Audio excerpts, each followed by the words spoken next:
stand. Wait on a sign above, and I am ready, ready. 'Cause I just live for the game.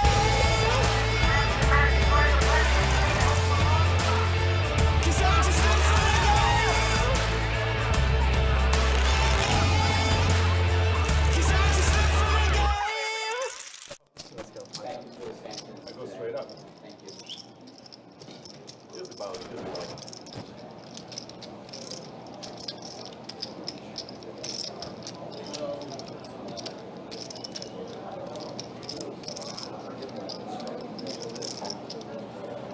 Hi guys, what is up? How we doing? Hopefully you guys are having a good Monday afternoon. We are getting ready for final table action here in just a minute here on Best Bet Live. What is going on? You got myself, Ryan, also known as Country. We'll be joined by card room manager, Best Bet Orange Park, Mike Kruger, in just a few minutes. But we are getting ready for this final table. We'll be sending it over to Arlie Johnson, our tournament director, in just a minute or so to go over introductions of our final 9. I never do. The real question is, what is Mickey wearing? See, y'all do it. This is my favorite jacket, starting now. So we will be going to that in just a minute. But it is going to be a fun final table with this Mystery Bounty main event, part of the Card Player Poker Tour, the headline event of the Card Player Poker Tour. And here we are. Let's go ahead and send it to Arlie Johnson for official player introductions. Good afternoon, everybody, and welcome to Best Bet Live. I am Arlie Johnson. We've got a special broadcast for you today. We are at the final table of the main event of the Card Player Poker Tour's $1,700 Mystery Bounty event. We are down to our final 9, and this concludes what has been a tremendous series for Best Bet, and hopefully all the players feel the exact same way as well. Let's set up the scene for the final table for today.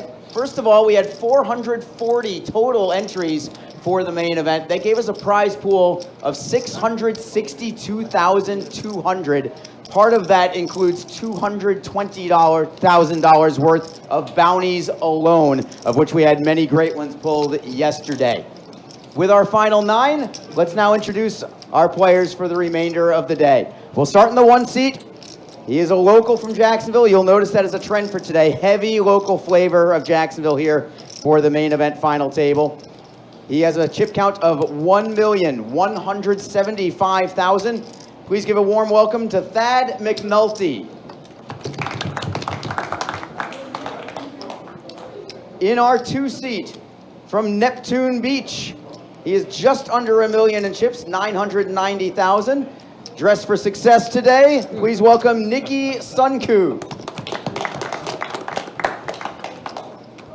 In our 3 seat, sitting at 550,000 in chips, from here in Jacksonville as well, please welcome Yi Lee. Just Lee. Just Lee. He's from Boston now. No. To the 4 seat, from just down the road in St. Augustine, a local representative for Jacksonville here as well, with a chip count of 580,000. A round of applause, please, for Anthony Pathman. In our 5 seat sits our chip leader by a good margin as well, almost double anybody else. He's from right here in Jacksonville. His chip count is 5,385,000. Please give a warm welcome to Georges Kanashat. From the 6th seat, formerly from right here in Jacksonville, then he left us, then he came back, then he left us again. And now he's back again for the final table. He has a chip count of 715,000 from North Las Vegas, formerly of Jacksonville and formerly of Jacksonville. This is Johnny Pham. To our 7th seat, also formerly of Jacksonville, and then he left us, but he has come back for this event. He stayed in Florida, however, currently residing in Tampa, but a long-time Best Bet Jacksonville player. He is 2nd overall in chips. 2,700,000 is his stack. Please welcome Wayne Leonard. To the 8th seat, the only one that doesn't have Jacksonville-specific ties, but still Florida, Central Floridian from DeBary, Florida. Currently the short stack, but those things can change. We've seen that happen all the time here. His count sits at 425,000. Please give a round of applause to Alex Kimple. And rounding out our field today in the 9 seat, another Jacksonvillian with 565,000 in chips. Please give a round of applause to Felipe Tellez. Players, before we begin today, our final 2 knockouts yesterday for 11th place and 10th place, both were taken out by Wayne in the 7th seat. He did not pick his bounties yesterday. We held them over to pick them for today. So before we get cards in the air, Wayne, come on over here. We've got a couple of bounties to pull. These are his first 2 bounties of the entire event as well, and he just took them out for the last 2. So we still have plenty of good ones on the board. Out of 11 total bounties left, we still have a $20,000 bounty in play. We have 3 $5,000 bounties in play as well. So plenty to pick from here. Wayne, let me open this up. You can pick 1 at a time, or you can pick 2 at once. Take it easy. Take it easy. He's doing 1 at a time. Here, turn towards the screen here. Turn right around. Let's see what we got. The envelope color is the exact same color as your top. Did you plan that? Well, let's pull it out, see what we got. First one, $2,000 for Wayne. $2,000 for his first pull. And there's 1 more to go. Rent is covered, he says. All right, next one is out. If you feel that way, Wayne.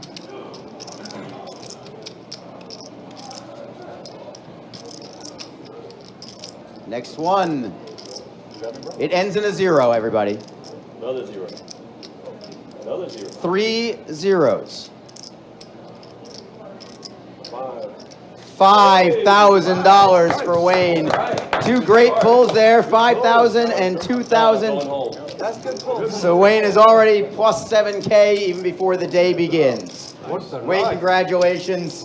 Hold on to those. Everybody, we're going to get play started again with blind level 30,000 ante, 15,000 small blind, 30,000 big blind. We've got 12 and a half minutes left in this level. We picked the button just before we began. It is in the 5 seat with George. Our dealers today are Chewy and Trey. Chewy in the box right now. Chewy, shuffle up and deal. Players, good luck the rest of the way. All right, as always, stellar job by Arlie Johnson, our tournament director for the Card Player Poker Tour event here at Best Bet Jacksonville. And we are getting things now going with the final table. Event 1 getting set to be dealing the first end here for this one. And now we're joined by Mike Kruger, card room manager, Best Bet Orange Park. And hey, not a bad start for Wayne. Already $7,000 extra for him with those bounty pools. And by the way, that $20,000 bounty pool is still up for grabs for this table. Yeah, just in case anybody didn't check out the coverage yesterday, this is now the final table of our $1,700 mystery bounty at main event. In case anyone out there unfamiliar, mystery bounty format, every time you knock somebody out, you get to draw a bounty in the form of an envelope that we just got to witness. Wayne still had the 2 tickets from yesterday. As things wrapped up, he got 2 knockouts, saved them to kick off today's stream. And here we go, George, all the way to his button. He's going to be opening and putting a lot of pressure on. He came in with a massive chip lead, over 5 million. Many players sub 1 million in chips. Let's see if he just leans and puts all the pressure on everybody in this field. Yeah, I mean, and it's not even close like how much of a chip advantage he has. The next person would be Wayne, that has 2.7 million. Yeah, Wayne, I mean, almost more than double what, you know, that deficit is. Yeah, and Wayne there was in the big blind, so it's a great spot for George to just really lean on people like Wayne, other medium stacks with so many shorties still at the table. And that's the dynamics that are fun to watch at a final. You got people sweating pay jumps. At the same time, George happy to get after it, maybe accumulate even more bounty pools since he's so dang good at those bounty pools. George ripped off the 50K top prize bounty yesterday on stream. another 10K to go with it. So he's got 60K locked up already, plus the chip lead at the final table. Yeah, it's kind of wild too when you look at the stacks, because like the average, it seems like it's like anywhere between like 18 to 22 bigs. And oh, of course, the chip leader waking up with pocket queen, second hand in. The only slight downside is everybody's going to probably continue pretty trepid against him. You know, you don't want to get knocked out first. I mean, right now 9 players left. Everyone does have 87, 80 locked up, but those pay jumps, whew. You know, if you can just outlast one person, you're getting almost 3K more. You outlast 2 people, you're getting 6K more. On the other element is as well, you know, that $20,000 bounty is still up for grabs too for somebody. So it's a lot of interesting dynamics with this table, because you know, everyone else other than George and Wayne are under $1 million as far as their chip stacks are concerned. Yeah, Thad right around that 1 million mark. Yeah, now he is. See him let go of the 5 tray off. But I would imagine everybody's going to come in a little cautious to start the day. Nobody wants to step out, especially since George obviously just exerted his dominance on the table, raising and taking the first 2 hands. We can see he had real hands, but it's just funny seeing the big blinds being anywhere between 18 to 23. Here's our first interesting decision, I would say. Oh, yeah. We had George fold, so it opens the door for somebody to try to steal stuff away. And Johnny wakes up with a monster and ace-king. Ace-king in the cutoff here. Yep, late position raise. You might see somebody like Wayne use his chip stack to put in a 3-bet potentially, but not with 6-5 offsuit. Now just a matter of, do the blinds wake up with anything? No, it doesn't look so. Maybe Felipe will defend here with the 6-5. He's on the shorter side of things, so he might lean fold. Feels a little bit deeper. This would be a pretty mandatory defend. Right. We are going to see the low variance route. Just let it go. Sub 20 big blinds. It's hard to get in there and defend as wide as you'd like to. Johnny, what are you doing in Vegas? So there we go. First pot going Johnny's way. That's what you want when you're one of the shorter stacks. You want to come in and chip up, feel a little bit more wiggle room of life. Well, it's funny too, because Johnny, his chip stack was kind of like in the middle there. I think he was like 5th, like right in the middle as far as his chip stack goes. So he was compared to everybody else. He was 5th. I mean, there's a lot of them all within 100K of each other. Yeah, so exactly. They're all bunched up. A blind or 2 apart isn't too drastic. That's why I think it's gonna be interesting to see how everybody decides to play it. Being so cluttered there. You know, do you want to find that early double up and then cruise all the way maybe to the final 3, or do you want to play it a little bit safer, see a couple of knockouts and ladder up? George, ace-queen offsuit, raises up to 100,000. At this point, that's 3 out of 4 hands we've seen him raise. The table's got to think he's doing it a little bit looser than he actually is. We're just seeing him wake up with some monsters early on. I'm just kind of chuckling a little bit at the big blinds here. Everyone's like in between that 18 to 23 range, and then you see George 181 bigs. Well, we're going to see Thad defend his big blind, puts in the call. Jack 10, very, very playable. That the gutter. Yeah, Thad does check it over in flow to George, see if he wants to put out a continuation bet. Of course he does. C bets for about half pot, 125K. Just a matter of whether Thad wants to try to spike the queen. He does not, especially given 2 diamonds on board, and you know the chip leader is going to put you in a tough spot. We see him just let it go. Do appreciate everybody coming in, hanging out with us. Let us know who you're sweating on this final. I would imagine there's quite a bit of people out there rooting on their favorite. Now, as we were getting things started, there was quite a rail building. So many local favorites on this final table. Second place is still up for grabs. Dang near everybody from a drivable distance, ranging from right down the street to Central Florida, Tampa, as we heard. Kind of a who's who at this final table. So far, all folds so far. It's getting around. Johnny with the tray off. Is he gonna let it go? And then we'll say, usually when you see local regulars filling a final table, you don't think they have as many decorations as this table does.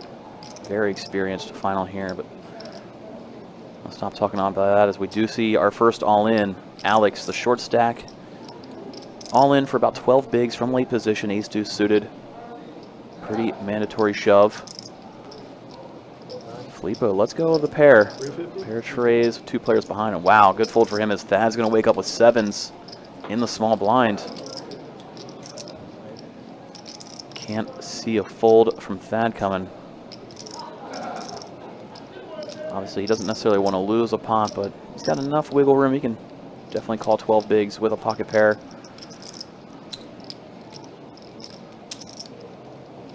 Looks like he is assembling the call.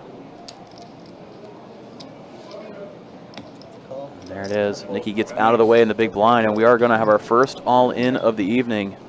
If that's 7s can hold, we will see Alex eliminated here in 9th place. Alex obviously hoping to spike some spades or an ace as we go off to the flop.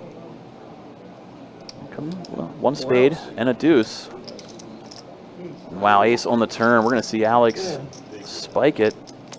And it holds. No 7 on the river for Thad, and Alex gets the full double. And just like that, Thad, who came in 3rd in chips, is kind of crippled down to the rest of the majority of the field, hovering in that 20 big blind mark, sub 1 million. Alex gets that much needed double up. It's right around that same mark as well. And wow, just 6 players on this table, all very, very similar in chip stacks. The clutter player chip stacks gets even closer now that Alex has found that double up. And through the 1 player, that would go back down to that 20 big blind mark. So 1 all in, and the player survived. We'll see who wants to step out next and try to find the double up.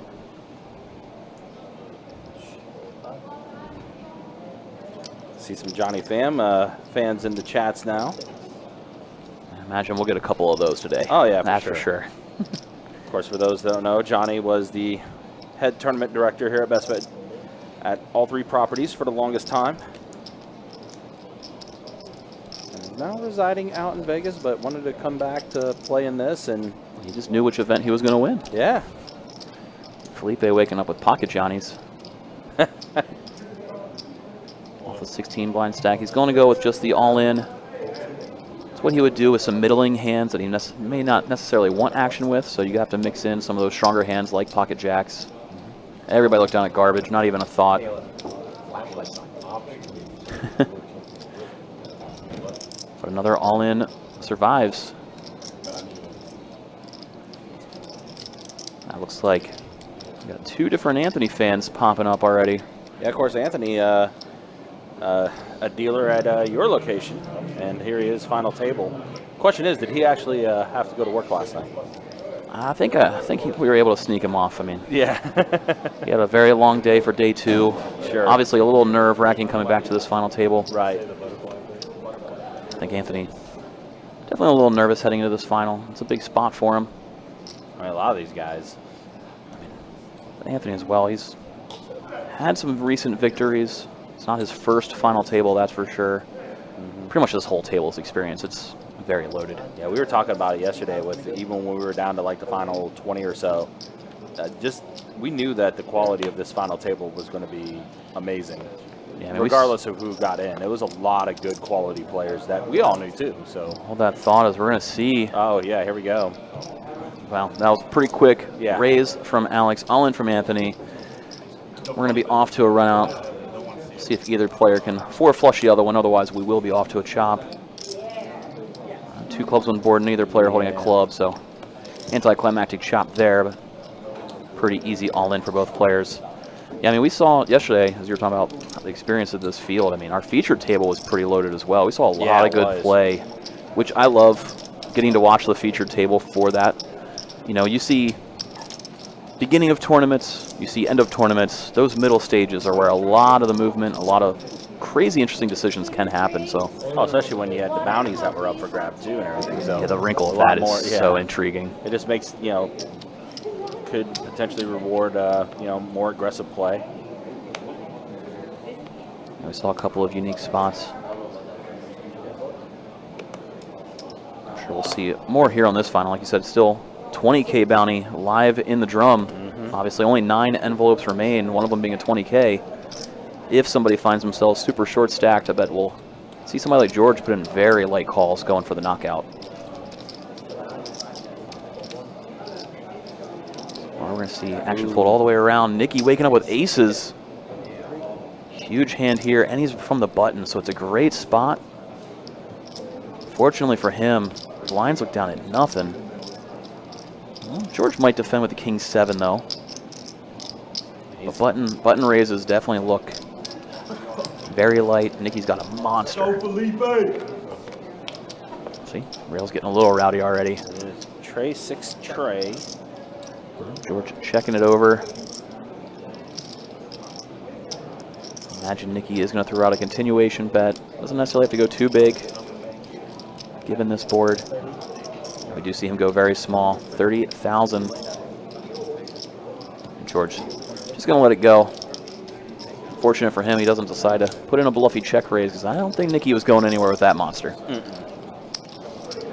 We saw Nicky here on the live stream last week in some large cash games. Didn't fare too well in the big one on Saturday night, but we've seen him have a lot of success on final tables in the past. 1530 this hand, 2040 next.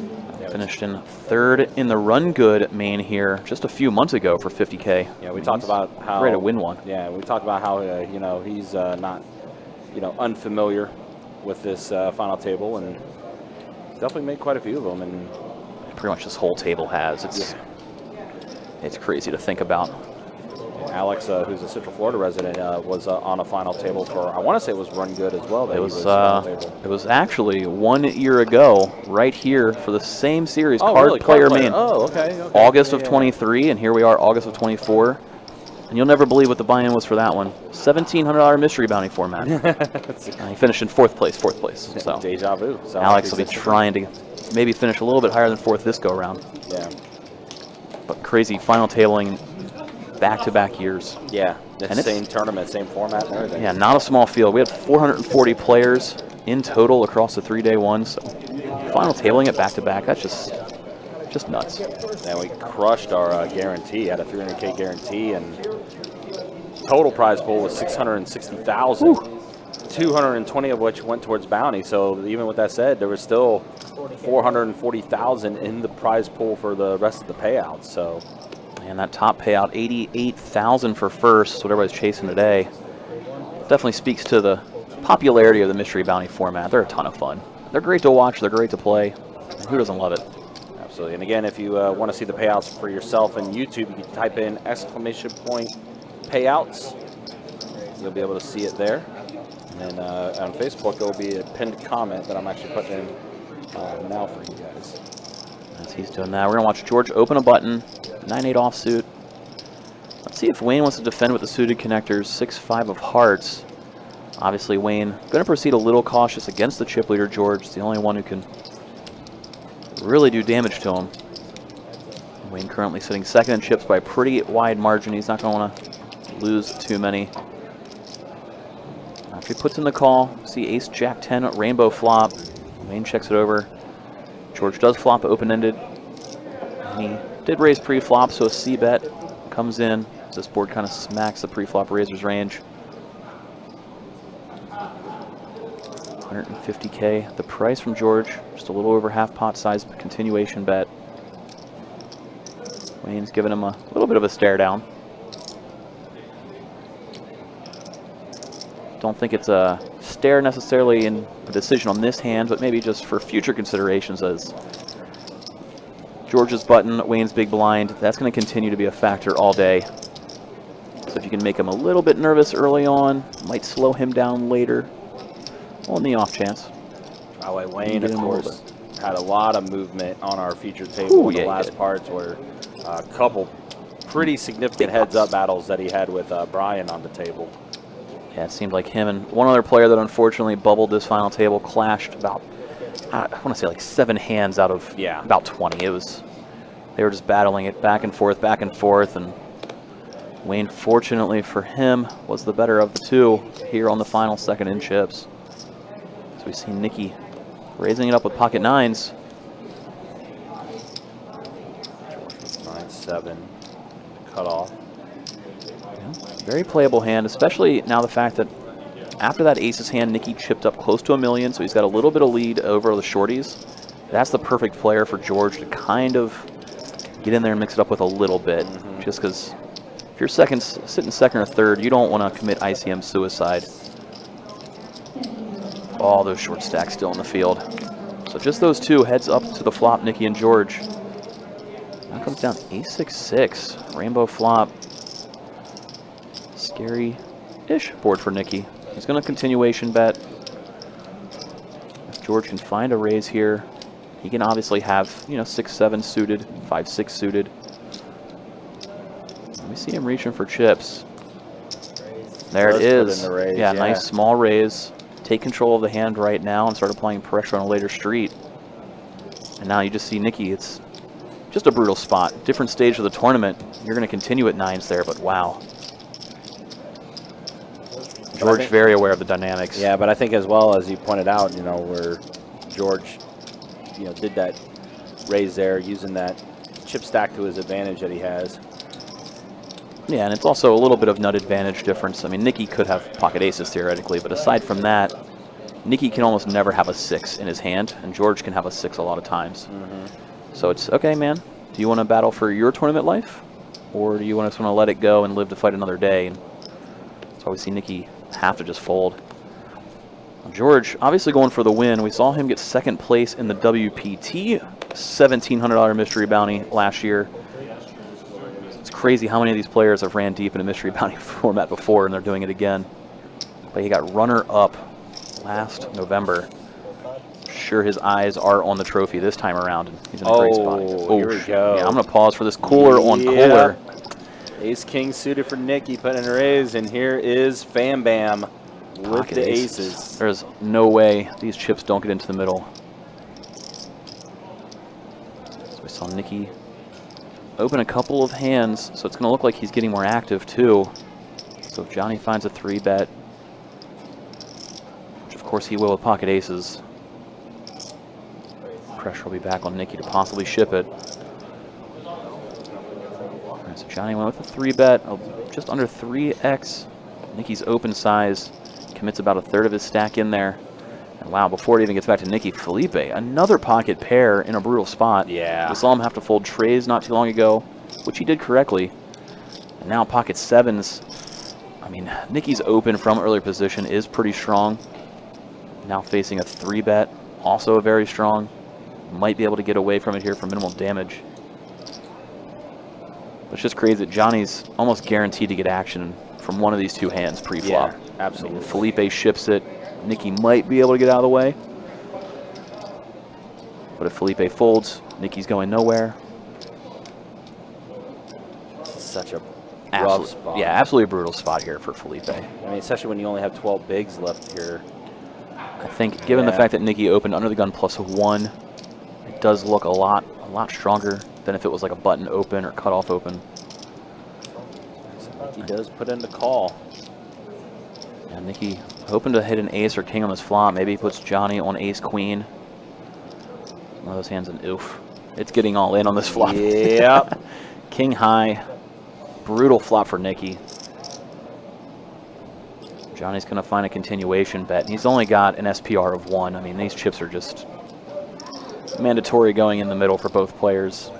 Like, Nicky has no choice. You cannot get away from it. You see the snap call. That's what you want when you have ace-king. You're hoping Johnny has queens, ace-queen. You see Nicky kind of nod his head like, yeah, you got me. We'll see if Johnny can fade runner clubs or king for Nicky. Clean turn and deuce on the river. Wow, big double up for Johnny there. Massive spot for him. That's going to put him, I believe, third in chips now after that hand, which is really huge at this table. And Nicky just gets crumbled down to 4 big blinds after that. Yeah. Just a nasty cooler for Nicky. Wow. He doesn't fold. You know that. Absolutely nothing Nicky could have done there. No, that's just how that hand plays out. So Johnny's going to be the short stack that emerges early to chipping up. They're wondering who it was going to be. Johnny, well-timed aces, putting the cooler on Nicky's ace-king, and there you see the quick update. George, almost half the chips in play still. after chipping up a little bit early. Well, look at that jump for Johnny now. Yeah, he went from that middle of the group with the 17 big blinds all the way up to third with kind of a hammerlock on third place. I mean, his pay jumps get nuts. He's going to be going for him. He's suddenly in contention. So we see Nicky, 4 big blinds under the gun. Pretty mandatory all-in in the big blind ante format. If he waits until the next hand, one of his 4 bigs would be an ante. So if you get it all in now, it's worth a lot more than if you wait one hand. That's why we see him shove very wide here. Queen Trey suited, still not bad. No. All things considered for how short he is. Would imagine he pretty much would have gone all in blind there, given the format of the big blind ante. That is one of the adjustments we've seen over the last year or two.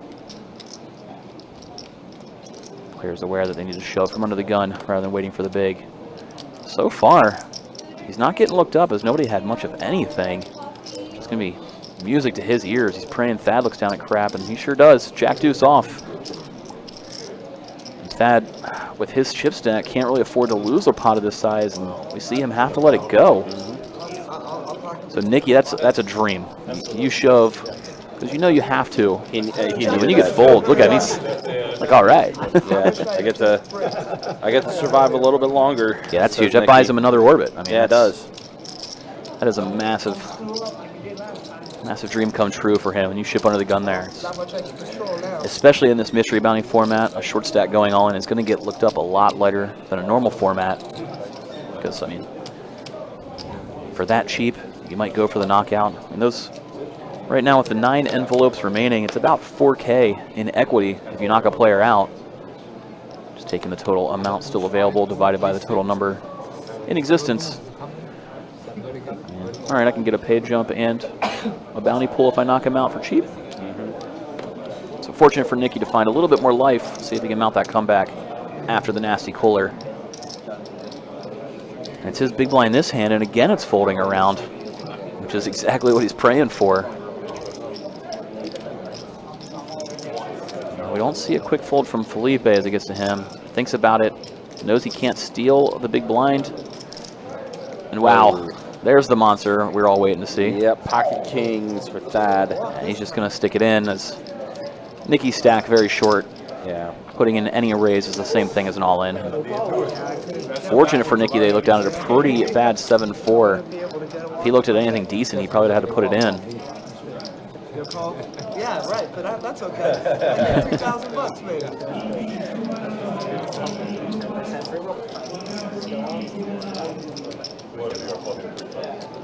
So we're seeing Nicky survive through the big blind. If he can wake up with a hand in this orbit and find a double up, he will be right back in the mix. Sure. So many players around that 15 big blind mark. He's just one double up away from having it. One of those players being Anthony here. First to act. We haven't seen him active at all yet. Hasn't had a hand worth playing. George, though, a little bit more active. Yeah. He's got 9-8 suited this time around. Easy raise for him. Makes it 100K to go. Just 2.5. Big blind open. Things are folding around so far. We've seen everybody play very cautious and straight up against George so far, and I think that's going to continue for quite some time. This hand was no exception. George taking it pre-flop, and now he's got 6 million in chips. That is right around half the chips in play. He's just going to keep chipping up slowly. That is exactly what he wants to do in this kind of event. You're hoping the short stacks don't find doubles, and you can just keep taking a pot here, taking a pot there, and extending your chip lead slowly and steadily. Looks down at Queen 10. Let's see if he wants to open this hand. Imagine he does, given his chip stack and the table dynamic. If he was on the shorter side of things, we would see this hand get folded, but George gonna raise it up. Just over a min raise, 90K over the 40K big blind. Johnny with offsuit ace-6. Gonna let it go, even though you know George is opening pretty wide. You got 7 players stacked behind you. Pretty easy fold. One by one, players are letting it go around to the blinds. Yi getting it very short, has to let his hand go. Now Anthony with an ace in the big. 13 big blind stack. We're going to see him just go ahead and put in the fold. Again, everybody's playing George very, very cautiously. So many short stacks at this table. We saw Lee down to 9 big blinds. Not where he wants to be. Lee loves having chips, driving the action. It's not one to sit back and ladder. In case anybody is unaware of Lee, maybe tuning in from out of town, he is a crusher, both in the high stakes cash and the high stake tournament scene. These paid jumps aren't necessarily what he's going for. Even though he's been quiet so far, he's not going to sit back and wait too hard. Saw him win an event here outright 2 years ago, $1,500 buy-in for over 100K. Now he's won a $250,000 in a SH RPO main event as well a few years back. He's definitely not one to be messed with, should he be able to chip up and start playing back at everybody. Here we go, Nicky, the short stack, all in. Gets to go all in with a king from late position. He knows both Lee and Anthony are very short, so they're not going to put in too light of calls. But wow, there's Anthony waking up with a big hand. King, queen, he's going to ISO shove. It is not to be on that flop. He's going to need running hearts. That is not going to happen as we come down 8 on the river. Now Anthony going to be knocking out Nicky here. Nicky eliminated in 9th place after taking a nasty cooler. Can't fault him for how things ended. Gets to take home 87.80 for his troubles, finishing in 9th place here. Not too shabby. Just like that, everybody's got 11K locked up now, finishing in the top 8. And Anthony gets to drag a mystery bounty. And he got to chip up pretty nicely there, the 20 big blind mark, because he was dwindling around 13 bigs before that hand. Yeah. So huge. You see a couple of the Anthony fans in chat, happy to see it. They're going to be rooting on him to pull that 20K. Yeah, suddenly leaped into 4th place in terms of chip counts. That's, I mean, when you go from sitting in 7th to sitting in 4th, whew, that's what dreams are made of. Yeah, just like that. 2 guys that were below $1 million in their chip counts or anything now sitting in pretty good shape. Yep, but not through George. He's still going to have that massive chip lead, so he's loving the way this is going so far. You see people dwindle, then knock each other out. Now Anthony fresh off of a knockout. See, that's the dynamic of George in the small blind. Anthony has to let go of King 10 offsuit with George on his left. Almost a slam dunk button to open with King 10, but he knows if he opens, George could easily 3-bet him light, especially given the fact that he's sitting 4th in chips. Gonna play it very cautious. So instead it's Johnny and George heads up to the flop in a limped pot. Johnny checking back the ace in the big blind. Very under-repped in this hand as a result. Normally the big blind would raise any ace, blind versus blind. That's why we see George route the bet. Johnny just going to continue under-repping his hand, and it's a pretty good turn card. 4 diamonds, puts 3 diamonds on the board. Johnny's ace is the ace of diamonds. George slowing down now, checking it over. Johnny going to check it back. Now river, deuce. Let's see if George wants to take another stab. He's probably just hoping to get to showdown with his pair of 4s. Again, nobody's been playing back at him, so when you get your flop bet called, you know he probably has a real hand. And now Johnny, after George's check, going to bet for value. Goes for about half pot size bet. He's trying to get looked up by a king, maybe an 8. Not sure if George is going to look him up with a 4, but he might. Keep everybody at the table honest. It's the first time somebody's really put George in a spot so far on this table. See how he wants to react. Does. Go ahead and let it go. Again, nobody's been trying to battle with him. Everybody's been staying out of his way, so somebody putting a bet into you on the river, pretty easy to maybe just let it go at this stage. Obviously, things will shake up later. Yeah. And again, that $20,000 bounty is still up for grabs for somebody. Yeah, 20K, a couple of 5Ks, a 2K. So decent amount of prize money still in the mystery bounty pools. 8 players left here on the final table. $1,700 buy-in mystery bounty main event. Capping off what was a fun card player tour. Oh, yeah. Card player is always a good event, good time. Ton of different tournaments that we ran, including Big O tournament, had our ladies event. George going right back to work with an ace on the button, gets to raise it up. And it's a fun dynamic for him. You got Johnny fresh off of that big double up, sitting what, third in chips, Wayne second in chips. So neither of them can really come at you with all the short stacks still at the table. So he's going to be able to just keep stealing their blinds if he wants to continue to put the pressure on like he is. As long as the short stacks are in there, George is going to continue to use that chip stack to his advantage. Yeah, once again, guys, appreciate you guys being with us. Appreciate you guys hanging out with us for our final table of our main event, Card Player Poker Tour.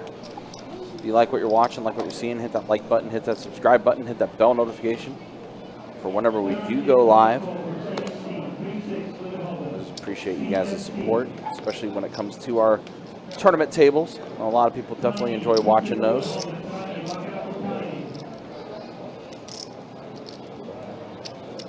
I always enjoy a good tournament final table. A lot of the big cash games have been very entertaining to watch as well. Hopefully we can continue to grow the channel and live stream, get some more games, get some more tournament tables. I mean, I have fun hanging out in here, sweating it, talking through some hands. And we definitely see some and Wayne. interesting spots. And here we go, Wayne all in with the sevens, but Yeah, just jamming what is effectively 15 big blinds Right. in Alex's stack. Just easy. Let's get it all in now and run it. Or I'll take it uncontested. Happy to chip up his Wayne. especially if you want to stay somewhat within striking distance of George. Yeah, man, if you're sitting kind of like Wayne and Johnny right now, second, third in chips, you're kind of just hoping to see some of the shorties get knocked out. Yeah. So that way now you can kind of start battling back. But for right now, your hands are just so tied. You got, you know, Alex with 15 bigs, Thad with 17 bigs, Lee with 9 bigs. It's just, I mean, Anthony sitting fourth in chips with only 20 big blinds. And you see, again, Anthony king-jack suited.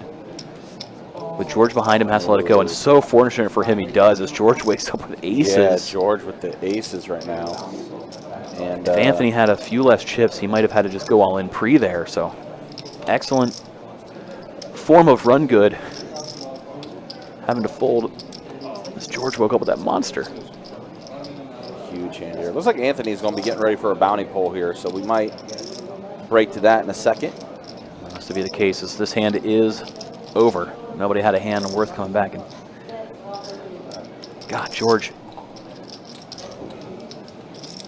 could be raising so many different hands, and the players know it. And he just keeps having these monsters, but nobody has a hand to play back. You know, Yeah. Felipe has pocket eights. It's all in. You know, it's just nobody has a hand. George could be knocking players out left and right the way he's getting hands early on.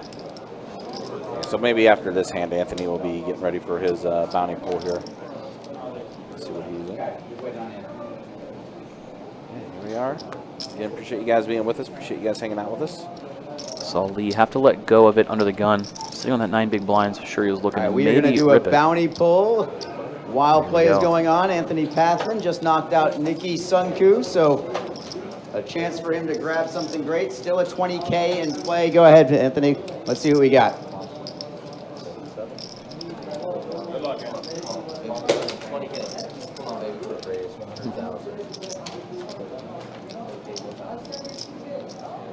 Anthony's sweating his envelope. We did see Alex open. $500. Not what the Anthony fans wanted to see. Nope, not at all. Still some what good ones on the board, everybody. everybody at Still the table wanted to see. a $20,000 bounty Yeah. in play. Still a pair of Everyone's happy about 5,000s that, in play. 500 for him. Consolation prize. It's more about the ladder, Right. given the fact he only pulled 500, but So that leaves us with what, 2 500s left or one? 3 500s Three left right 500s now. left right There now, are yeah. 8 envelopes left. 3 worth 500, 1 worth 1K, 1 worth 2K, and then 2 for 5 and 1 for 20. Wow, yeah, so still some pretty good ones to pull. Yeah, we're right around $4,500 average if you average them out, so not too shabby. We did see Alex Raisin take that pot during that draw. Marvel Allen asking if there's a 500 plus one. No, the 500 plus ones were both drawn yesterday, I believe. So we're just straight up 500s right now.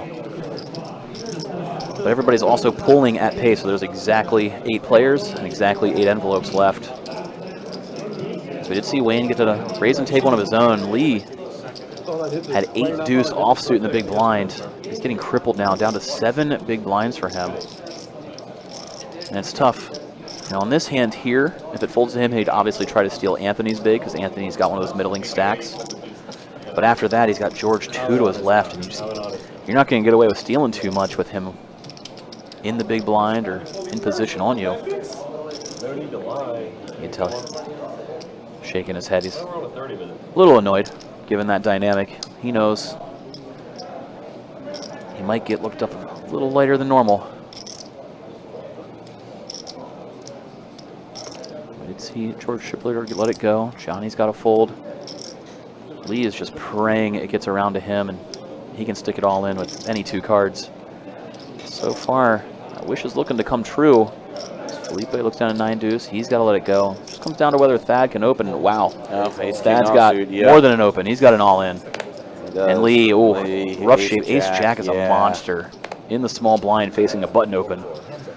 So here we go, Lee. All in for his tournament life. Thad in the lead with Ace King.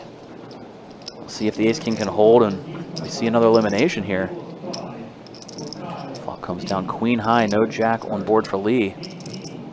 On a turn. Yeah, Deuce would make a chop. Would. Deuce or Jack, and not to be for Lee. We're going to see maybe the most decorated in terms of tournament winnings player at this table get eliminated. So we see Lee go out in 8th place, taking home 11K. Thad getting some much needed extra chips in life in addition to that tournament pool or that bounty pool. See that I got Thad up to 24 big blinds, got him back to almost $1 million in chips. Felipe now the lone shorty, really stuck down at 9 big blinds there in the 9 seat. He just hasn't had anything worth playing so far. We've actually seen him make some great folds, to be honest, so yeah, he could have easily been eliminated sooner. But don't give Thad chips. He can be dangerous.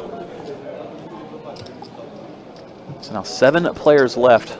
All 7 have 14,000 locked up at this point. Getting pretty nice for everybody here on the final. Thad with another ace. Effectively playing the button here as Lee was eliminated. So we're going to see him raise it up. A little scary with George in the big blind, though. He is putting that raise to 130. Yeah, it goes right around 130. Yeah, right around 3x. Yep. Pretty much saying, okay, he doesn't necessarily want George to battle back at him. He's hoping to just take it down pre, and that is what happens. If he min raised, I would have imagined George would have called.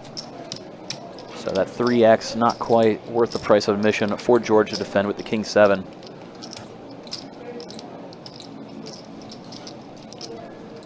Thada, another very, very well-liked local regular here in Best Bet. Plays a tons of cash, tons of tournaments. I think he's won a tournament at every room. Yeah. I mean, I know he just got a stack win, I believe, last year. I know he's won a GoPo in the past, and I think he won the Best Bet Jacks Winter Series main event back maybe 5 years ago now, but shockingly, as many tournaments as Thad plays here at Jacksonville, that's not the most recent place he's won. Imagine he's going to try to change that today. I'm sure he's probably won a tournament of some shape or form at every single one of our locations. Oh, yeah. Johnny with an ace in the big blind, but he is going to let it go. So that's going to take it down here. Thad on a mini heater. That's 3 pots in a row for him. And a soon-to-be bounty poll coming up, too. Yep, hanging on to that ticket. I'm sure we'll see him pull it. Next availability.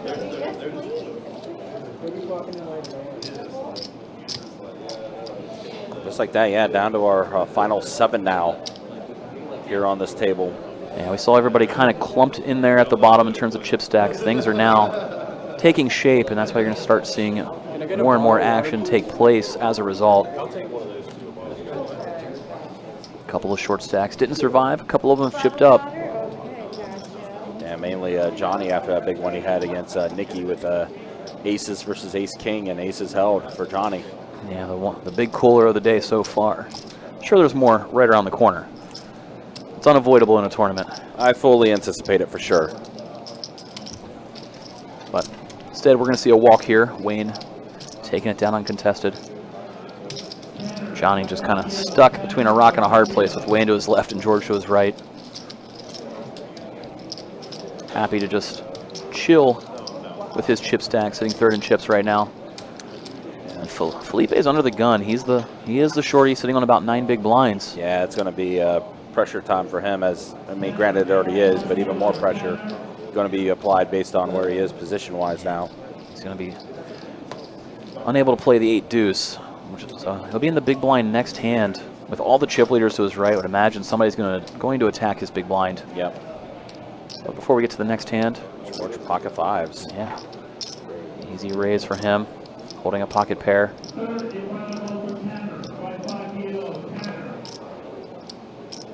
So Johnny's giving it some thought. Would get to play the hand in position, as he is the button against George's late position open. Not sure what he has, but it looks like it's a real decision. Yeah. There it is, reaching for chips. He's picking up a good handful of those yellows. Oh, I got potential 3-bet coming. That's what it looks like. It is. There's the raise. We haven't seen, what, maybe 1 3-bet over George's opens the entire time. Yeah, it looks like the action tracker is a little frozen. Here we go, raise to 125. Oh, well, that's why. Monster. Johnny with a huge hand, pocket kings. And it has to be. Yeah. And especially the way we've seen it be played out so far on this table. Not much doubt that it's a monster, but let's see if George wants to go after it. Again, George hasn't faced any resistance. Every time somebody's put up a fight against him, they had the goods. Same time, so tempting to go bounty hunting when you have this many chips. I mean, even if you lost an all-in to Johnny, it's only 25% of your stack. Right. It's crazy. That's wild. crazy. But just how much of a chip advantage George came into this day. And also, a few hands ago, it was blind versus blind. We saw Johnny put in a pretty big river bet. We obviously could see he had the best hand, but George had to let it go and doesn't know that yet. So maybe he thinks Johnny is battling him since he was so active early. You never know what's going on in everybody's minds at the table, but George does let it go. yeah, whatever was going on in his mind, he came to the right conclusion. Yeah. It's a good fold by George. Still a decent pull for Johnny, considering the dead money that was in there. Improved by about 5-6 bigs there. Oh, yeah. But as we're talking about, Felipe now in the big blind, there in the 9 seat. He is the short stack with the big blind ante. He'll have about an 8 big blind chip stack. So we'll see who wants to maybe go after it. I would imagine one of those decent big stacked players there to his right are going to open if it doesn't open prior. Anthony, pocket trays, early position. He's just going to let it go. George Jack-9 suited. This is the kind of action Felipe was going to have to face. Somebody's going to raise, and George can be the first one to do it. Johnny, Queen 10 suited. 10 suited. You see him kind of eyeing up Felipe's chip stack there. Said, let's it go. Yeah, you don't want to put in a call and face Felipe going all in necessarily. So again, you're seeing a lot of players take kind of the more passive route. Yeah, Felipe all in, Jack-10 suited. And he's getting it in so good here against Yeah, George's he Jack-9. is. Yeah, wow. But there you go. You saw a snap call from George. Not even a decision to be made in the mystery bounty format against a super short stack. And Felipe is going to be looking to hold, find a double up. George Says he looking for a likes it. 9. Ooh, he's getting 2 clubs. Club draw for George. Well, It's on the turn. diamond ball. Oh, and a club gets there. So we see George eliminate Felipe. Bounty hunting, it gets rewarded for George as he knocks out Felipe. Going out in 7th place, taking home 14K. Just like that, we're going to be down to 6 players. We got both, Thad and George holding a bounty pool right now. Yep. We have 6 players left. All 6 have 18,000 locked up. Also, let's give a little credit to Alex. You know, he entered today as the short stack. Yes, he and did. he's been able to fade 3 eliminations and able to ladder up a little bit here. Yeah, he found the first double up of the stream real early on and cruised that to a bunch of ladders. So GG's to Felipe. Going out in 6th place. So we're going to see George right back in it. Raising it up with A7 suited. He's just going to keep putting all the pressure on it. I mean, knocking a player out, absorbing that chip stack into yours. He's over 6 million, around 50% of the chips in play. So we head off to him versus Thad. Heads up, King 9-9. Thad defended out of the big blind, putting in the call. King high flop with a paired board. George just going to check back the ace high. Elects not to put out the C bet. So we go off to another king on the turn. Ace high well in the lead for George. Action check, check once more. Now 7 on the river. Not the card Thad needed to pair to win this pot. George's ace high. Gonna be best. Another pot going George's way. We got nobody sub at 10 big blinds right now. We saw that last update. You got Alex and Anthony hovering around that 15 big blind mark. I believe it's like 14 and 17, but pretty much grouped into the same area. They're looking to find a hand, find a double up, but they're not in desperation mode yet either. 6-handed though, blinds will start coming around to you faster and faster. There's Anthony in the big blind right now. Let's see what develops. George, first action from under the gun. Putting in the fold. Must have been a pretty rough hand. He's going to continue to open pretty wide on this final table. Everybody lets it go around to Thad in the small blind. Looks down an ace. He's going to put in the raise. And Anthony's got to let go of the 4-deuce in the big. Thad taking it down. Thad was the player who doubled up Alex early. Took the first big hit of the day. Got his chip stack cut in half, but he's battled back. He's going nowhere. Tournament experience for sure, especially when it comes to final tables. Yeah, he's got no shortage in final table experience. No. Not really any of these players at this table do.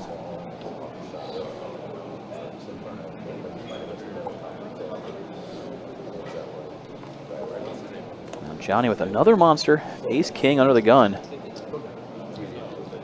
He's picked a good time to run hot with premium hands pre-flop. Made the most of them so far. Let's see what the Ace King can bring. As we know he's going to open, see what size he wants to go with.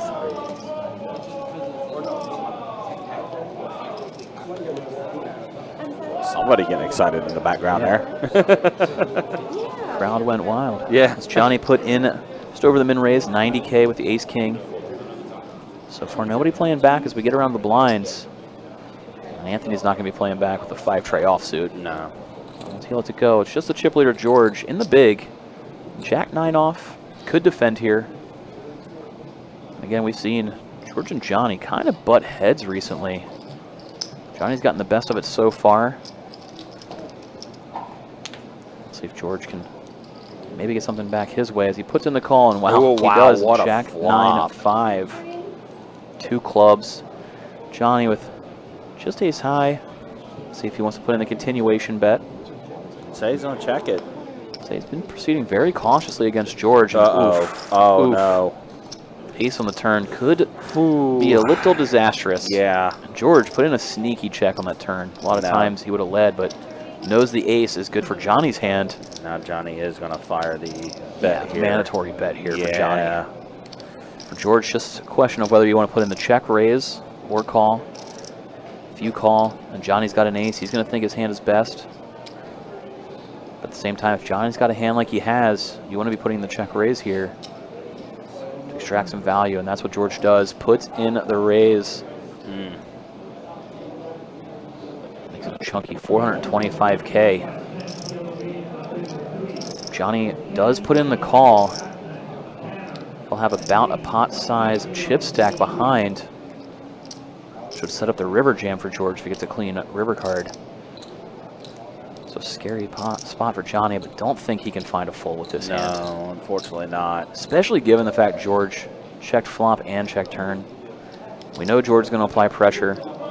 He could be doing this with a lot of hands like pair plus flush draw, straight draws. So now Johnny does put in the call. Like I said, it's going to be right around 1 to 1.1 million in the middle, which is what Johnny's stack is going to be. That's a face card.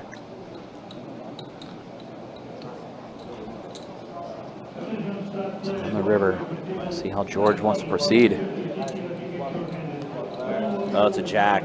So Yeah. trips for George. Or no, Full it's house for George. Full house, yep. Full house.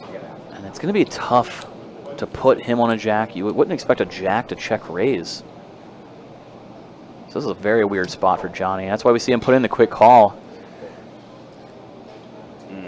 Just absolute disaster for Johnny there. Yeah, that turn card was unfortunately what kind The of... river, too, is just brutal. Yeah. If your opponent has a jack, when you bet the ace on the turn, a jack would just call pretty much 100% of the time. They wouldn't check raise.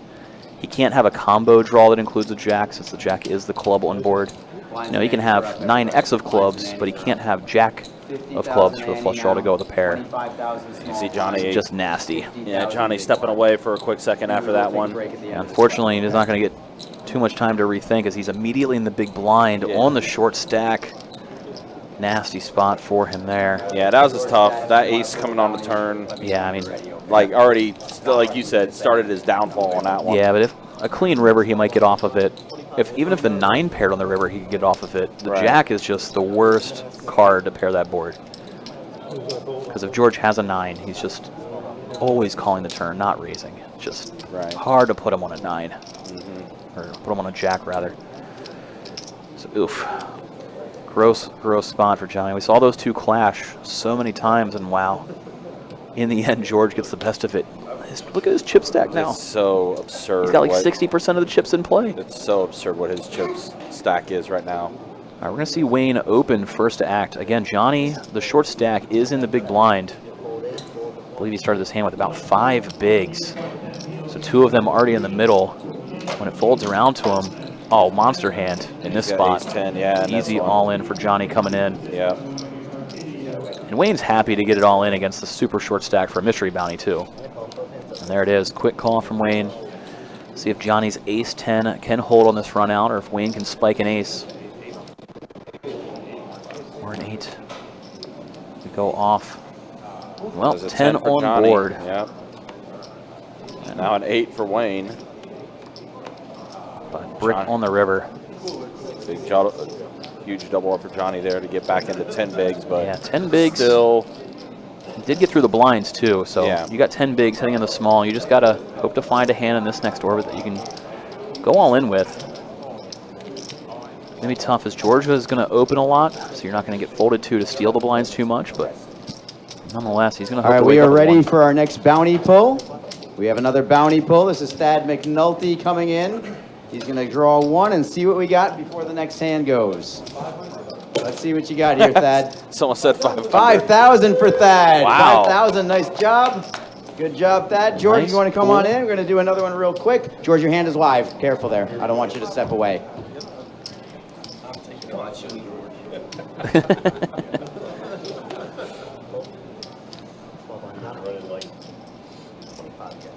So Thad pulling a 5K bounty. Now looking down at King 10 offsuit. Looks like he is going to open here.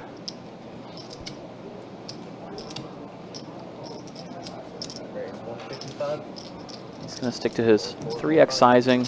All right, another bounty pull right now in the middle of play. This is George Kenishot coming in. George, let's open it up. Go for it. Let's see what you got. Oh, that's happening. Johnny's going to be in the tank for a minute. Yeah, Queen Jack suited for him in the small blind. Rough spot. Rough Very. spot. George has pulled $500. $500. Crowd goes wild. And the crowd goes wild. Jinx, Arlie. We've seen this upfront honesty from every player remaining in the event all tournament. We saw it yesterday on day 2. Every time somebody pulled 500, the players in the field started clapping. You know, it's just honest. Yeah. You don't want to see somebody else win the prize that you're live to hit. You gotta love it. In the meantime, we did see Johnny fold that Queen Jack. It was a 3x open. It would have cost him 2.5 more bigs. As you see, he only has 9 big blinds right now. Suddenly, Anthony and Alex are creeping down there too.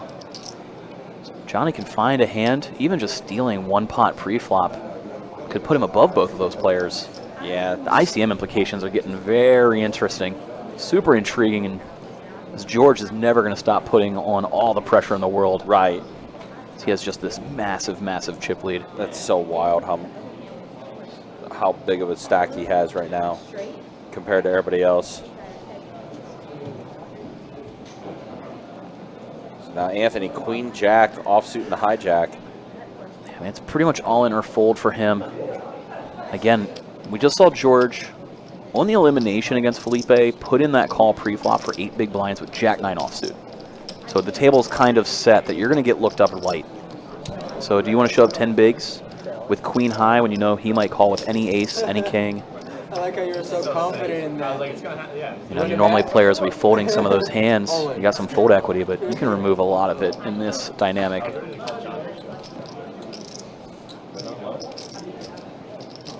So we saw Wayne go all in pre. He's done that a couple times to Alex so far. Anytime he's looked down at a pretty decent hand, just rip it in. Alex hasn't woken up with anything to put in a call yet. And he was no exception. Let's move on to the next one. Anthony, one of the shorter stacks under the gun. Looking down at 10 deuce. Gonna have to let it go. Over to the chip leader by a wide margin. George, over 7 million in chips. It just keeps getting bigger. I mean, again, eliminating Felipe after hitting his flush, and then that big hand against Johnny where he ends up boating up on the river. Speaking of Johnny, he looks down at an ace. You can tell he maybe wanted to go all in there. You know George is opening a lot of hands. An ace is pretty good against him. But Johnny gonna let it go with everybody still to act behind. Now everybody else does fold as well. And George just keeps on chipping up. 8 million in chips. Whew. Pretty sure every one of our 440 entrants in this event dreamed of the run that George is on. You know, pulled the biggest bounty in play yesterday on day 2. The 50K prize went his way. He pulled another 10K. So he's got 60,000 plus some change in all the bounty pulls. He came into the final table with the chip lead, and he's only extended that chip lead. It's been pretty smooth sailing for him. It's kind of what your dream is as you're driving into the poker room. Thad with 9-4 suited in the small blind. Anthony, again, one of those shorter stacks in the big. So you're going to see Thad raise it up to just put pressure on him. You know that Anthony's either kind of going all in or folding on your small raise. So Thad just using some of that tournament experience to steal one there. Good spot for him to just lean on his opponent. So Anthony's just handcuffed to the strength of his hand. Yeah, I think we're at this point now where you have 3 players with George, Wayne, and Thad with relatively good stacks.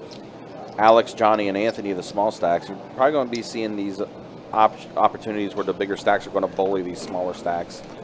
And the small stacks are also somewhat trapped to having to wait for hand A, the mystery bounty format people call lighter, but B, there's 3 of you that are short.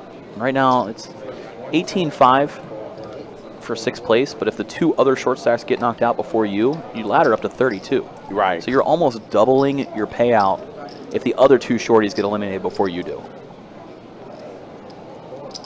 It's crazy, all the different elements and factors that go into your thought process while thinking about your hand, while also thinking about what your opponent has. It's a lot of different things that's going on in that, you know, mental space there. Yeah.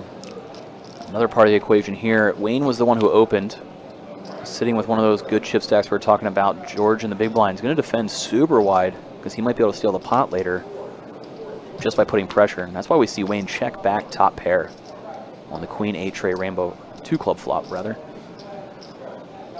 And now here's George. He's going to be telling that story, trying to steal a pot. Fortunately for Wayne, he checked back that flop, so it's going to keep this pot relatively small. He can kind of just call down rather than putting himself in an interesting spot by putting on a continuation bet and possibly facing a check raise. We saw him call the turn. Board pairing 8 on the river. Good card for George to possibly bet at. Instead, he knows Wayne's playing him straight up and just checks it, waving the white flag. Wayne happy to go to showdown with top pair there. I mean, that pot right there is a pretty good indication of how everybody's approaching it. You know, Wayne happy to just keep the pot small against George, not go too risky. Just get to showdown with what you think's the best hand. George, aware that everybody's maybe thinking that way, goes for a small bluff. And when you face resistance, just go ahead and stop trying to tell that story, since you know nobody's sticking around with nothing. Looks like more Don Johnsons are going to be coming in play for George here. That he's got all the chips. Might as well start calling some of them up. Yeah, right. Quick folds around to Anthony's button. Non-playable 9-deuce offsuit. Has to let it go. Now George looking down at Queen 4 suited. Let's see if he wants to put the pressure on Johnny. Could easily see him just go all in against Johnny's stack. There it is. Big raise from him. Effectively saying, let's get it all in or you fold. Johnny does have to let it go. 10-4 suited, yep. Yeah, Queen 4 of hearts, less than 10 big blinds. A, you know Johnny's actually going to fold a good chunk of the time with what we're talking about, that short stack dynamic. B, if he does put in the call, you're happy to run it in the mystery bounty format for only 7 bigs. I mean, you're most likely live in some way. You know, even if Johnny had ace king, 60-40, run it all day. And if a short stack doubles, it's not the end of the world for George. He can just keep on leaning on everybody. All right, one by one, everybody folds to George yet again. It's from the button this time. He's going to let it go with Wayne in the big. And Johnny King Queen suited Yep. in the small all blind. In. Yep. Easy all in. Easy all in here for Johnny. There it is. All in from Johnny Wayne. Praying to look down at something he can call with, but 10-6 suited. Don't think he can. Gonna be close on price though. That's why you see him ask for an accurate chip count. Johnny's all in for 8 big blinds. Wayne's in there for 1. So it'll be 7 big blinds to call. He does put in the call. And he's gambling. He wants the elimination. He wants the mystery bounty. Yeah. He's getting almost the right price to put in the call if you could see what his opponent had. Johnny gets some life on the king high flop. And wow, slams it. That's a big hand for Johnny. Yeah, doubling up. And that puts him at 16 bigs, which leapfrogs him over Alex and Anthony. Yeah. Like we said, if you can watch 2 people get eliminated, you almost double your payout right now. That's massive. Puts Johnny right back in the mix for sure. And he's alive. He is alive.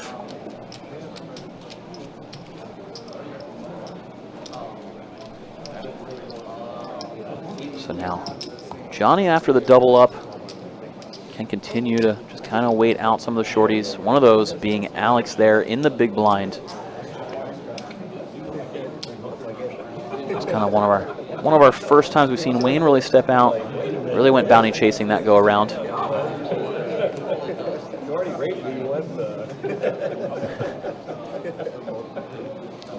Action folds around to the chip leader George. Suited king. Going to be raising it up. That is what he does. So Johnny's going to fold from the button. Wayne probably going to get out of there from the small blind. 9-6 offsuit. So Alex, one of the shorter stacks, looking down at a king.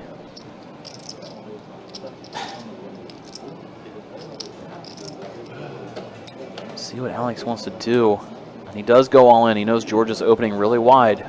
So king high, not the worst hand to go all in with. And we're going to see a quick call from George with king 6 suited. And here we go. We're going to see if Alex can find a deuce or if George can hit a 6.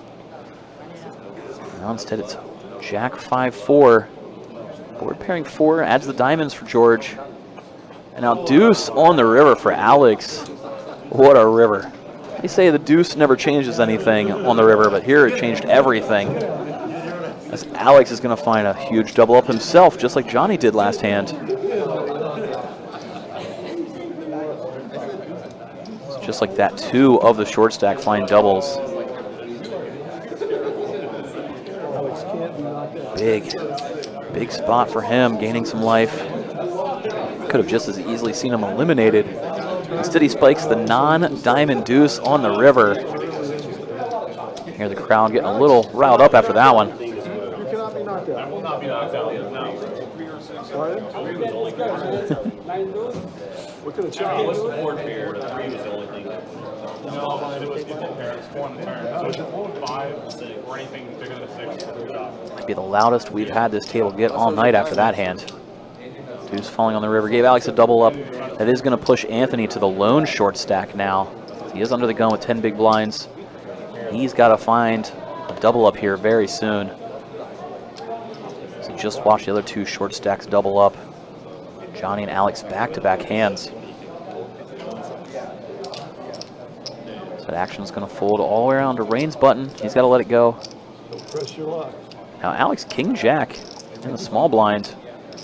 Fresh off that double up, he's going to proceed a little bit more cautious, putting in the call. Thad happy to check his option, the big blind with jack 6 offsuit.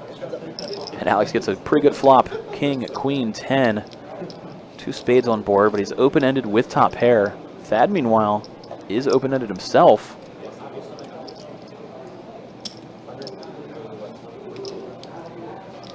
So we see Thad stab when check 2. Alex happy to put in the call. Or we go off to the turn.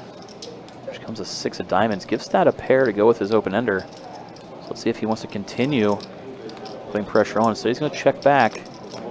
Now king on the river. Great news for Alex.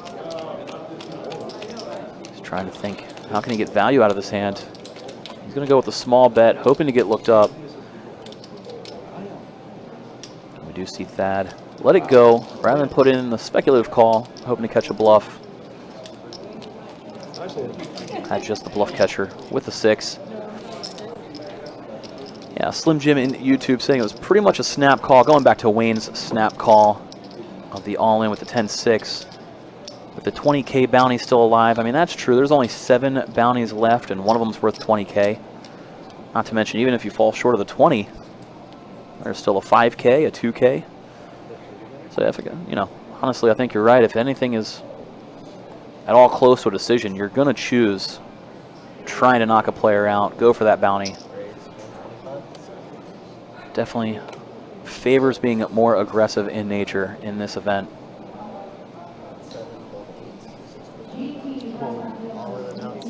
Here we go. George opened Thad with an all-in now. He's got about 1 million chips for 20 big blinds.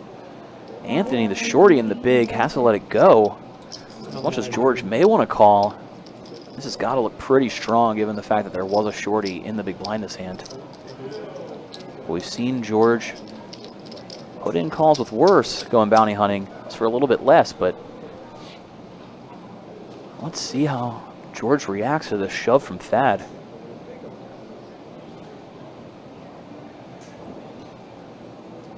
And he is going to read it for strength. Just let go of the jack 10.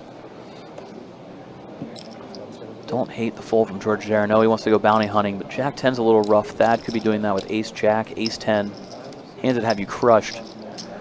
Maybe if he had something like 8-9 suited, we could have seen a call.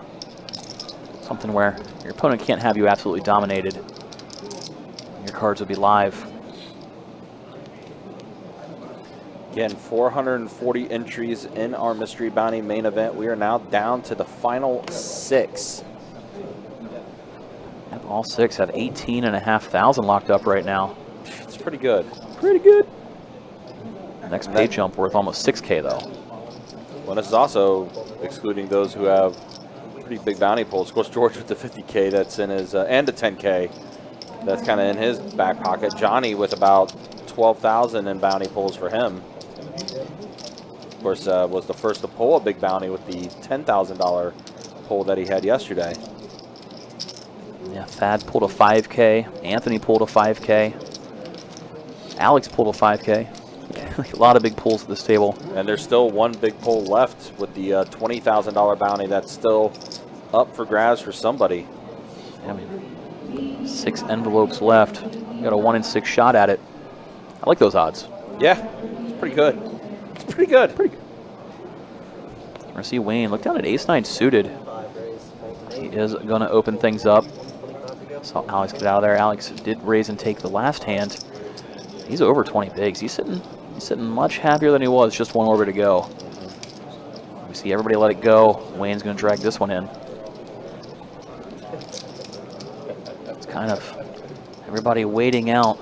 Anthony dwindling as the lone shorty.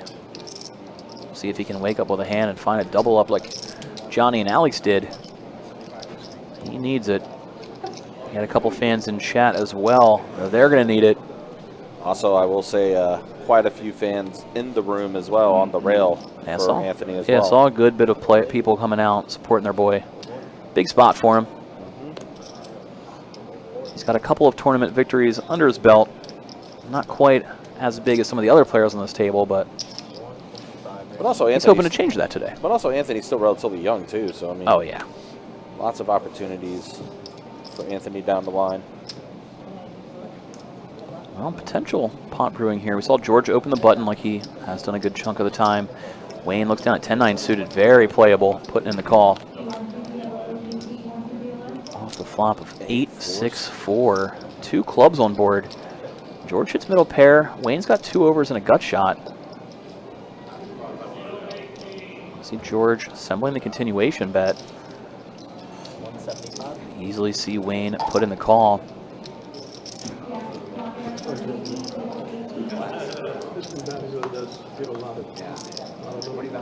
See if Wayne does want to do it.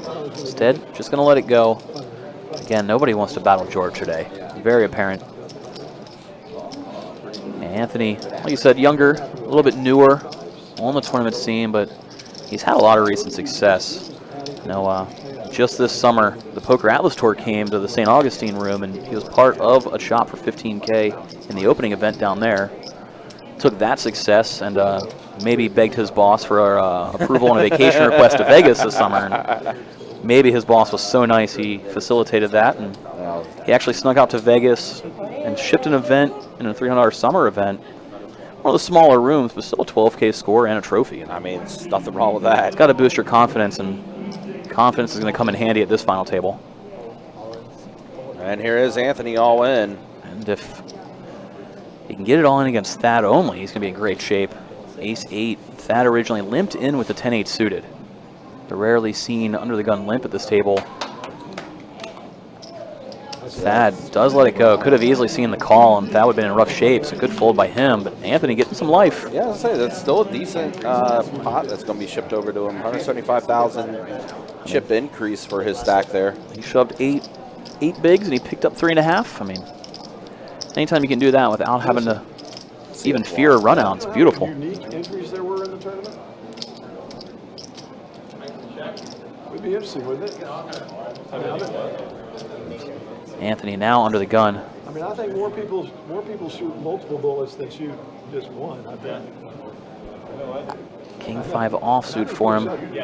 He's definitely itching to get it all in again, but not with that hand. No, Ben Scroggins had like 5 in one day, I think. I hope Ben was in the chat earlier. I wonder if he's hearing Thad talk about him. Well, Ben was in the chat yesterday, too, saying that he and a few others were responsible for quite a few bullets that were fired into this main event.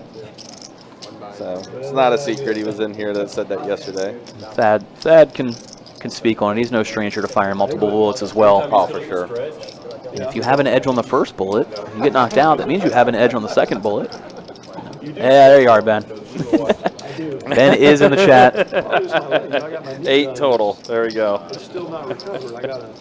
You know, not cashing off 8 bullets sounds bad, but he's still way up on the series after winning event yeah. 1 outright. No chop, shipping the trophy in event 1 on here, on stream last week. We had a quick chip count update. Still see George holding over half the chips in play.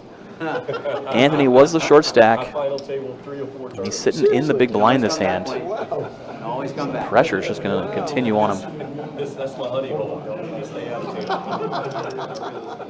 Johnny ace queen And monster hand for him. in the hijack. And George folded, so obviously that's going to shake up the hand a little bit. George generally the one putting pressure on everybody at this table. So it clears the way for somebody else to try and put some pressure on. Johnny opening it up. Going with the 1.5x open, 125K over the 50K big. But you know, it seems like one of the last times I was. See everybody fold over to Anthony, the short stack in the big blind. 8-7 offsuit, normally something you want to defend if you had a little bit more chips in front of you. It might have even been like 40. I mean, Given how short he is, they were saying it was going to be 2 might be hours rough to before I played, continue. so I got in my car and went home. See which way he goes, and he's looking to put in the call. He's hoping to hit a piece and maybe pull a stop and go. If he hits this board in any way, he has a pot-sized bet behind, Again, you don't want to be too aggressive. and he hits the flop. Sheesh, what a flop. He actually hits it so hard, he's going to check it over to Johnny. Yeah, it does If he check hits it. one pair, he's probably going all in, or a straight draw, he's probably going all in. Hitting it that hard, you're praying to see a continuation bet. Yeah, Johnny's going to oblige. yeah. He has to see bet here. With his 2 overs, 100%. Fortunately, I mean, he went small, and Anthony's going to trap, putting in the call with the hammerlock on his hand and top 2 pair. We are at the turn. See what the turn is momentarily. It's 5. Complete prick. Yeah. Johnny's going to continue putting Anthony to a test. It does go on, and Johnny does let it go. Huge pot for Anthony there. Yeah. And he also takes away chips from somebody that it cripples. So now Johnny's becoming the short stack, and Anthony's got a bit of life. How much is there? How much is You know, if you pick up a lot of chips from a chip leader, it doesn't shake up things at the bottom of the barrel, but when you take it from somebody else that's short, it really helps you out because suddenly your ICM value increases. Say, out of 440, I'm going to say like 280. Lower than that. Or maybe, yeah, maybe lower. 250. I don't know, because a lot of people 200. They are good.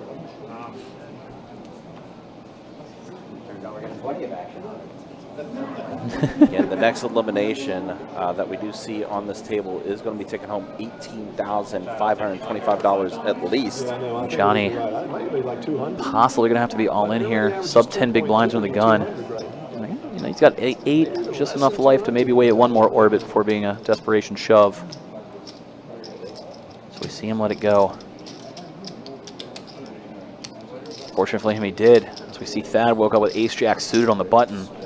Would have had a monster lock over Johnny's jack 10. So Thad opens it up. George's big blind, queen 8 suited. Easy defend. There is the call from George. George and Thad heading off to a flop. Ace 8 4 flop. So if that does catch an ace, George with the 8. Yep, George going to check inflow. Thad, easy continuation bet here. That's what he does.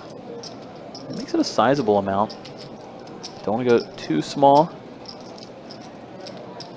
Betting out 225. It's going to set up a turn jam for him as well if George puts in the call, which looks like George is going to call.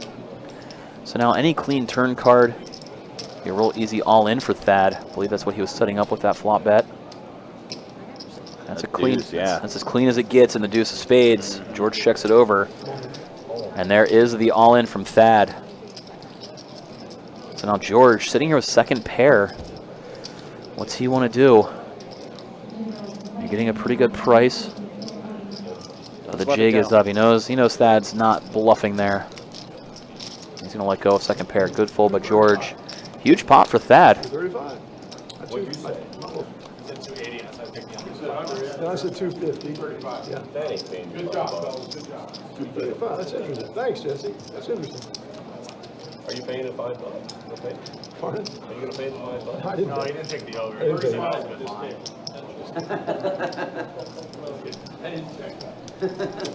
But I could.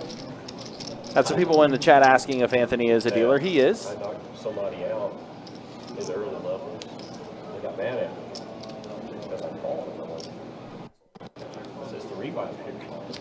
It's like $1,700 still. Like, I know, but bring 4 or 5 shells to this thing. That's right. Raise 110. Stack.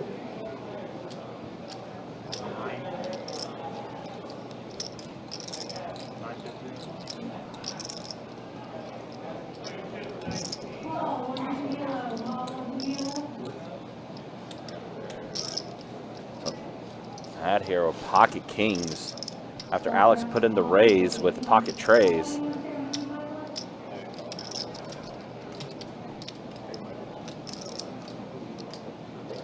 And does put into 3-bet to 350.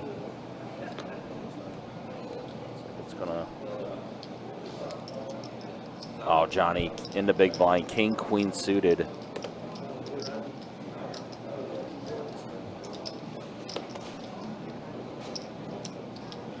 Ooh, this is rough.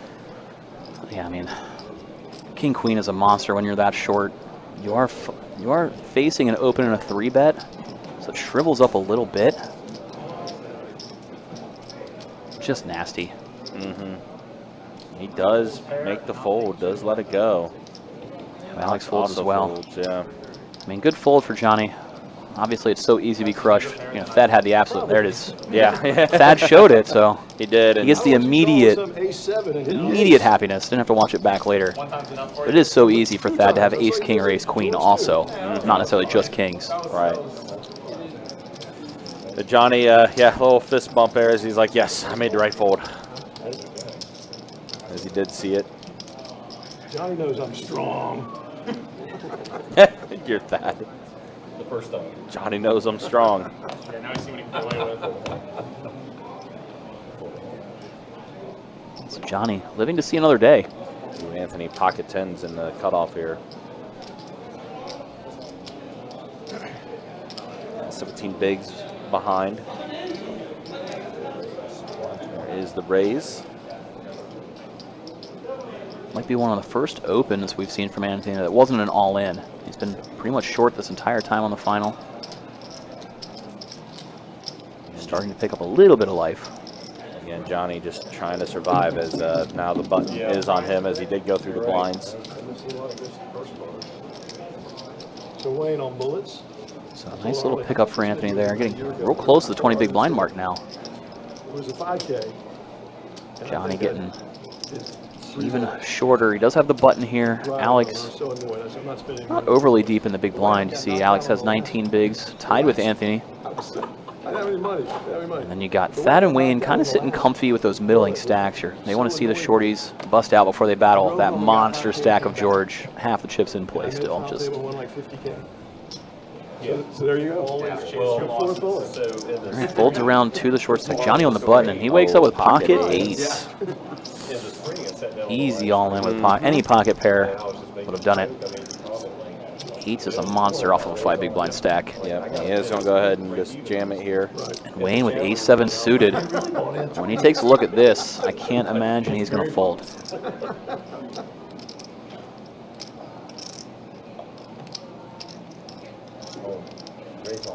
Yep, and Wayne does re-jam. Yeah, just ISO, Yeah, pushing Alex out of there, going for the bounty. there has Johnny's tournament life too. Yeah, pocket ace versus ace 7 suited. Wayne going to be hoping to hit an ace, maybe some diamonds. Johnny looking to find that double up again. Good flop for Johnny. Yeah, eights are still good. Beautiful turn for Johnny. Now Yeah. ace of clubs is no good for Wayne. No ace on the Eights are gonna river. Hold. Johnny with another double. Man, Johnny It's just the second time he's done this. he is battling, man. He is definitely finding these double ups to stay alive. Shorties survive. Just like we saw Alex just just a few hands in. Found his early double coming in as a short stack. Anthony's found some pots as a short stack, and Johnny's done it twice.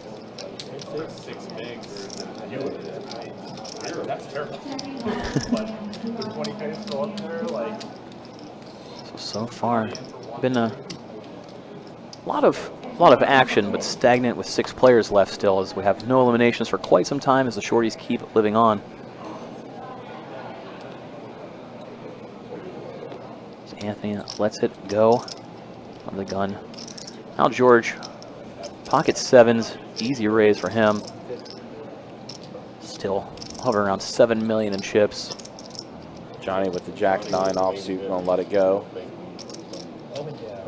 Especially with it being shorthanded now, these pocket pairs.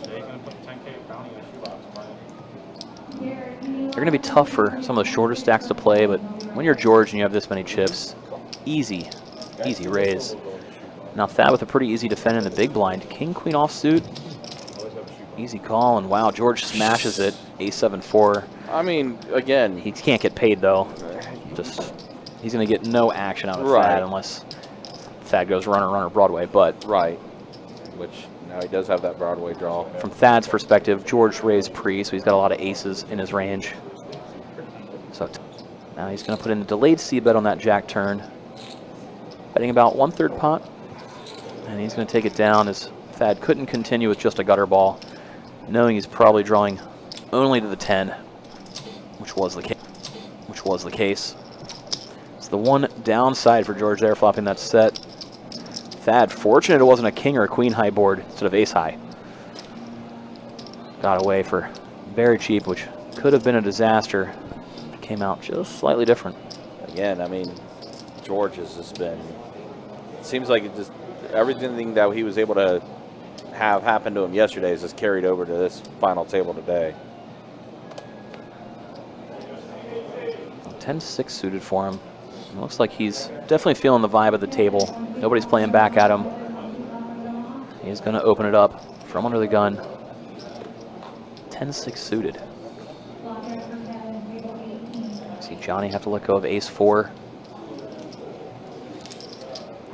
Everybody folding behind around to Anthony's big. He's got an ace. He's got that awkward chip stack though. 17 big blinds with ace-7 offsuit.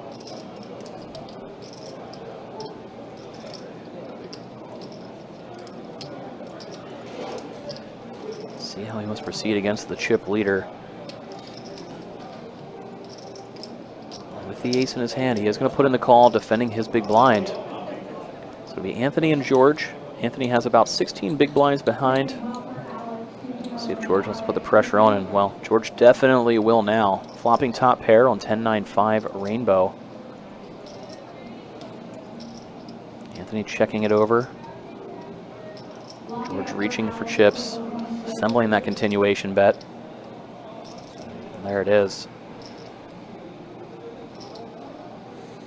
Going with about 2/3 pot size bet.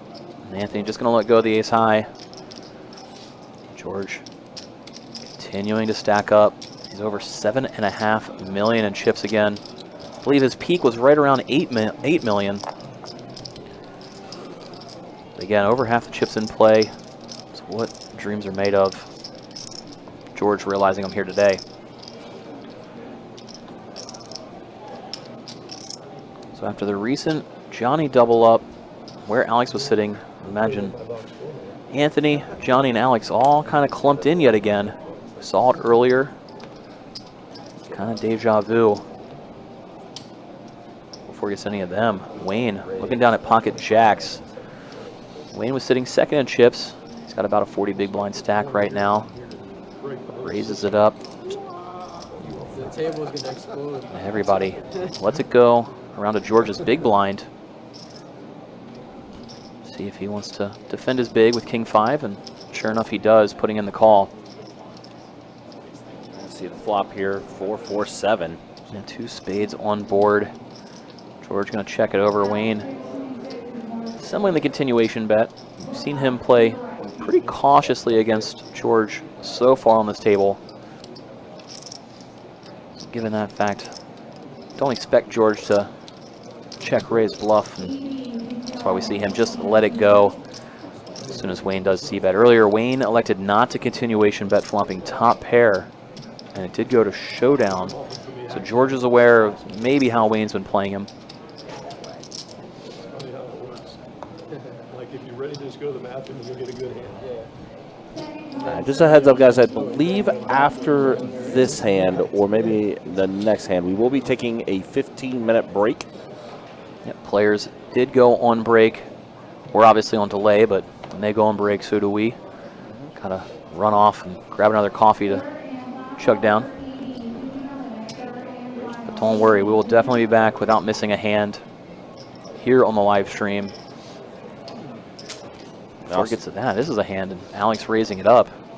One of those aforementioned shorter stacks, and it was against Johnny's big. 15-minute break, 15-minute break, everybody. All right, so Trying there. to let it go. All right, so there you hear it. 15-minute break for the players. So that means 15-minute break for us.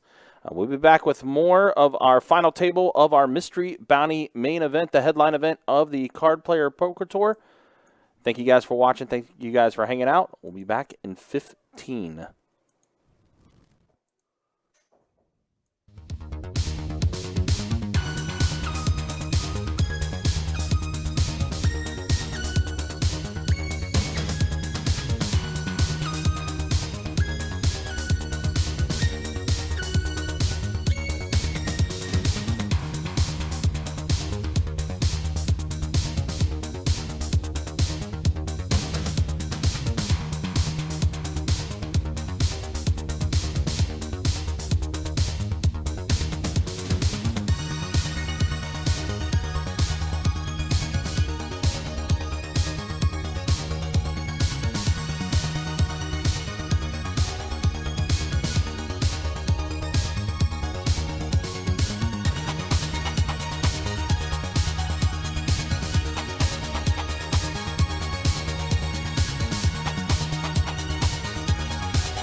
If you're sharing a hotel room with friends, you're also sharing a bathroom and a mirror, a tiny hairdryer, and an outlet and a tiny counter.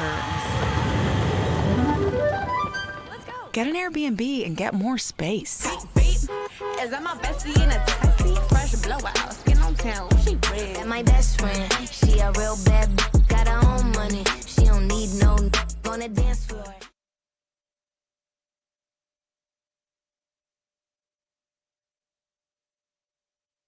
As I'm in the midst of applying for residency right now, wish me luck, Grammarly has again been a lifesaver with my application in helping me write my personal statement and CV. Grammarly is your digital writing assistant. It's an all-in-one tool that improves your productivity, triple checks your work, and saves you time when working on multiple assignments. Even the free features are incredible. You can set your own writing goals, track your word count, and even find new words to replace your overused ones using the synonym feature. I personally love using Grammarly.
The Ergo Smart Base from Tempur-Pedic automatically responds to snoring, so no more hiding under your pillow because this system actually detects snoring, then adjusts to help reduce it. Don't miss our biggest sale of the year with savings.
Guys, welcome back. Just about ready to get cards back in the air after the players return from their 15-minute break.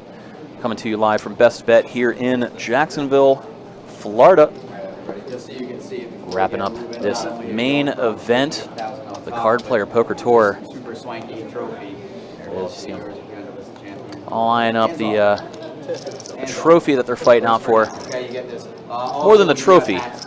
They're going to be playing for $88,000 up top, 87.8 to be exact, but you know, what's a few hundred between friends. But here we go.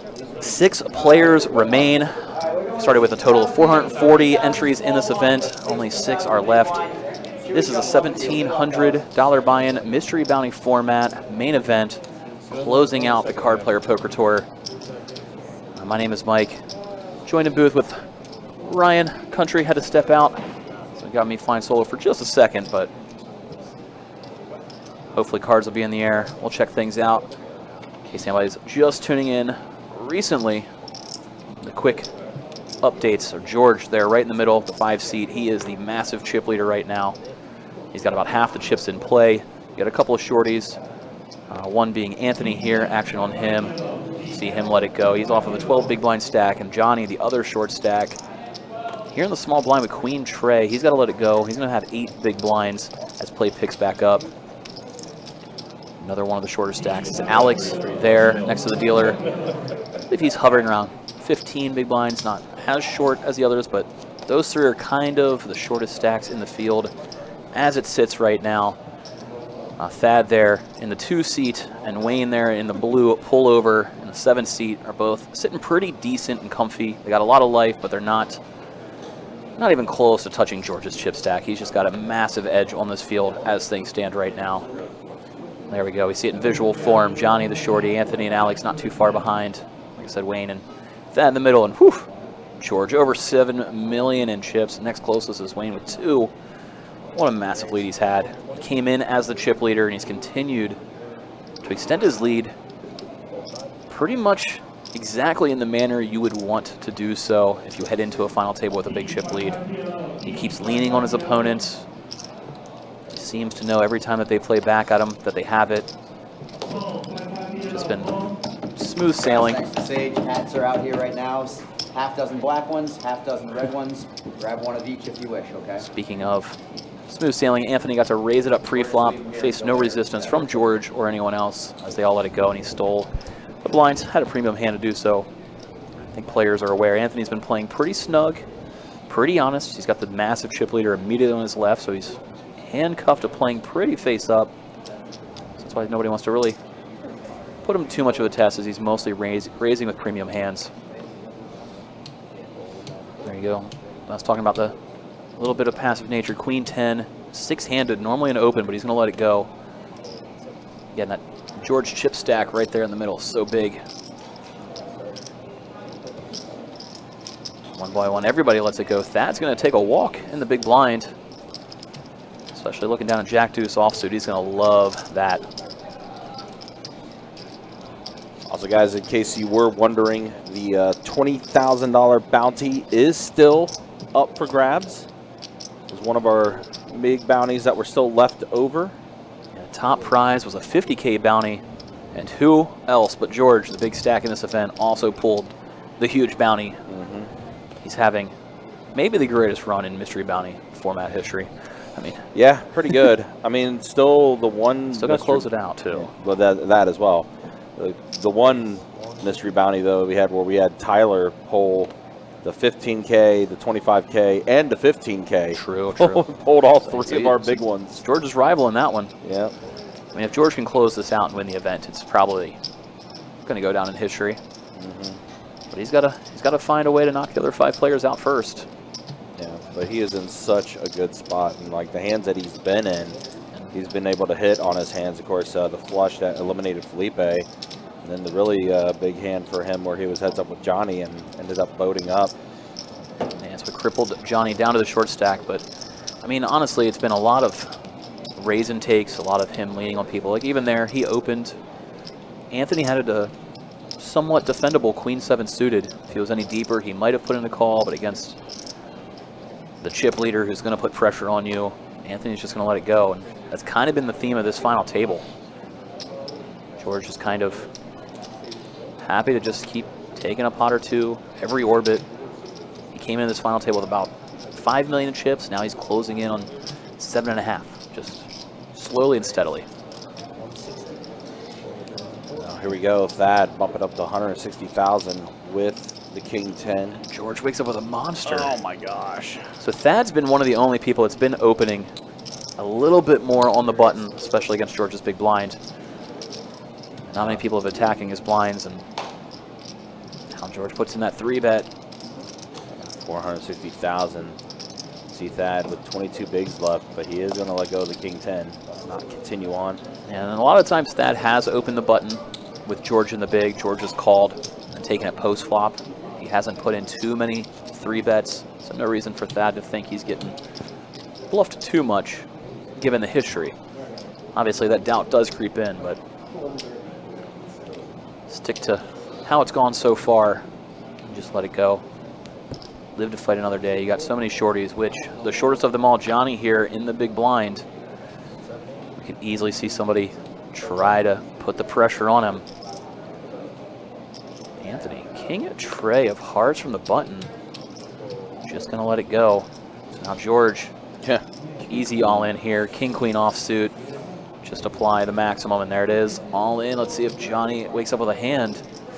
He does not. 9-4 suited, just frustrating. Yeah. As you know, you're getting crippled down to 6 bigs. It's nothing. Can't play that at all. Yeah, Johnny has 6 big blinds after that hand. In the small blind here, he's got to find something very soon. He knows it. Everybody on this table very experienced, very solid tournament players. It's a lot of Jacksonville natives and regulars, but everybody's very accomplished. Sometimes when you say, you know, local regular, it carries a connotation that they don't have necessarily any big scores, but pretty much everybody on this table has at least one to their name. All right, ace-6 for Anthony in the cutoff. Yeah, 12 big blind stack. Might just be an all-in situation. Oh, that's going to be a fold. Oh, yeah. It's definitely not something you want to open and face a 3-bet. So it's all in or fold. You see him maybe feeling the fact that Johnny is so short, he doesn't want to step out. These pay jumps are huge. I mean, it's 18.5 locked up right now, but if you're Anthony and you watch Johnny get eliminated, you ladder up for an extra 6K. It's a pretty big pay jump. Yeah. So if a decision is close, maybe you lean on the safer side. Yeah, these pay jumps are going to be starting to take effect. I mean, especially, like you said, at this spot, it's a $6,000 pay jump at this point from 5th to 6th, but then look at it from 4th to 5th and so on. Yeah, true. I mean, even right now, if you're on the shorter side and you can fade 2 eliminations, you almost double up your current payout. So yeah, if you're short and you have George applying pressure on the table, everybody's playing pretty cautious, waiting for some shorties to get out of here. Anthony with queen 10, another one of those middling, somewhat playable but dangerous hands. He's got to let it go again. If Anthony had more chips to play, we'd have seen him probably put in a lot more pre-flop raises. Instead he lets it go, and there it is. George opening it up, suited 1-gapper. And Johnny, jack 9 on the button, letting it go. Nothing to do but fold. Wayne out of the small blind, letting go of his garbage. It's over to Alex. And Alex, off of an 11 big blind stack. King 9, normally you would defend the big. Just a matter of how do you want to proceed post flop, and Alex is going to call. Does catch it king. Yeah, stays way best flopping top pair. George did flop middle pair. So when Alex checks it over in flow, George, the pre-flop raiser, easily going to put out a continuation bet here. It's good for his range. It's decent for his actual hand, flopping a pair. There is the bet. And Alex gonna just go ahead and rip it. All right, so George quickly putting in the call. Yeah, George going bounty hunting. Opportunity for Alex here. He's on a turn. A 7 and only a 7 for George. Doesn't happen. That's a big hand for Alex, because now puts him like at 27 bigs. Yeah, just like that. He's right there in contention with Thad and Wayne for 2nd/3rd in chips. And he doubled up through the chip leader. That's the first time we've really seen George lose a hand of note. Right. I mean, that's been smooth sailing, and you know, not really much he can do. Once he puts out that C-bet, Alex's check raise all in wasn't for a very large amount more given the size of the pot. If both your 9 and 7 were live, you're almost getting the right price. There's always a chance Alex had a flush draw. His 2 clubs came on board as well. Not much else for George to do but call. That's why we saw him quickly just put the chips in and take it to the run out. Well, and also a credit to Alex again, who did enter the final table as the short stack. True. And he's been battling and has found himself in a really good spot now after that hand. Yeah, he came in super short, just over 300K. Most players had $500,000 or more. And he got an early double up, and he hasn't really looked back too much. Every time he gets short, just like that hand, he finds a way to find a double again. All right, Anthony, king, queen offsuit, puts in the raise to 120. Another one of those shorter stacks. Oh, and Johnny, king 9 in the cutoff. And we just saw king 9 work for Alex. Johnny going to be looking for a hand to get it all in with. It's tough because Anthony's been playing rather snug. That's why we see Johnny get away. Could have easily seen it an all in against like a Georgia Open, knowing that you might be ahead. But Anthony under the gun, maybe you want to be a little cautious. There's Dad putting in the call though. Yeah, I guess to defend his big blind. Closes the action, just take it to a flop. Jack 4 deuce. And neither player with a pair. Thad checks it over. See if Anthony wants to put out a continuation bet or not. Looks like he does. Wouldn't mind a check back with ace high because it would have more showdown value than king high. That's why we're going to see Anthony c-bet king queen. C-bet gets it done. After Thad lets it go. Thad's going to be sub 20 big blinds after that hand. Suddenly he's flirting with that danger zone. You gotta call your crew. Hear the rail getting a little excited to see Anthony win a pot. He's got a lot of friends over there. There may or may not be quite a few people rooting him on. Yes. Yeah, just in case anybody wasn't aware, Anthony is a dealer at a nearby room, so one of those things. You got a lot of dealers out there aspiring to be good poker players, so they're rooting on their friend at a final table. I saw a couple of them sneaking over on their break in this room, checking him out. Yeah. Out of all the players at this table, he might have the least amount of experience, but doesn't mean he hasn't been putting in work the last couple of months and years at the table. You see one of those more experienced players, Wayne, opening things up with king 8 of spades. And it gets around to Anthony, king queen out of the big blind. Yeah. Wouldn't be surprised to see him just call. Wayne hasn't gotten out of line too much at all. He's a very solid player. Anthony's been taking the more cautious route, and that's what he does here, putting in the call. We go off to a 9-6-4 flop. Not what Anthony was hoping to see. As he checks it over, Wayne could find a continuation bet here. No reason to go too massive. So he does half pot, continue, hoping to just take this one down right here, right now, and might be the case. Anthony not wanting to give up 3 big blinds on that continuation bet. It'd be a big hit to his stack, and you see him fold.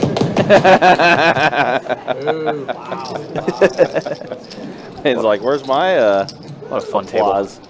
Yeah, been a very fun event. I mean, it's probably my favorite. We were talking about yesterday, based off who was in our final 24 when we did our redraw. However, whoever was going to be at this final table, we knew it was going to be a good final table. I mean, really, even just when play resumed with 57 players yesterday, just walking through that field, making the way to the featured table, heading over here for commentary, every break, I think 90% of the field you'd love to see at the final. All right, here we go. Johnny all in, king 6 suited under the gun. Yeah, under the gun, you have to go all in a lot wider than maybe you'd like to off of like a 6 big blind stack, knowing you're in the big mix hand. Yeah, wakes up with a monster, and he's going to ISO jam, but George looked down at crap, had to fold it. Obviously, George would have loved to go for the double knockout. All right, off to the races. Johnny needing a king. 10's in the lead so far. King for Johnny. Ace. Wrong overcard. 9 on the river. And Anthony does eliminate Johnny Pham. So GG's to Johnny, going out in 6th place. He'll always have a place here at home. Best bet Jacksonville, that's for sure. I think the rail was torn there. Johnny, another local favorite, former tournament director here at Best Bet, going out in 6th place. Be taking a nice chunk of change, 18,500 back to Vegas with him. Yep. Oh, well, that's just the payout. Don't forget, he also has another 12K in bounties. Yeah, did cash up another 12.5, so it's a total of 31,000 that he's made in this event. Not too shabby for a nice little vacation out here to Jacksonville. Now, everybody's got 24,000 locked up with 5 players left. Anthony gained a nice chunk of chips in the last orbit. He went from shorty, kind of in contention again with, you know, a lot of those players having the 20 to 30 big blinds. He's now one of them. Look at this, 10s again for him. Well, back to back. That's pretty good. That's pretty good for Anthony. Yeah, he is facing Alex opening under the gun. We haven't seen Alex open too wide. And it is from first to act. Again, we're 5-handed, so under the gun, not nearly as scary of an open as it once was, but still going to garnish some respect. See if Anthony does want to find the 3-bet. Cutting out some bigger denomination chips. He's definitely thinking about it, and if so, what size he wants to use. Instead, he lets it go. Really respects Alex's open. Wow. Oof. Man. Now Wayne closing the action with 7-6 suited. He's going to put in the call. Oh, 10-6. I didn't feel the ace-7. No, the 10-6 look good. Yeah. To go to queen, deuce flop. Alex is king high's best. One club on board, only a backdoor for Wayne at this point. We'll see if Alex finds the continuation bet. Sure enough, there it is. Go small, no reason to make it any larger. As it gets the job done, he's going to take it down. I was a little surprised to see Anthony fold the 10s pre-flop there. That's for sure. Maybe just feeling a little bit of that anxiety fresh off of knocking a player out, chipping up. You don't want to lose the chips back. He was unsure of what to do, so he just lets it go. Again, the next elimination, the 5th place payout will be 24,295. Again, if you want to see the payouts for yourself, if you're watching on Facebook, you can check the pinned comments. All the payouts are listed there. And then also on YouTube, if you're watching, exclamation point payouts.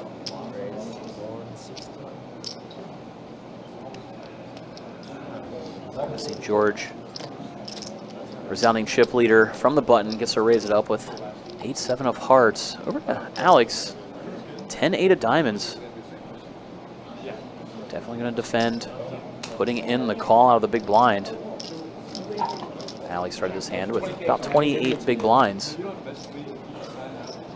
Deuce, deuce, jack flop, 2 diamonds. Yeah, good for Alex. A board that George is going to continuation bet on. Counts are key right now. George actually does. Right around 1/3 pot. 150,000.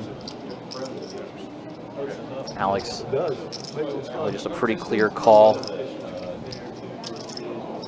Doesn't necessarily have to check raise. No need to get overly aggressive at this stage. Now 10 of hearts. So now Alex does have the pair of 10s on top of the flush draw. And George does have a gut shot straight draw now. He'll be looking to hit a 9 on the river. See if he wants to continue betting or check it behind and hope to hit something to go with his hand. Sitting here with 8 high. Does check it back. 4 of hearts falls on the river. So the diamonds don't come in. Alex's 10 is still best. He's going to check it over. George sitting here with 8 high. Given the fact the flush draw missed, we might see him throw out a bet, try to steal his pot away. Obviously, knowing 8 high is no good. Alex, pretty happy to probably just check call. Hard to put him on a 10 the way this hand is played out. Again, nobody's really stuck in the hands too much without having something against George. Does check it back though. Yeah. Good news for him is Alex wouldn't have folded to a bet. No. I like the check on the river from Alex. The only way you're really going to make anything of value is to let your opponent bluff. You know, if you try to value bet with a 10, you're not going to get looked up by much worse. Any other 10 would be a chop or have you outkicked. You can tell George definitely thought about it. He knows he's not winning with 8 high. That's going to push Alex over 30 bigs. So we're starting to see a little bit of chink in the armor. George, he seemed pretty much unbeatable so far here on the final table, and seen a couple of things not go his way. We'll see if they're just speed bumps or an indication of something bigger to come. It's not going to be through him relenting by any means. We see him open it up. King 10. Everybody has to fold. George right back at it. He's still sitting over 6.5 million. As much as we've seen a few pots go against him. Yeah, he came down from his peak of 8 million all the way down to 6.5. I mean, he's got a massive lead still. Yeah, 50% of the chips that are in play all belong to George. But yeah, Alex, you saw Alex leapfrog into second in chips after that big pot. It's crazy. Alex has, like I said, he has been able to maneuver through and stay alive, entering this table as a short stack when it was the final 9. From shorty to second in chips, I mean, heck of a comeback. Quietly, too, it kind of seems. George pocket jacks, obviously going to raise it up. Yep. So he does, makes 160 over to Alex's button. Just going to get out of there with the queen jack. It's almost like he just knows how to navigate this against George. George going to take that one down at pre-flop. We've seen that a lot. George raising pre and taking it down, both with hands and without.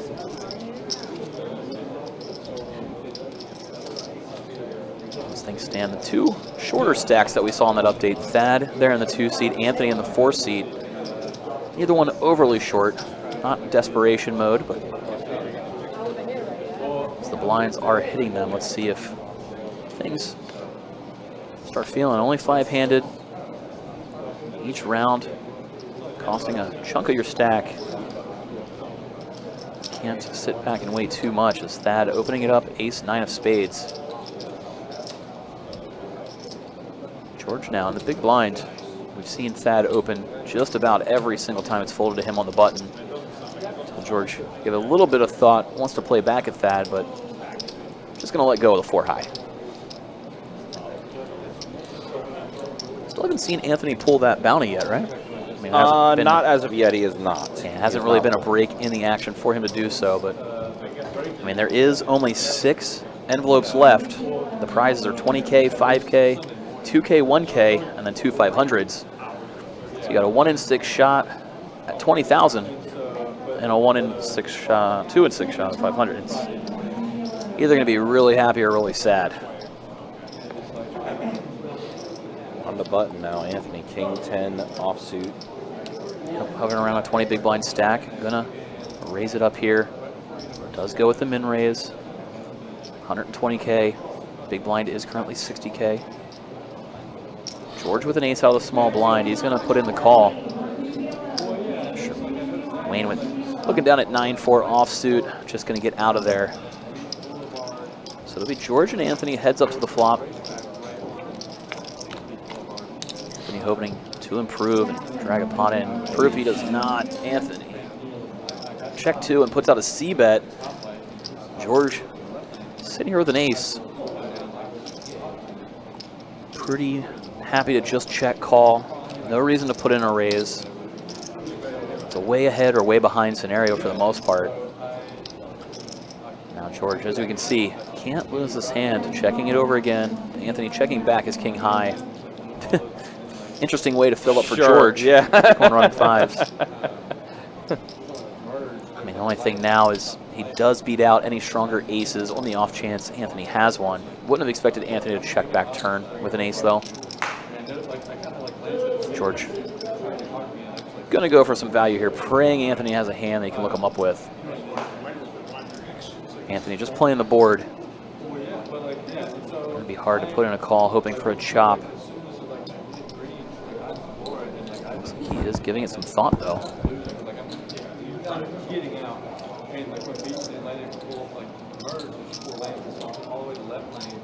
See him thinking it over. Always a chance George is trying to steal one. But this represents a good chunk of Anthony's chip stack, about 1/3 of it. He's about 900K behind, and this is a 300K bet. And you'd be calling just for the chop.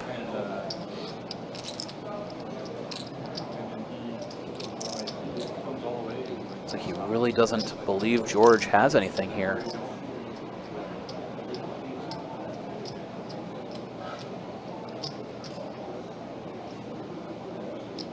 Looks like he's letting go of the chips. He had the, oh, he's picking them back up. He had the calling chips cut out. Going back and forth. What's he want to put into the middle, the chips or the cards? Right hand says one thing, left hand says another right now. Very torn.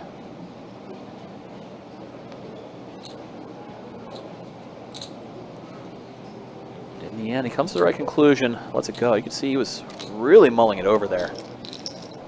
Wanted to go bluff catching.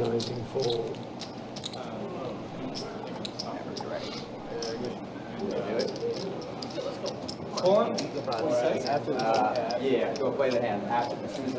Trying to find a spot for Anthony to sneak over, pull his mystery bounty. If he folds pre-flop here, it may occur on this hand. So far, action's been moving pretty quick as we sit 5-handed.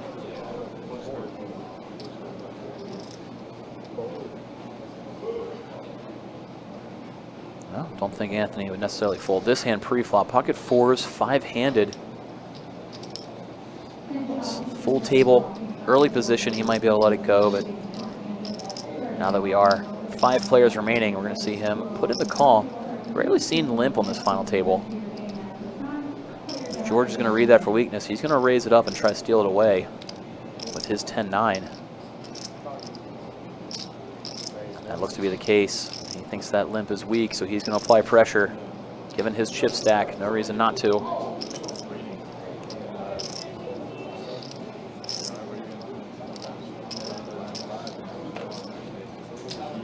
Wow, Alex waking up with ace queen in the big blind. Just going to put in the call. Anthony happy to overcall. Just like that, almost $500,000 in the middle.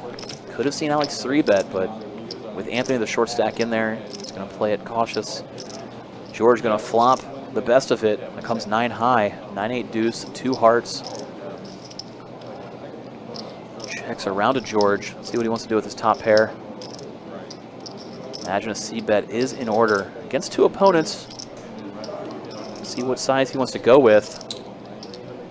Looks like he's going around half pot. Bets out 300,000 into just under 600,000.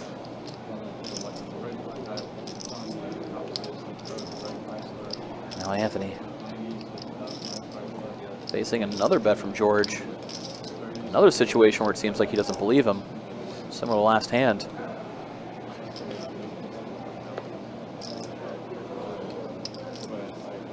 This bet represents a good chunk of Anthony's stack.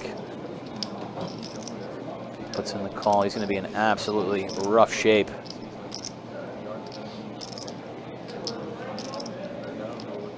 This is where these 4s get very awkward.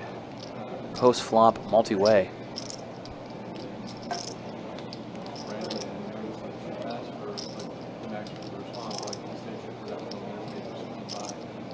Feels like something's developed here where Anthony's really starting to believe that George is trying to run the table over. This is back-to-back hands. We've seen him kind of go into a deeper tank, thinking about his options when George fires out. And while it's partially true that George has been using his chip stack, he's been using it wisely, and this was no exception. After it all, Anthony does let it go. He's going to be crippled down to around 12 big blinds. Heading into under the gun, too. Pressure's going to start mounting for Anthony. All right, we are ready for our next bounty while we're changing dealers. Anthony Pathman coming in for another one. Still a 20,000 bounty available. Anthony, go get it. Friends and family are rooting for it, that's for sure. And he has $1,000. $1,000 for Anthony. 4 other players at the table are happy to see that pool. So the 20K still remains. 5 players left. 20K bounty still in there.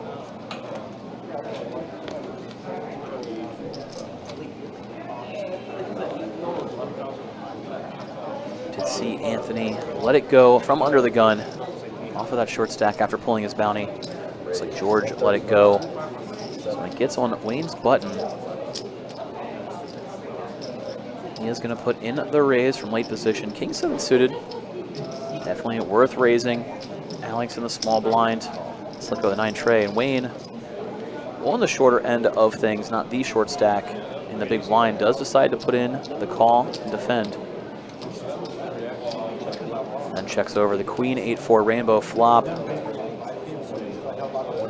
Wayne's going to find that continuation bet. That has to let it go.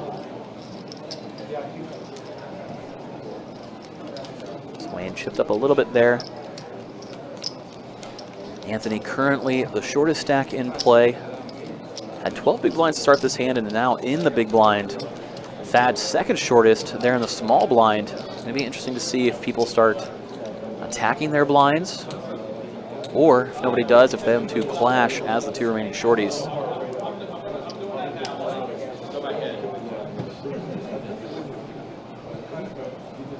Everybody hoping to see an elimination, especially if you're on the short side like Anthony right now. You got 24K locked up, but 1 pay jump, 4th place, paying 32K. We're gonna try to spike that 8K pay jump if you're on the shorter side of things. Looks like George is gonna get back to work. Seen him chipping up and putting pressure on. He's gonna do it again, raising it up with 10-8 of hearts. Now Wayne sitting 3rd in chips. Looks down at King Queen offsuit. What does he want to do against George's open? Seen him play pretty snug against George so far. Looks to be no exception. Could have easily mixed in a 3-bet, but elects to put in the call. Now Alex with a decision. He's also sitting with around 30 big blinds. Looks down at Ace-Jack suited given this action. Call or raise? He's going to go with the call. So the 3 big stacks in the hand, the 2 short stacks are in the blinds. Let's see if they get out of the way and hope to see a collision. Do see Thad let it go.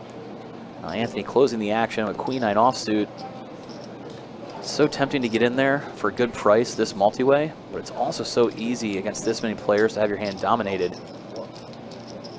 For this price, Anthony is going to come along. So rarely seen 4 ways to the flop in a raised pot. Comes down king high with 2 diamonds. So Wayne flops top pair. Alex flops the nut flush draw. George, meanwhile, was the pre-flop raiser and flops a gut shot. Let's see if George wants a continuation bet or just play it safe with multiple opponents in this hand. Does in fact check it over to Wayne. So it seems like Wayne and Alex are destined to collide here. As Wayne fires out the bet after George checks. What does Alex want to do? Raise or call? Both options seem valid. He's going to go with the call. See if anybody does anything behind him, which we can see neither one should. Now action to George with that gut shot straight draw. Tempting to go along here, but you only have 3 clean outs. You know somebody's probably going to bet on the turn. George just gets out of there. Now Jack falling on the turn for Alex, so he improves to a pair plus flush draw. Wayne's king still best. These players were sitting 2nd and 3rd in chips. Whoever comes out of this one with the pot is going to have a healthy lead on the other one. There's a lot of ICM pay jump implications here between these two. As Wayne fires out 350,000 to a pot of just over $1 million. Looks like Alex is counting out a call. And there it is, just going to put in the call. Again, wonder if Alex would be putting in raises if there weren't Thad and Anthony both a little bit shorter still to act at this final table. Hoping to see some knockouts. And action goes check, check on the river. Alex a little frustrated to see Wayne's king. He has to take it down. Whew. Yeah. Alex Going to be knocked down to the 20 big blind mark. Should still keep him third in chips, having more than Anthony and Thad, but that gap has closed. And the gap that widens is Wayne sitting in second place. He's obviously got a long way to go to catch George's stack, but now he's firmly sitting in second, taking the chips away from the only other player that was close to him.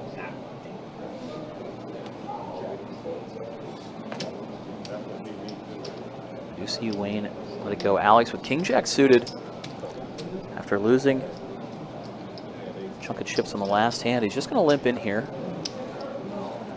Opens the door for Thad to put in the call also. Limp along from the button. Anthony with an ace in the small blind. Only 30,000 more to call. Getting 9-1. Instead, he's going to go for the squeeze. Just jam it over the limpers. All that dead money in the middle. This is a good way to chip up if it works. 550,000. If he gets this one through, he'll pick up 4 big blinds in dead money. And wow, Alex is going to go all in and go for the bounty of Anthony. Seemingly out of nowhere, we are going to be off to a run out. Anthony at risk here. Alex looking to hit a king or jack. Adds a 10 to the turn to his repertoire. Instead, it's a 4. And now ace on the river. Short stack, Anthony finds the double. Back-to-back disaster pots for Alex. He's going to become the short stack after those 2 hands. These players basically just switch positions at this table.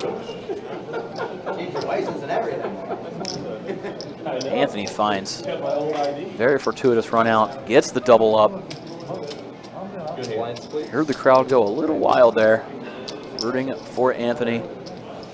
He's so quiet. How do you get all these railbirds?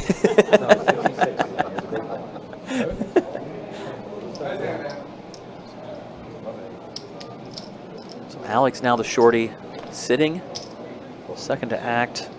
Lets it go after Wayne puts in the open. Or no, rather that was Wayne was putting in his big blind. Alex was first to act, had to let it go. So now folds around to George in the small blind. Again, George, massive chip lead.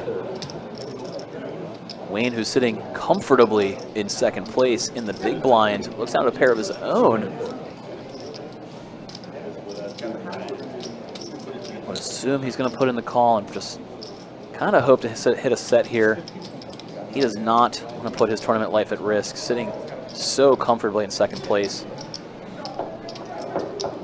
He's got 60 big blinds. Next closest player has 20. George, the only player that can eliminate him. Also, George, the only player that can double him up. Should he find a fortunate run out? See him giving it some thought. Second place paying out $58,000 right now. You only got 24 locked up. Those ladders are huge. Should he be able to finish in his current chip stack position? You don't necessarily want to risk that too much. They're only going to get bigger too. King, king, 7 flop.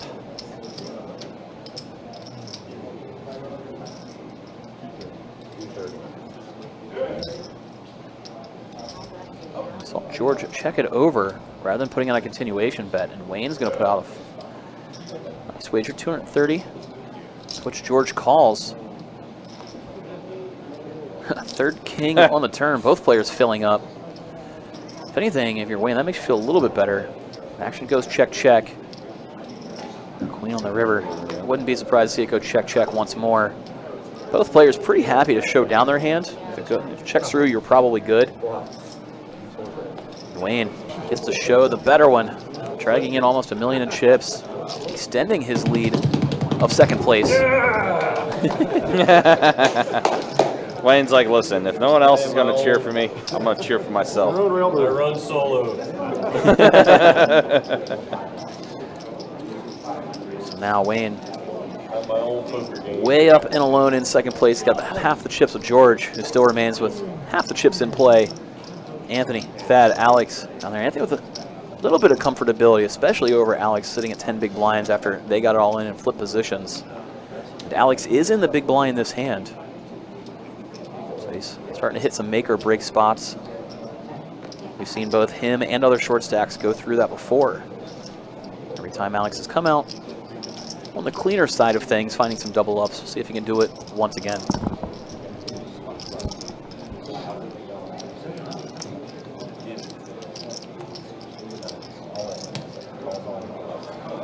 We saw Wayne apply max pressure, jamming from the small blind. Quick call from Alex because he has an ace. Any ace is a mandatory call in that spot for Alex. Wayne going for the bounty, going for the knockout. Hoping to full double. And there we go. We see it yet again. Alex finding a way to get a double up. Once he gets short, he came into this table as a short stack. He's been the short stack a couple of times. Every time he just chips right back up, goes back to life, and here it is. 20 big blinds for Alex after that all in. Puts him, Thad, and Anthony all in close contention. All three of them are seated in a row in this formation too. So all the blind versus blind spots are going to get more and more interesting. This time around it'll be Thad in the big blind over there in the 2 seat. He is currently the shortest of those 3 players. If you end up winning the tournament, that's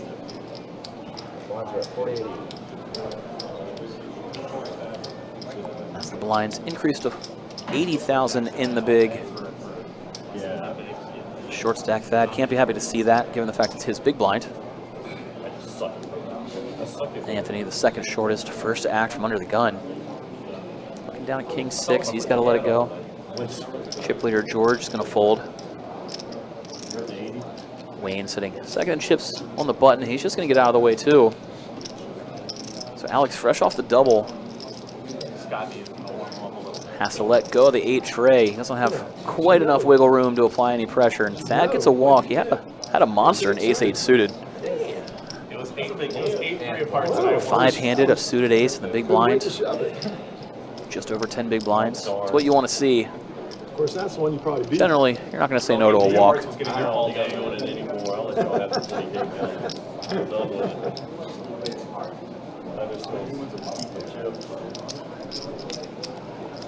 now Anthony's turn to be in the big. Just over 10 big blinds. We've seen some people attack the shorties. Not too long ago, we saw Wayne go after Alex's. See if anybody wants to test Anthony now. Alex waking up with a monster on the button. Ace Queen suited. Puts in the raise. He's hoping to get some action here. Thad, Jack 9 suited. Very tempting to play. Unfortunately, he's just stuck off a 10 big blind stack. You can tell he wants to find a way to chip up and win this thing. Puts in the call. Now Anthony, playable hand of his own. So the 3 short stacks might be headed into a collision course here. Anthony looks down at King Jack offsuit in the big blind. Closing the action, only 80K more to call. He is going to put the chips in. So the 3 short stacks go into a flop.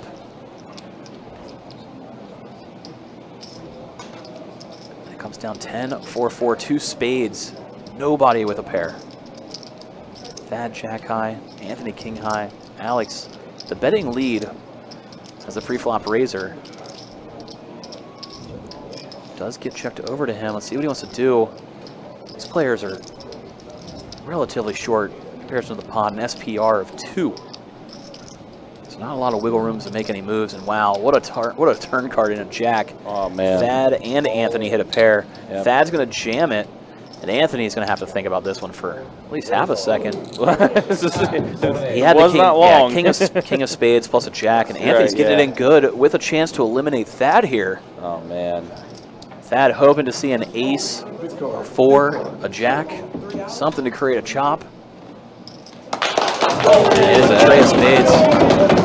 You could hear the rail before we even saw it on screen. They saw the spade as the turn card, and suddenly Thad gets eliminated in 5th place. Anthony, knocking out one of the only players he could since he was so short, gets the elimination. Thad's going to be taking home $24,000 for his 5th place finish. Man, not too shabby. Unfortunate turn card for Thad. And now we suddenly have 4 players left. All 4 have $32,000 locked up. Oh, you know I got you. And Alex, the lone short stack with 11 bigs after that hand, too. And listen, Anthony, I mean, we know George has been kind of like doing what he wants with his chip stack. Everything has been ahead the entire time, but Anthony now being the one that's racking up eliminations and racking up bounties. Yeah, only 5 bounties remain in the mystery pool, one of which being 20K. We're going to see soon if Anthony can be the lucky one to pluck it or not. Obviously, the rail would go absolutely bonkers if he does. If he does, yeah. I mean, they're going bananas every time he wins a pot.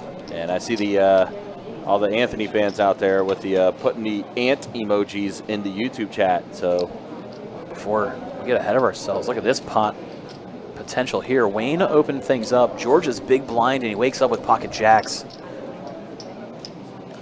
See if George finds the 3-bet. To be the case as he does throw in 4 big chips. Each of those oversized white chips worth $100,000. Makes it $480K. Again, Wayne with king queen suited under the gun. Yeah, I mean 4-handed though, king queen is very strong. But Wayne comfortably in 2nd place. Again, Alex basically sitting on a 10 big blind stack. You do not want to tango with George too much. And that's been the dynamic all day long between Wayne and George. I mean, Wayne's been pretty much 2nd in chips the entire time. George has been chip lead pretty much the entire time. Wayne has generally played very cautiously and straight up against George. And it's fared him well. And his flop's going to fare him well. Queen high, but it is all clubs, so George got a flush draw. Again, these are the 2 chip leaders at the table. George going to check it over to Wayne. Yeah, Wayne happy to just check it back. Yeah. You don't want to blow this one up too hard. 8 on the turn. George could easily find a bet here now. Given the fact Wayne checked back flop, your hand could be best. You could also charge naked ace of clubs if Wayne had something like ace king off with the ace of clubs or ace 10 with the ace of clubs. So it's both getting value and maybe charging a flush draw. Wayne did put in the call. And Wayne's hand is going to stay best on the Tray River. George might put in a little value bet, but he may just check it over. Could easily see George happy to check here. Again, Wayne hasn't put him to any test, so you know you're getting to showdown very often when you check, which is what the case. See Wayne even checking back a queen here. Wayne taking a nice sized pot there. Yeah. He's over 4 million in chips, and George is down to about 6. Yeah. So that gap suddenly closes a little bit. Getting a little bit closer, but again, Anthony found that big pot to close the gap between him and Wayne, and just like that, Wayne extends his 2nd place chip stack even more. And that just feels like been the theme of the day for Wayne. Just has been sitting in 2nd from start to finish. Just hoping to get this thing all the way to heads up and then take it down from there. Now Alex, the short stack under the gun, we're going to see him jam all in, 12 big blind stack. Mystery hand for him with the all in. We are 4-handed, so could be a lot of hands. Any ace, mandatory all in. Any 2 face cards, any pair, a suited wheel ace. A lot of all ins. You can see from Alex. And look at George. Thinking about going bounty hunting with 10-6. Does let it go. Now it's Wayne's big. 10-8 suited. Just over a 10 big blind all in. We saw him gamble earlier going for a bounty. That 20K is still in there. Wayne not going to do it this time. Lets it go, and Alex chips up a little bit as the big blind hits him on this hand. Going to take those chips he just collected and put them right back in front of him. But lives another orbit. By the way, the next elimination, 4th place, 32,220. Every player hoping it's not them. It's an 11K pay jump from 4th to 3rd. And again, the bounty is still out there too. The 20K bounty has yet to be pulled. We haven't seen Anthony's pull yet, though. This is true. He does have one. But before he gets to do that, he's going to put in a raise here with King 8 suited. 165. Nice to see that Anthony's starting to open up finally. He's been very cautious and very snug. Has one of the shorter stacks the entire time. Now that he's got some wiggle room, looks like he's correctly adjusting. Got to start opening up. Four-handed, there's no time to sit back and wait. This raise does get through.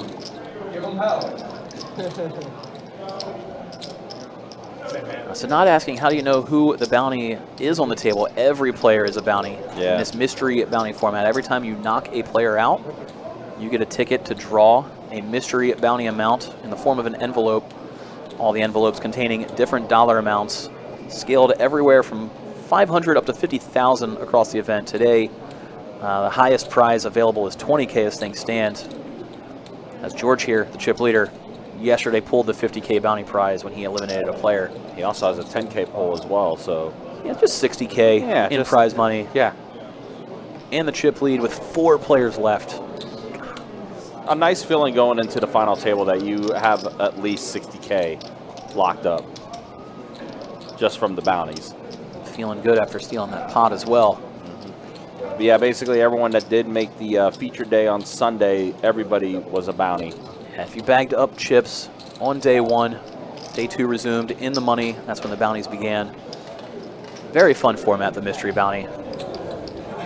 I've seen it run pretty much almost every series we've had the last couple of years. I mean, players love it. This event was no exception. Over double the guarantee, 440 total entries in this thing. Yeah. Players are voting with their buy-ins what kind of events they want to play, and I think this is the one. 660,000 over that much for the prize pool, 220,000 of which were bounty pulls, so prize pool still 440,000. Look at Anthony really trying to use maybe his table image to his advantage. Puts in a raise from the small blind with 10 tray off. George, though, looking down an ace, is going to defend his big. 7, 8, 9. That's a fun flop. That Anthony is. flops open-ended. George top pair, top kicker. But so far, this entire table, Anthony has been playing very snug, especially against George. Right. So there's no reason for George to think that Anthony's playing this hand as wide as he is. So when Anthony bets out, I would imagine George may just put in the call. You may not want to bloat it up against a more snug opponent who's betting into you. Which would be nice for Anthony as he did fire out rather small, so he gets to name his own price for his straight draw. As we head off to the turn after George puts in the call. Now 7 pairs the board. So Anthony still just 10 high. He's going to slow down now, checks it over to George. See if George wants to put out a bet here. Would imagine he does. A, you can charge a straight draw like Anthony has, and B, if you bet here, it's very likely that your opponent's going to check to you on the river, and you can either check back or value bet, depending on the river card. So George did fire out a little less than half pot. It is a complete rainbow board, so you're only charging straight draws. There are no flush draws available. Like the size from George. He now takes control of the hand as well when they go off to the river. You can see Anthony trying to figure out if he's getting the right price to chase his straight draw. It's close. He is going to let it go. Dad of Gage. Pretty sweet name. Bet he has a kid named Gage. In the YouTube chat asking if the WPT is coming back to Best Bet in the fall. Yes, it is. It is. And we can't wait. That is my favorite time of the year. Expect those details to be coming out soon as far as what we will be running. Yeah, schedule being finalized behind the scenes. Can't wait to see it myself. I know last year that WPT was Maybe the most fun I've had for a nice 2 or 3 week run. Yeah. I feel like I was over here almost every day, start to finish. I mean, it's just enjoyable. It's gonna be a fun one for sure. But can't wait to see what the schedule's gonna look like. Yeah, it's gonna be a wild one. Definitely looking forward to it. All right, so it looks like Anthony will be getting ready to do his bounty pull here shortly after this hand is done. I don't think they want to interrupt the hands too much. We're getting late in the stages. Now we're going to do another bounty pull right now. Anthony Pathman, this is his second in a row. 5 bounties left. Sorry, 4 bounties. There will be 4 after this one. Still a 20K in play. Still a 5,000 in play also.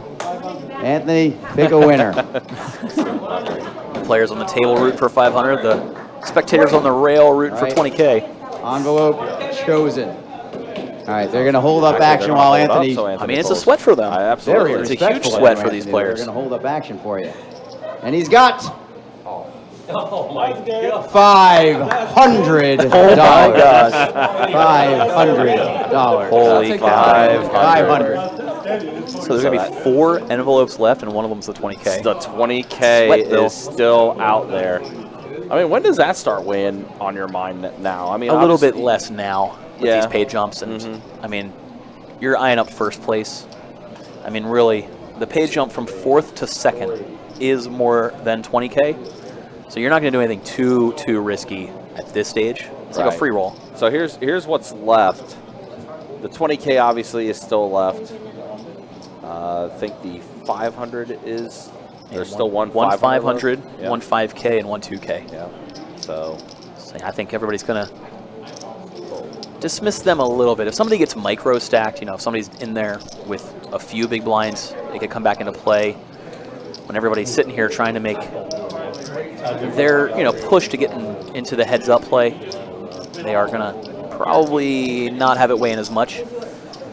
Especially now that George took a little bit of a hit. That's true. It's anybody's game. It's not like he has the overwhelming chip lead like it was before.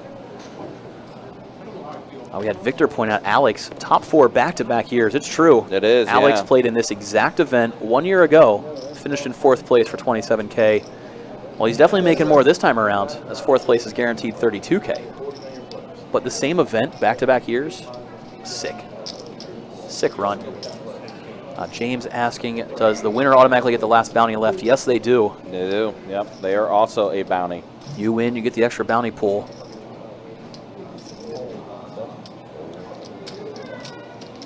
And see George taking another pawn. So he's going to try to reclaim his dominance on this table. He has not lost the chip lead once since he came in the final. Obviously, he came in as a massive chip leader with over 5 million chips, and the next closest at 2.5. But wild to try and take it from wire to wire, he's putting on a clinic. George talking about Alex's ability at the Mystery Bounties. George did finish runner-up in last year's WPT Mystery Bounty, which was also a $1,700 buy-in, also a very similar size of field. So him and Alex just experienced in this format, it seems.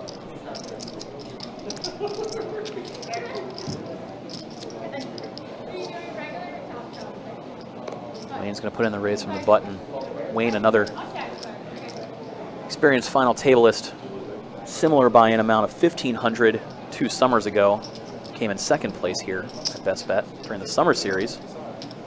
That was good for 67K, so just crazy that you're seeing these 3 run deep yet again so soon after doing it before. But none of them took first. All 3 have a chance to do it today. All in. Here we go, Alex jamming from the button. Looks down at an ace, sub 10 big blinds, easy all in. After Anthony fold to see if George wakes up with a hand in the big. Looks down at something decent. Could be putting in the call. Looks like he's sweating it out. We're sweating it with him, not knowing what he has. And a lift up doesn't look too good. But there is a call. George put in the light call. He's going for the bounty, going for the knockout. Here we go. Alex at risk, holding the better hand right now on an ace high. George looking for a 7-6, and oh my, there's the 7 on the flop. Jack 7 deuce, 2 hearts. Neither player holding a heart. Now 4 on the turn. Alex needs to hit another 4 or an ace, not to be on the Trey River. And Alex, say it ain't so. Eliminated in 4th place again, back-to-back years in the Card Player Poker Tour $1,700 Mystery Bounty event. Alex finishing 4th. He's taking home $32K this time around for his 4th place finish. A little improvement from last year's $27K finish. Heck of a comeback for Alex. Give him the GGs in chat. Came into this final table as the short stack. I'm kind of hoping it's a 500. He's going out in 4th place. Not too shabby. Came in crippled. Just over 300,000 in chips. Made a heck of a comeback. Made a deep run. But we're going to see him hit the rail. And now 3 players remain. George, Wayne, and Anthony. Final 3 players in the $1,700 Mystery Bounty event. Oh my. Everybody at this table has got 43,000 locked up as we see the chip count update. George still at the chip lead around 7 million. Over half the chips in play still. Wayne closed that gap. Anthony hanging out kind of in the gutter by himself as the shorty, but over 20 big blinds. Not even close to being dead yet. So we continue on 3-handed here. Who is it gonna be? Anthony lets it go. George in the small blind. Him and Wayne have battled quite a bit. Wayne's generally played it coy. He's been pretty much cruising against George, playing it safe. But now that we're 3-handed, I would imagine he's going to start battling back. You kind of have to at this stage. Early on with all the short stacks at the table, Wayne was playing it safe to just continue to ladder and get to this point of the event. And now, here we are. After Wayne's raise, George does let it go.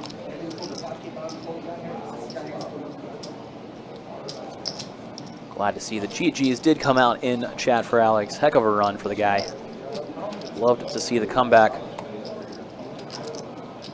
Love to see him stick alive time and time again as a shorty. And he even got it in good at the end. Sure, we'll see him again on the live stream here soon. Maybe that aforementioned WPT rolling around in November.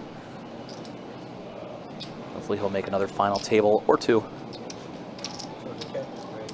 So we see George opening it up from the button. It is Anthony, the shortest of the stacks in the big. Action will be on him after. Wayne lets it go. Anthony wakes up with a premium. Ace-King. Here comes the 3-bet. He's hoping to get it all in here.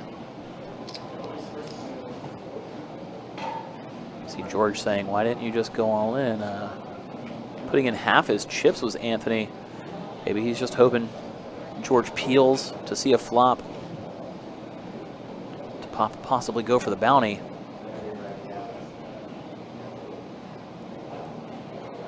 Meanwhile, George with 10-7 offsuit. Don't think he's going to continue for this big of a price, but at the same time, maybe knowing he can see the flop and then react to it, he'll put in a light call and go for the knockout. Again, that 20K bounty is still in there. Only 4 envelopes left. I wonder if that's nagging in the back of his mind.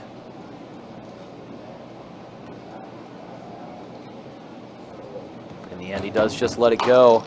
Anthony gets to drag a pot after putting in the 3-bet.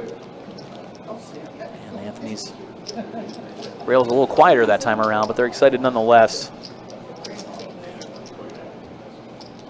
So we'll see if Anthony can continue making a comeback. I believe at this stage, this is the most chips he's had in the entire event. Making it all the way to 3-handed, coming in as one of the shorter stacks.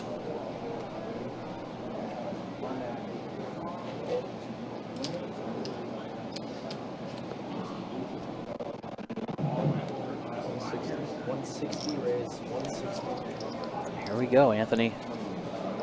Continuing to stay in the mix, raising it up. Jack 8 suited this time.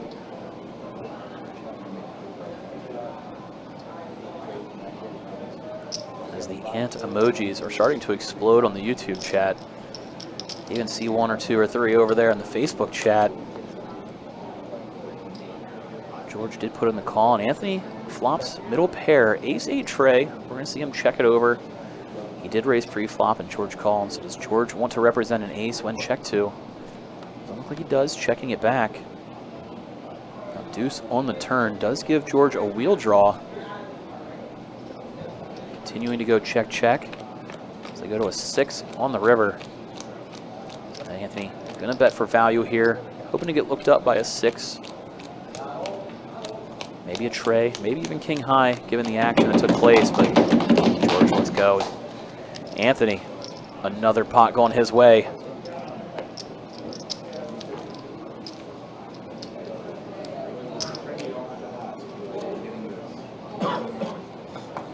Will be Anthony's button as he continues to try and chip up, get closer to Wayne and George's chip stacks.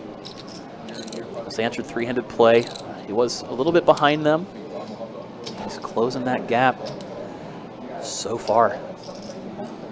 9 deuce though on the button. Can't imagine he's going to get in the mix this time around. Let's in fact let it go. So it'll be blind versus blind, George and Wayne. So George is going to put in the call.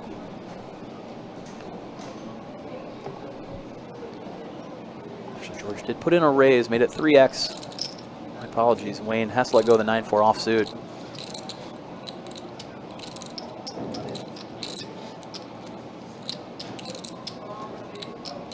Just very interesting to see if George and Wayne collide. They try to wait out Anthony's elimination, even though Anthony's put up a fight back. Can't quite sit back and wait, hope for him to blind out. Like we've seen in the past, now that we are 3-handed, come a long way from the 9-handed table earlier when everybody was playing very cautious and snug.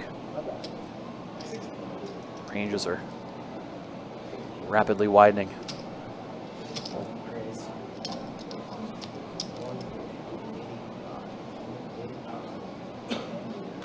George gets to open the button with Queen-8 suited. Wayne looks down at some diamonds. 9-6 out of the small blind. Here we go, Wayne. Putting in a 3-bet. Let the mix-up begin. Anthony just going to get out of the way with ace-10 offsuit. Given a button to open and a 3-bet from the small blind.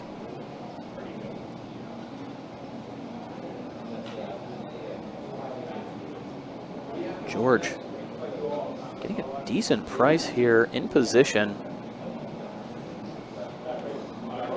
However, Wayne hasn't fought back against him too much.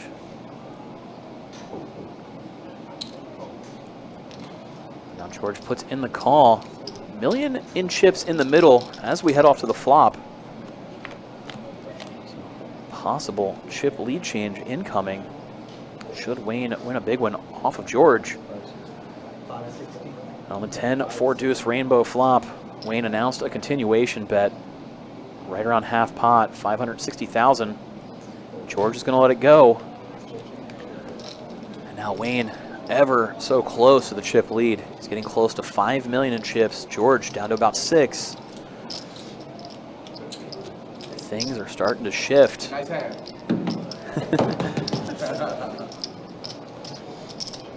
These three players continue on fighting it out for the first place payout of $88,000 up top. They currently have $43K locked up. Second place would pay out $58,500. It really is anybody's game at this point. Anthony is the shortest stack with a little over 2 million, which is good for over 25 big blinds. So a lot of play left, 3-handed.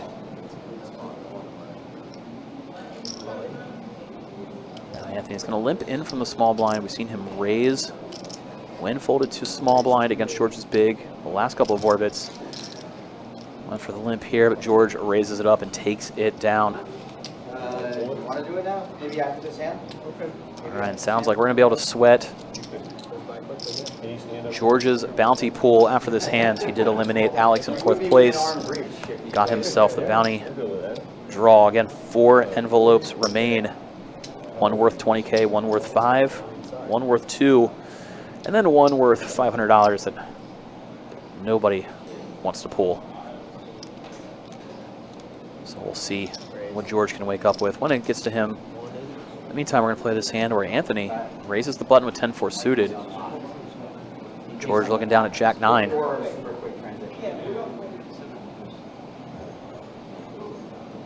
Looks like he's not going to let it go, putting in the call. We saw him eliminate a player with Jack 9 earlier today. Hopefully that's what he's going to be going to try to do here yet again. Before we get to that, Wayne gets the call from the big blind with King 4 diamonds.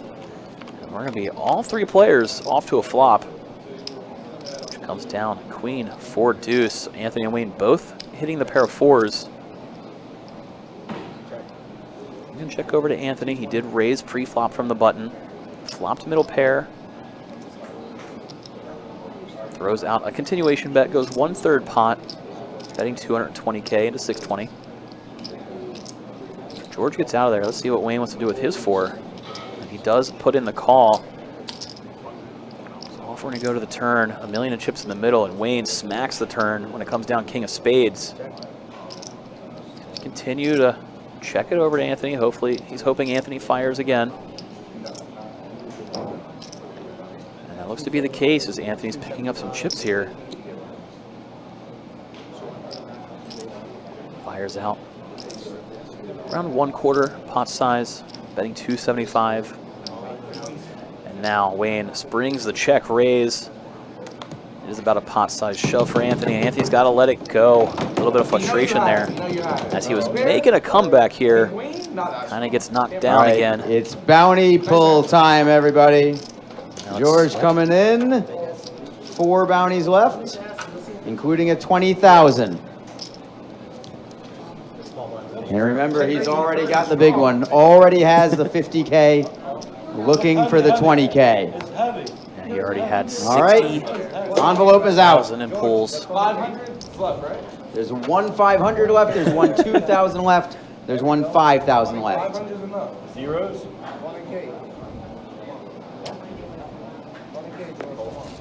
You know he's got it.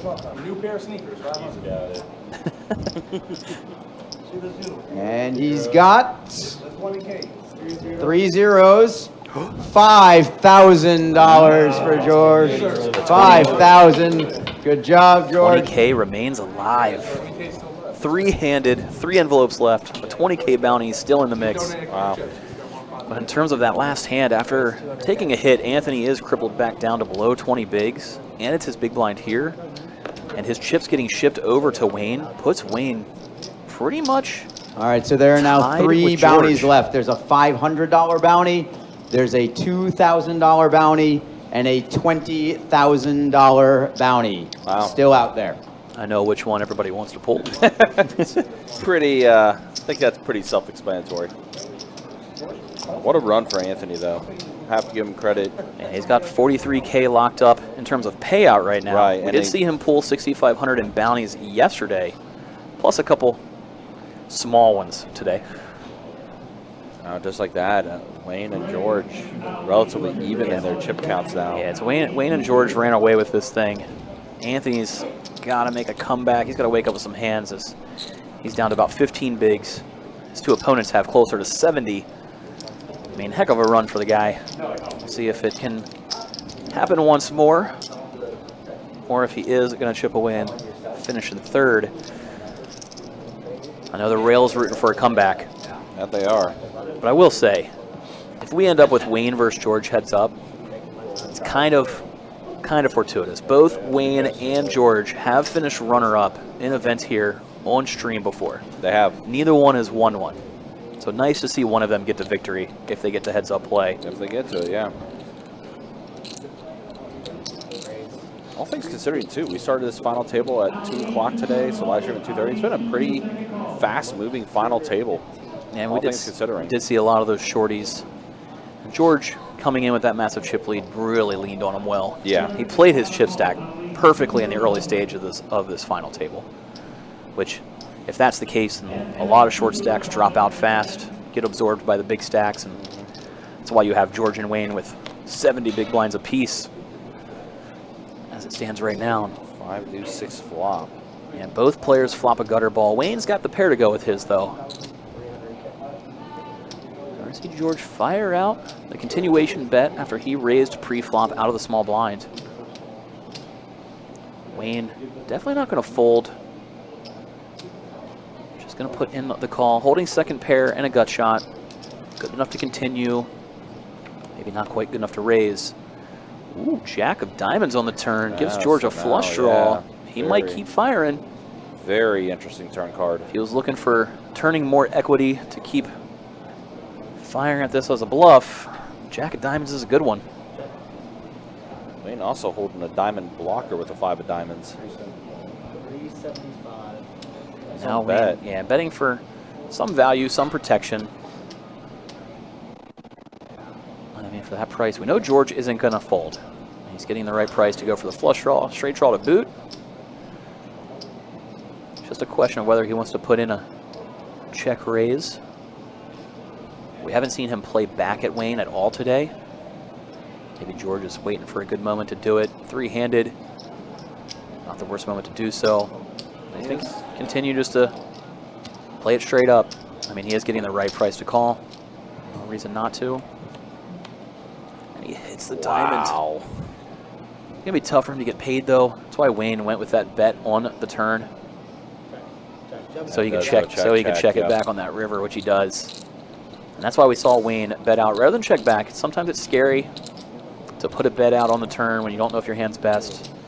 But by doing so, when George makes his flush, you see him check it over, and Wayne gets the opportunity to just check it back and show down his pair. See him a little frustrated there. Could have had the chip lead if he won that pot. He's been flirting with it all day. George just gets to hold on to it for a little bit longer after raking that pot in. I don't think Wayne was upset about the run out by any means. Very seasoned player, understands how to adjust in these events. And I think it was just the, right there it was.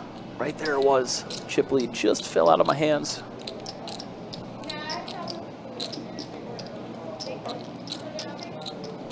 Go. It's gonna be blind versus blind. Wayne in the small. So I was asking a little bit for an updated chip count from Anthony. And there it is. He's gonna apply max pressure. Just goes all in. And wow, Anthony wakes up with deuces. We might see an all in here. A pair with 13 bigs. But Anthony's gonna let it go. Thought it might be in. Brad over on Facebook asking what was the buy-in for this one. This is the $1,700 buy-in Card Player Poker Tour Mystery Bounty main event.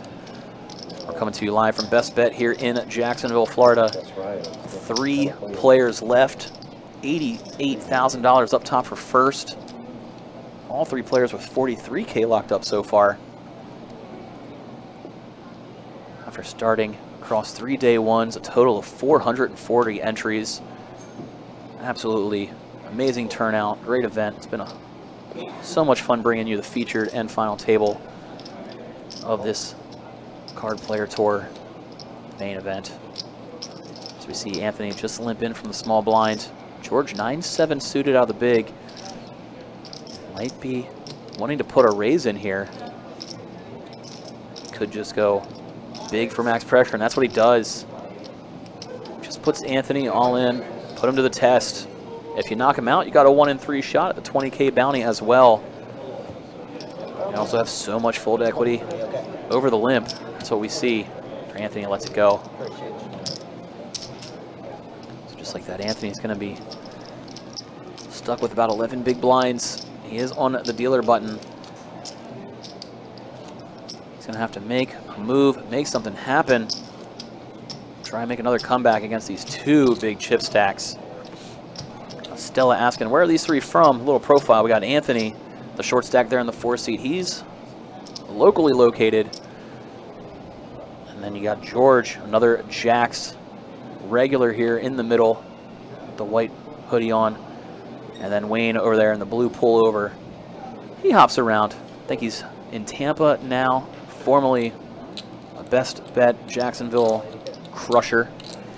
Now I think he's terrorizing a different area. But we see him more than enough over here in Best Bet Jacks.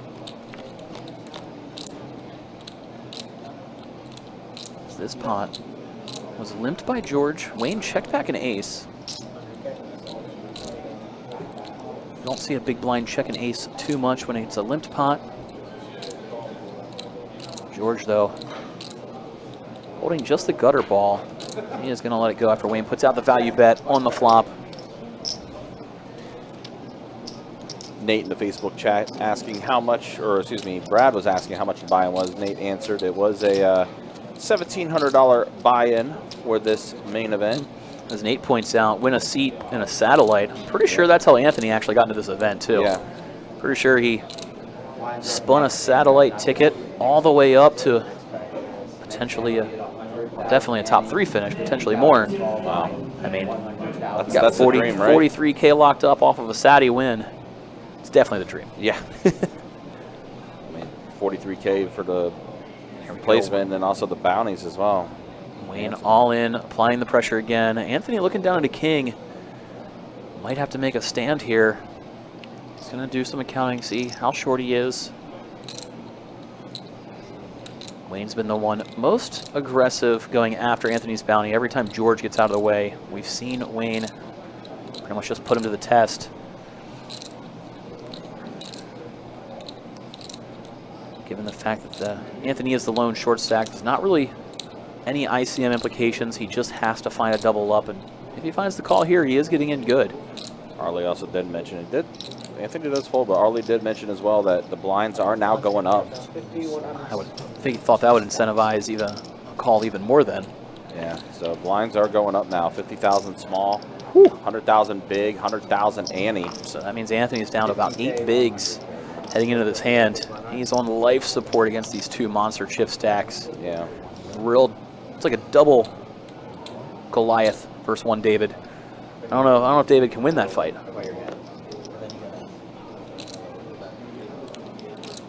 More Don Johnsons are coming over to George.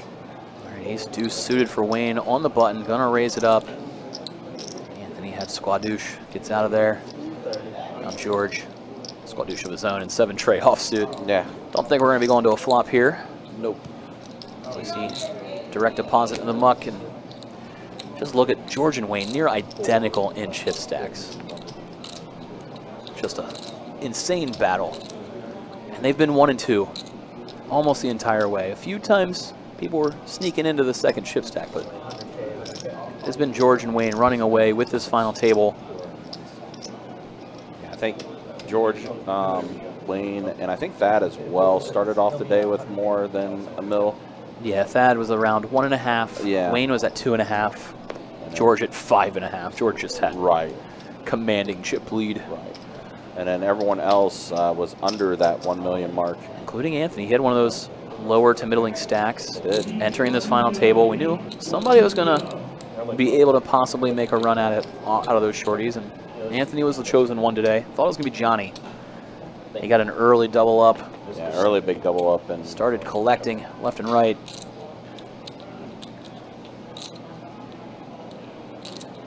Maybe next time. Maybe next time for Johnny. Meanwhile, those 2 big stacks, George, Wayne here, again in a limped pot. They don't necessarily need to battle, need to clash with how short Anthony is. They're kind of just waiting to take this thing to heads up, barring a big comeback from Anthony. Now George, a little frisky. He's getting a little tired of Wayne pushing him around. Puts in a check raise here. Just 7 high, trying to steal it. You can see Wayne was trying to steal it first, so this move should work. Wayne does, in fact, let it go. George gets to drag that one in. Till Anthony on life support. His rail is also a little bit on life support. They've been dead quiet last couple orbits. Haven't had too much to cheer for recently, fortunately for them.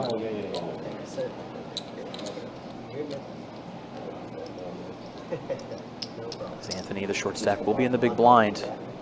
We have seen Wayne attack it every opportunity he's got. See if George wants to raise it up with 5-4 suited. Imagine he very well may. But again, he knows Anthony's so short, it's probably getting in. And wow, look at Wayne. Ace, queen. All in, easy all in. He's done it time and time again to Anthony. And with ace queen, how do you not? Just do it once more. Now Anthony, just so crippled. Down to 5.5 big blinds if he folds here. Do you just put it in and pray, hoping your cards are live? It's so hard, especially three-handed. Does let it go. Does let it go. He's been handcuffed here, three-handed. The one time he did step out and make a move, he kind of ran into it. Wayne had that king forehand. Aside from that, it's just been death by 1,000 paper cuts for Anthony since we've entered three-handed play.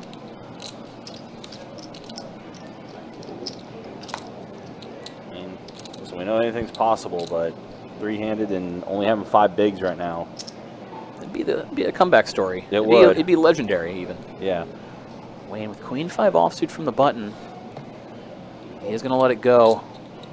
Now Anthony pretty much almost an all-in with any 2. The only problem is you know you're getting called, so he's going to have to let it go. I mean, George would have pretty much called blind if Anthony shoved. I mean, you got a 1-in-3 shot at the 20K bounty. It's only 5 big blinds. Yeah. So now Anthony's button. He's got to find a hand. Might even just have to be this one regardless of what the cards are. Any 2 might be mandatory all in here, given the big blind ante. And there it is. You see him, he may have not even looked at the cards, might have closed his eyes, pretended to look at something. He looked down at 8-5 and has to go all in. And George looks down at an ace. He is going to have Anthony dominated. His ace-5 over Anthony's 8-5. Can't imagine he is going to be folding an ace. You see it, he's assembling a raise. He's trying to isolate this one. Yeah, Go for the bounty, as he should. There it is. He raises it to about a minute. Oh my. Wayne pocket queens. What a spot for Wayne. Oh my gosh. All in for Wayne. Yep. Poor Anthony. 8-5. 8-5 drawing rough against queens. Yeah. It's already rough against ace-5. Yeah, you know you're up against it when the third player just decides oh to my, George asking for a chip count. He's debating whether Wayne is doing this wide as a bluff to try to just take it down. Oh boy. Which, in George's defense, if Wayne did do this wide, by stealing the dead side pot, he'd be free rolling the all-in and the bounty pool. Right. So it does offer some deliberation. Chat's going wild for 8-5 already. I mean, they're rooting for the underdog story. Going to be tough against Wayne's queens, but before we even get there, George is contemplating calling this. I mean, if there's any chance Wayne's got king-queen, he could get it in good here if you think he's trying to steal it. George giving a stare down.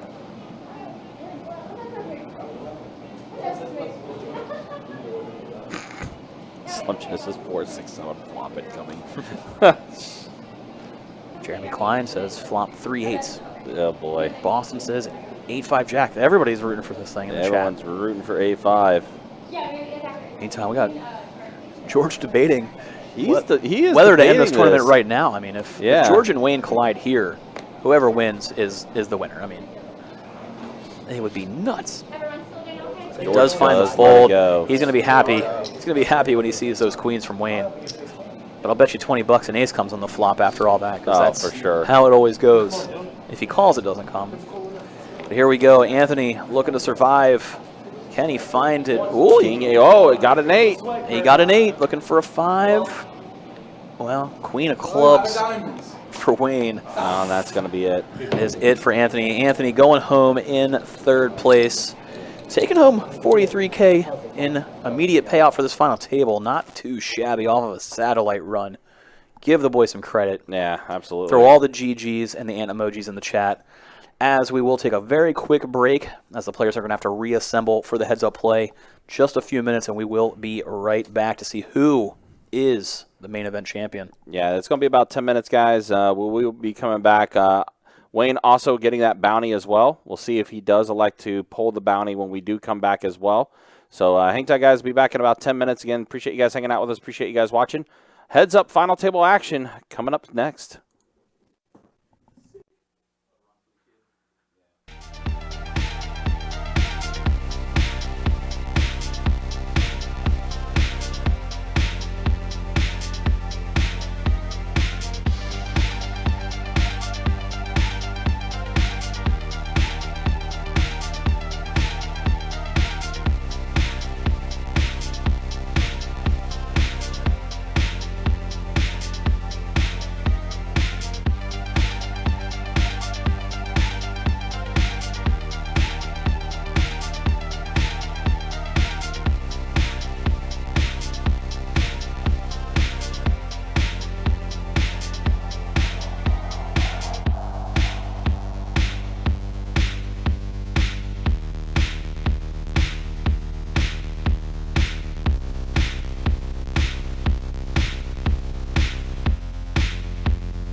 No, 500. No, take All right, 500, welcome back, man. guys. I wish I was with you, We bro. are at heads up, but it looks like first things first. Looks like Wayne is going to be doing his bounty Okay, we poll. are now heads up So does in the Arlie. Card Player Poker Tour's Mystery Bounty main event. Cards will be in the air in just a moment, but because Wayne Leonard just knocked out Anthony Pathman in third place, that means Wayne gets one bounty pull. Remember, 3 envelopes left. There's a 500, there is a 2,000, and there is a 20,000 left. One pull here for Wayne, and let's see what he's got.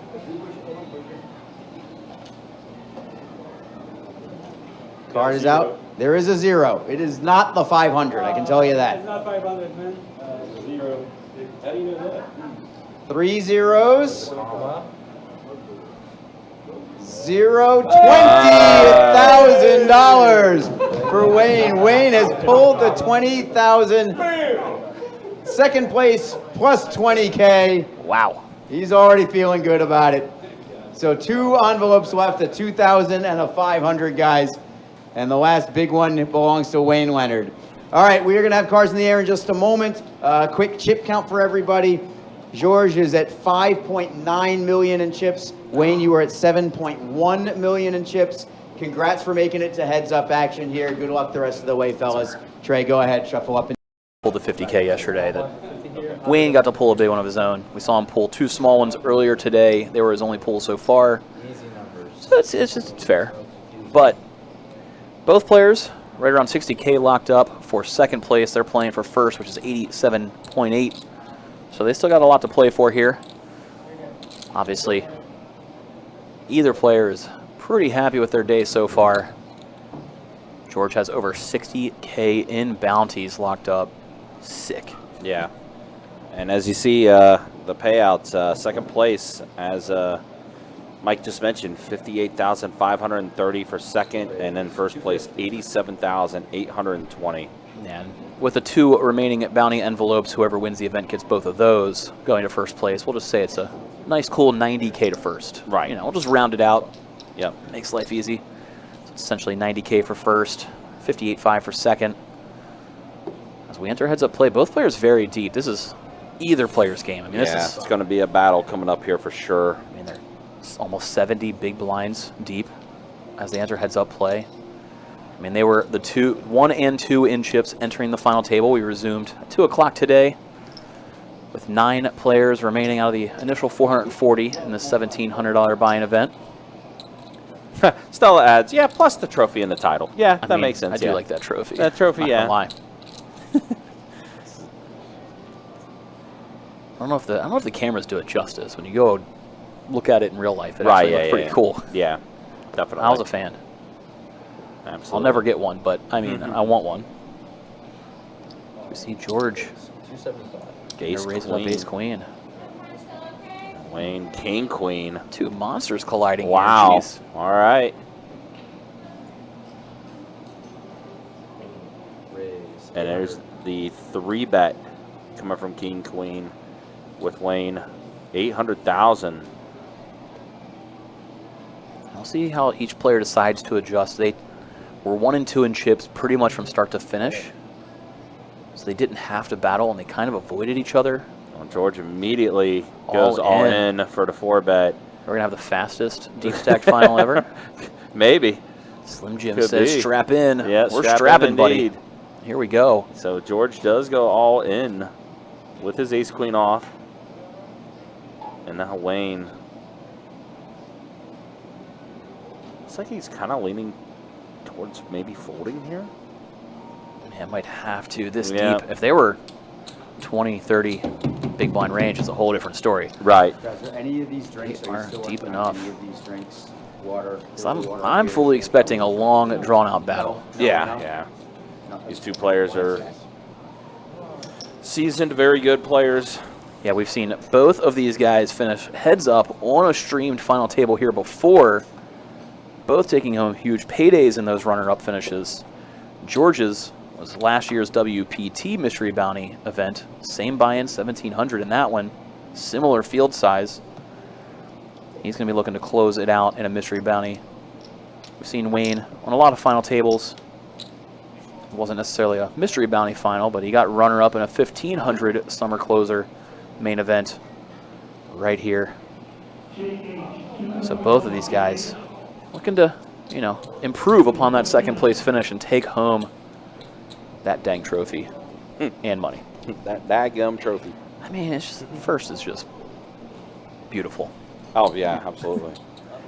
I'm still asking how many big blinds do they have. They're both sitting super deep, between 60 and 70 each. Yeah.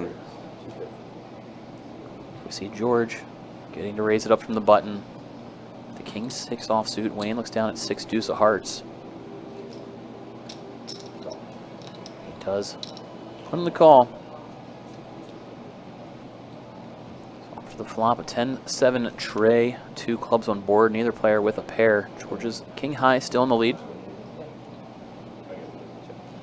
Wayne checks it over. George was the pre-flop raiser. We'll see if he wants a continuation bet. Looks to be the case. Throws out a half pot size bet of 300,000, and that is going to take it down. There. Exchanging blows, George back to having the chip lead. He didn't give it up for long. He's back to about 6.9 million in chips to Wayne's 6.1, so still super close, super deep. Either one of these guys could be victorious.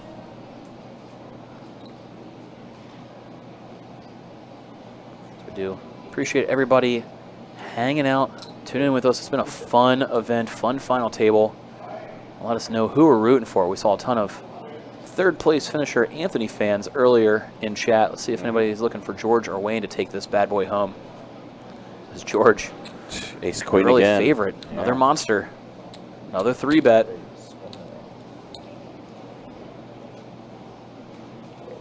Wayne letting it go too. So now George, slight chip lead for him now. Improves to 71 bigs. Yeah, early things going George's way. We entered heads up, and it felt like maybe, just maybe, that momentum shifted a little bit. It's the first time we've seen George not in the chip lead as Wayne entered heads up play with more chips post elimination of Anthony. And then Wayne pulls a 20K bounty. The juices are starting to flow, you know. You got a little confidence going your way when that's the case.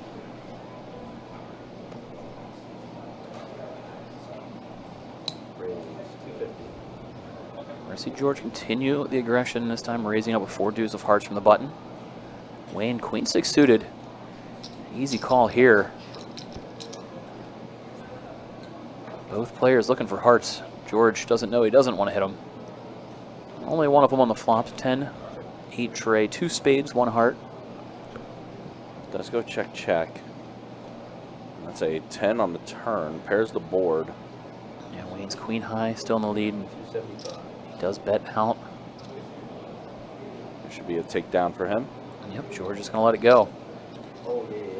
And again, guys, appreciate you guys hanging out with us. Appreciate you guys being with us. We started this event on Thursday. 440 total entries, and we are now down to our final 2. Just 2. As Steve pointing out, if George would have played that ace right before they got to heads up. Yeah. We saw the tank. George would have gotten it in bad, but would have spiked the ace, and the event would basically be over if that was the case. Instead, we got a nice heads-up duel here at Best Bet. And really, any of these guys could take it down. They're that good.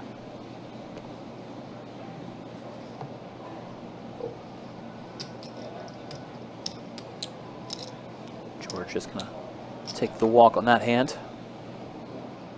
It seems like we saw some early clashes, but for the most part, probably still feeling each other out a little bit in terms of heads-up play.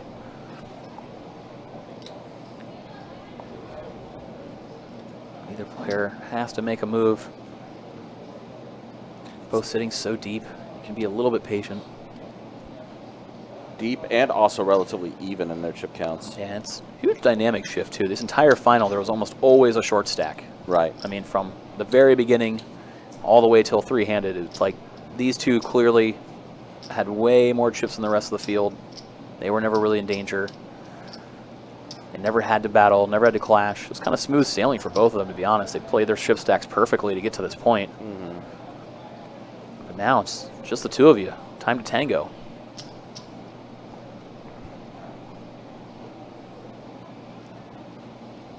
hear a pin drop right now too, as well. Anthony had all the Yeah. the loud railbirds cheering him on. Yeah, I mean, rightfully so. Kind of almost like home field advantage, right? A little bit. In the room at least. But all three of these guys were were local at one point. Deuce 6 ace flop here, so an ace for Wayne and a 6 for George. Also a backdoor to clubs for George. Throwing a backdoor wheel draw as well. I mean, it's a lot going on for him. He's not going to go anywhere after Wayne puts out this bet. There is the call. It is ace high board and Wayne raised pre, so that's why George may be a little cautious. Wow, and then George, as you mentioned, even more outs do connect with the wheel draw for George. Does go check, check. And the wheel does Wheel go incoming. Yep. Actually, he completes the 6 high straight. With that for George. Yep, throws out a value bet and gets a snap And he call does from call Wayne. it, yeah. Pretty sizable pot there. Over 2 million in chips that are going to be getting shipped George's way. So taking an early lead is George after coming in slightly less in chip stack. Dylan asking, is the 20K bounty still available? Right when we came back from that break as they entered heads up play, we saw Wayne pluck the 20K for eliminating Anthony out in 3rd place. So right now, only 2 small payouts, 2K 500 remain. So whoever wins this event will receive both of those payouts. So essentially, first place worth 90K for whoever can emerge victorious in this heads-up battle. Yeah, 90K up top is crazy. Pretty good. Yeah.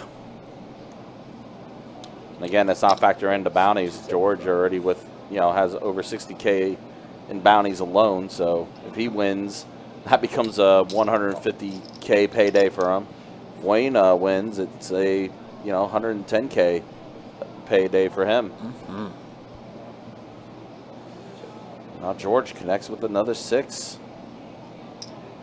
Things going his way early here.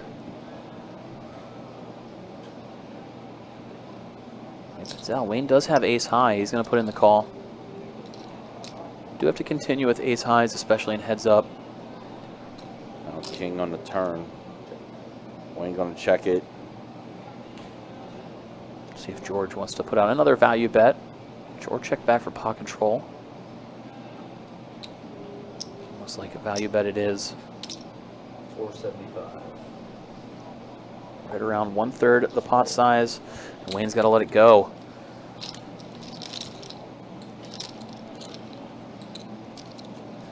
George chipping away, chipping away. Let's see if he can keep that momentum going. Big blind, George. It's him and Wayne. They continue to battle it out here, closing out this main event. Whew. What a fun main event weekend we had. Really appreciate everybody that tuned in, 250. both yesterday and today. So wait to see who can emerge victorious in this card player main. I think you got a couple of people just joining us on the stream. A few people asking about that 20K. I know you had already answered, Mike, but for those that did just join us, no, that 20K bounty was pulled by Wayne as we started heads up action.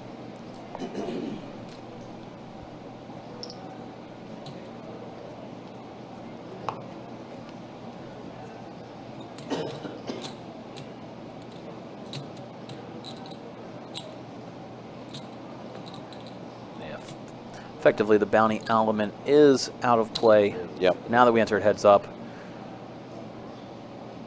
It definitely was in play vast majority of the time. I mean, even that 20K being live the entire time on the final table. Throw in some wrinkles. We saw a couple of late calls. We saw George calling all in with Jack 9 to go for an elimination earlier. But wow, look at this big raise from Wayne. After George opened, he's going to 3-bet big with pocket 6s. George holding 8-5 offsuit. Can't imagine we're going to go to a flop. See him give a little bit of a perplexed look. This is a rather large size for the 3-bet. George trying to decipher what that means.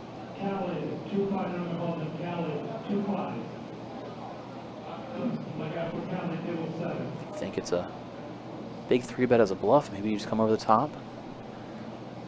Given the way these two have played so far today, I can't imagine that's what's going to happen here. Same time, you never know. And George does let it go. Felt like we're going to see quite a bit of this with the tug of war heads up here. Oh, yeah. Oh, yeah.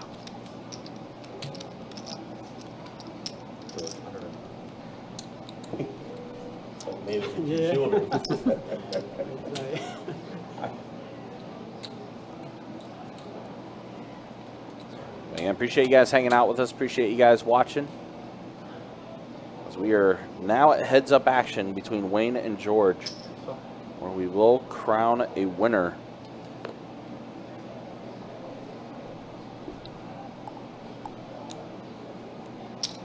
After Wayne limped, George going to raise it up. Looks like Wayne's going to put in the call. So ace-jack for George, 8-6 for Wayne. Wayne's going to outflop him, 10-8-7 rainbow flop. So pair of 8s plus a gutter. And unfortunately for him, his gutter is no good as George has that same gut George shot has to the the jack. better one, yeah. Now George going to check this flop rather than continuation bet. You see Wayne going with a bet. I think I checked out a turn. Oh, you did? Yeah. I was looking at George. Yeah. I think I checked it. Yeah, you checked. Do you announce any kind of check? Say, I can't see both. Yeah, I tapped. Yeah, you should. I saw your check. No. I tapped the table for George. You tapped the table before George? If that's the case, then once you check, it continues your action. There's no more action you can have. So that is not. Okay, so it seems like a little check out of turn took place. But you checked first. So because he checked, your check has to stand. That's fine. Had he bet, you would have had your action. Yeah. Okay, so no bet there. So it's going to be check, check, basically. Now 5 on the turn does give Wayne open-ended. 4 would be good. Actually did go check, check again to a tray on the river. I see Wayne throw out a little value bet on the end. There's a chance it gets looked up by George's ace high.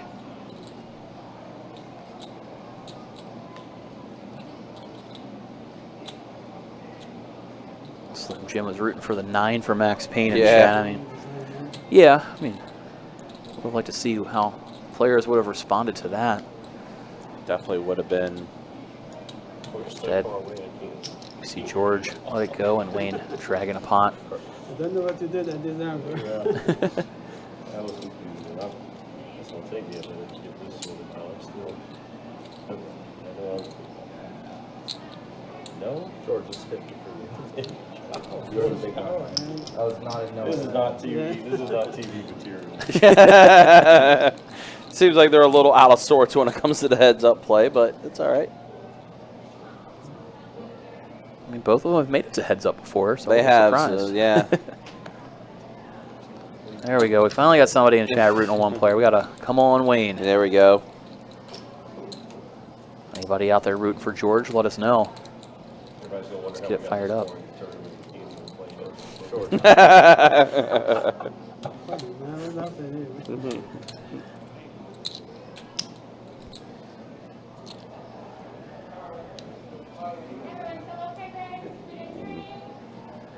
I'm pretty sure if you have never did anything out of turn, you have not played enough poker. It does happen. It does happen. Especially in heads-up play. Yeah. The action reverses pre-flop, so it does kind of throw everybody off the first couple of times. They have to go through it.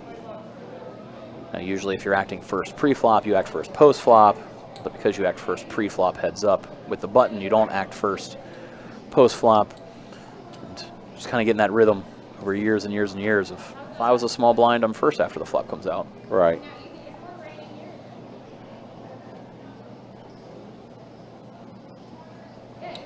George, 4 tray of diamonds, gets to raise it up. We've seen George raise a vast majority of his buttons. We've seen a few 3-bets from Wayne. This one's going to be a call at the 10-6 of diamonds. 4 deuce ace. Good flop for George. Flops middle pair plus wheel draw. Goes out the continuation bet. That's good enough to get the job done since Wayne was just holding 10 high. No real backdoors to speak of. Seems like George kind of going with like a small ball strategy, working out so far in heads up play.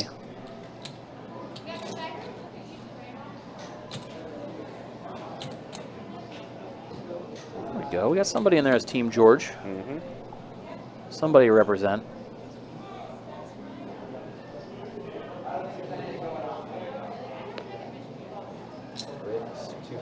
All right, Wayne, ace 8 puts in the raise to 250. George calls, trade deuce.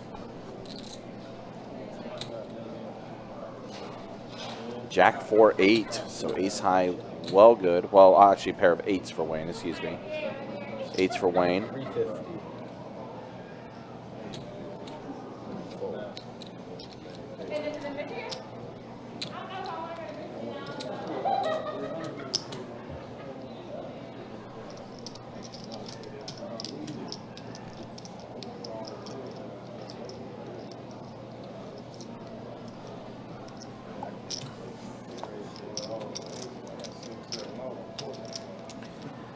I say go ahead and get comfortable, guys. We're going to be here for a good minute with this heads-up action.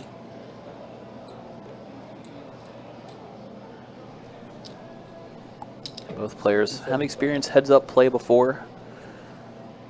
One of them is going to emerge victorious this time around since both of them finished last time we've seen them on stream enter the heads-up battle. Again, first place taking home $87,820 for first place. But again, those 2 bounties that are left as well, which is about $2,500 left in bounties. Again, we'll throw that in there. Close, a little over $90K for first place.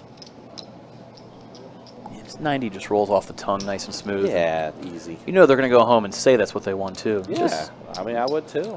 No, I won 90K. Yeah. Wait, let's hear you say I won 87.8. Yeah, right.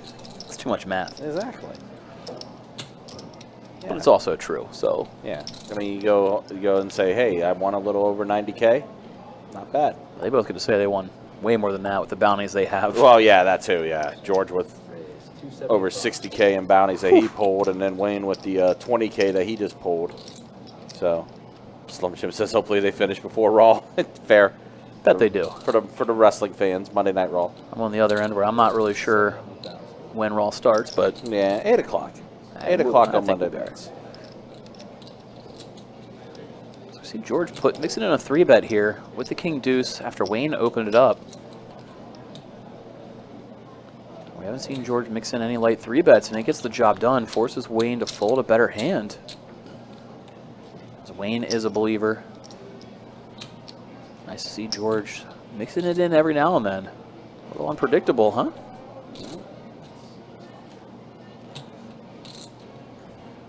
All right, we'll show a quick chip count real quick for you guys to see how we are heads up. There's George's chip count. Again, 8.3 for him right now. And then for Wayne, sitting at 4.5 at the moment for him. So those are the individual chip count stats for both players. Again, appreciate you guys being with us and hanging out with us.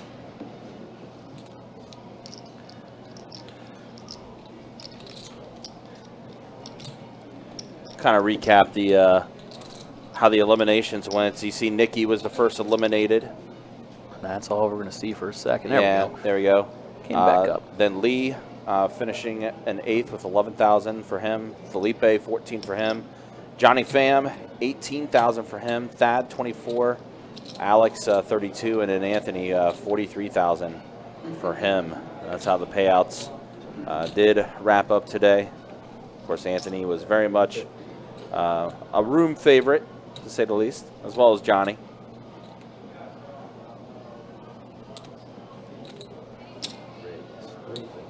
George going to go ahead and put in the raise. Yeah, he's really starting to mix in some bluffs here. He's trying to. He's got a feel for what's going on. I mean, him and Wayne have been pretty straight up. Maybe he knows he's got that image. Gets to take advantage of it.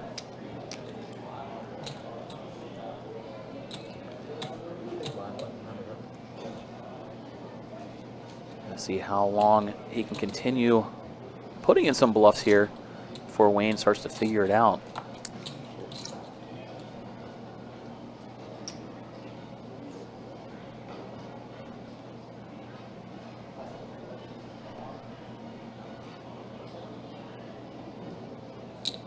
George going to continue raising it up from his button. This time it's with the 5-4. Wayne, 8-4 hearts, gonna call.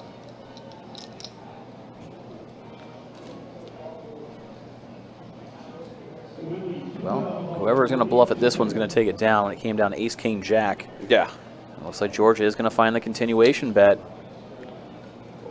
And it works yet again as Wayne has to let go of the 8-4.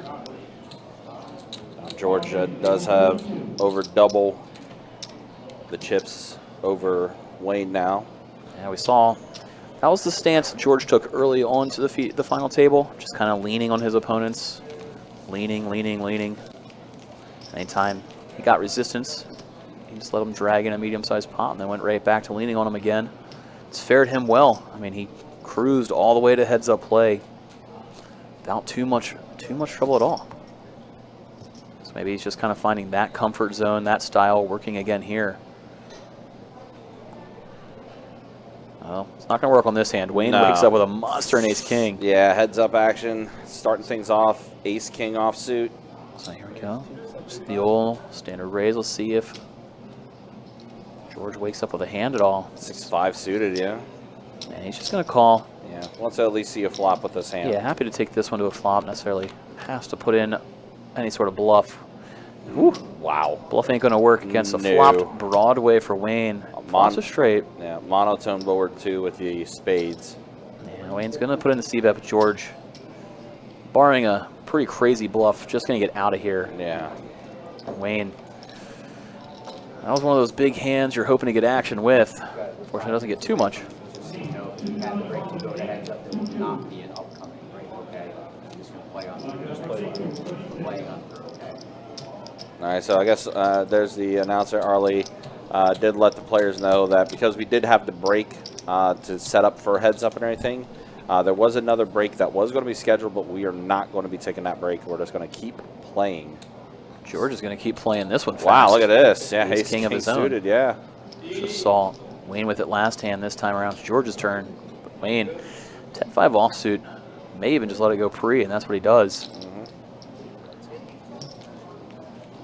So back-to-back ace kings, neither pot ballooning up with the monsters.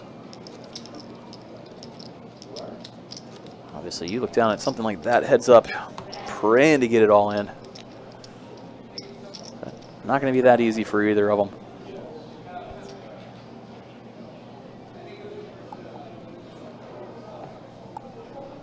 See Wayne first to act on the button out of the small blind. Just going to fold pre. Gives the walk after looking down at 6-4 offsuit. George happy to take it after looking down at Jack-Deuce offsuit. Walks are always welcome with a hand like Jack-Deuce offsuit, I'll tell you that.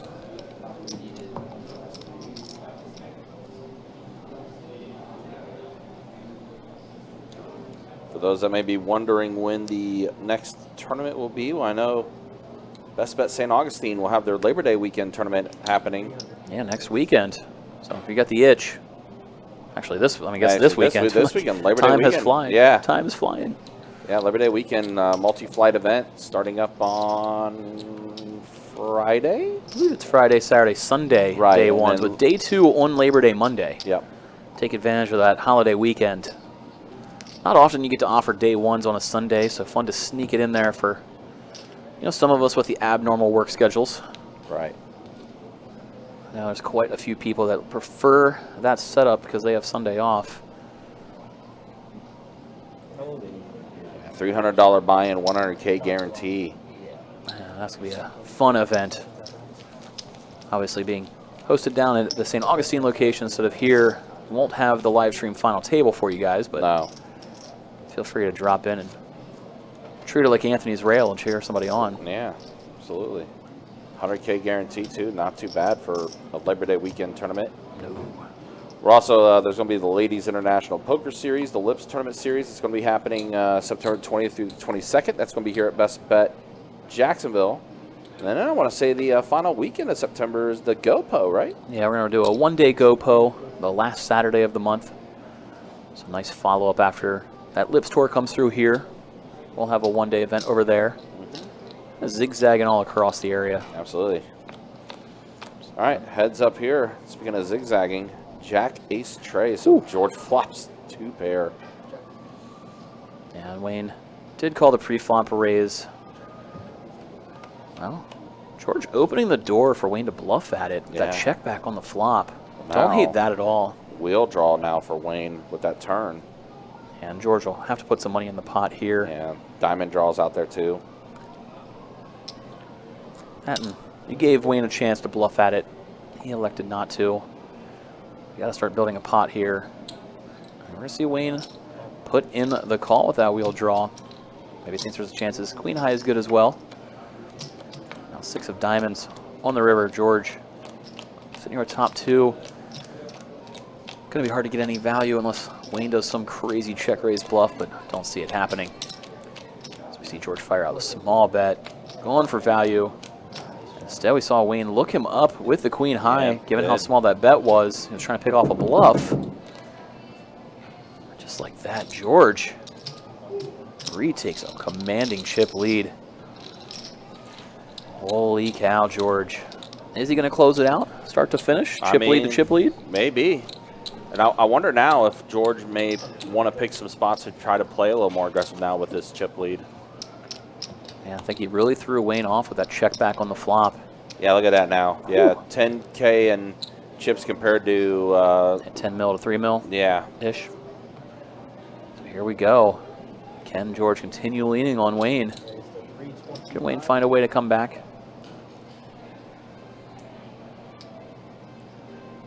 Wayne far from dead with 3 million chips. One double up and they're basically back to tied. Right. Anybody's game still. Got to feel good to have that big of a chip lead this early into the heads up play. Jack, queen, ace. Yeah. Seen a lot of face card flops heads up here. And Wayne putting out the continuation bet should get the job done. And that will take it down. That's going to push him up a little north of 30 big blinds for Wayne. Yep, 32 bigs for that. And I think the blinds did just go up now too, so we are at 60,000 small, 120,000 big, 120,000 ante. So not hitting either of these guys too hard in terms of chip stack right now with that blind jump. They're both fairly deep. And George hovering around 60 bigs to Wayne's 30. Rather, George 80 big blinds. I forgot to carry a 1 in that equation. Yeah, right. Here we go. George ace-jack, another premium hand. Gets to raising it up from the button. Wayne queen-jack. Ooh, that's a nasty spot for Wayne. Ooh. And oh my God, Wayne goes all in. A snap call from George. All right, well, here we go. Off to the races. Wayne's got to find a queen to stay alive and not finish in second place. George hoping to hold and be crowned champion. And oh my God. Oh my gosh, what a flop for Wayne. Yeah, Wayne flopping the straight. George hoping to hit a queen for the chop. That's not the case as Wayne finds the miracle double up there. What a double up for Wayne. Just flops the straight right out of the gate for Wayne. He almost looks embarrassed there. You know, you're happy it happened. You don't want to celebrate when you suck out against a guy like that. Whew. Very well behind. Man, what a cooler. Yeah. Then flop comes the straight. George just had the trophy in his grasp, had first place written on there. I don't know if you saw a little bit of it, but Wayne kind of shook his head after that one. Like, that's not how you want to win. No. You want to win. I mean, don't get me wrong. Right. That was a wild sick hand. And that's going to put them very close to even in chip stacks again. Like I said, just one double up shifts it right back to anybody's race. They're both going to be hovering around 50 big blinds after that massive hand. What a swing of fortunes. Whew.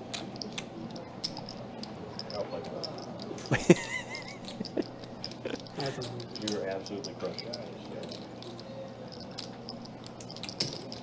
Wow. Wayne's gonna collect the chips. He almost feels a little guilty for raking in. Him and George have a great rapport throughout this final table. You can see Wayne was almost apologetic there for winning that hand. 61-21. The old not sorry it happened, just sorry it happened to you. 20-20. But here we go. A lot of play left now that Wayne found that double. Both players sitting 50 big blinds deep. The race is back on. As Wayne looks down at King Queen, raising it up from the button.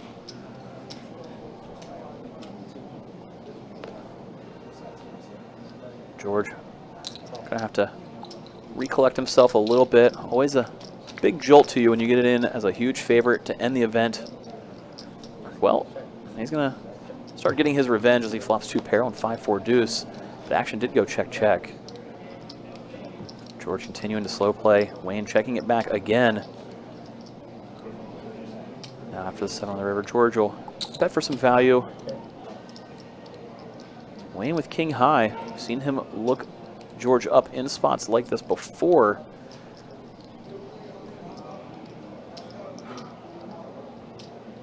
See if he wants to do it again. Can beat all the bluffs holding the best king high. And there it is. Wayne looks him up yet again. George gonna rake in a decent sized pot with the 4 deuce. And that's gonna push George back into the chip lead.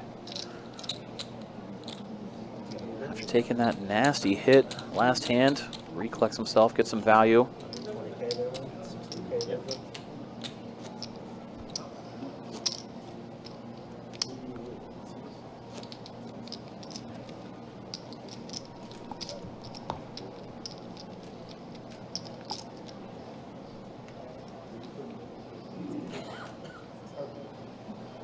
Queen 9 suited this time around for George. An easy button to open here.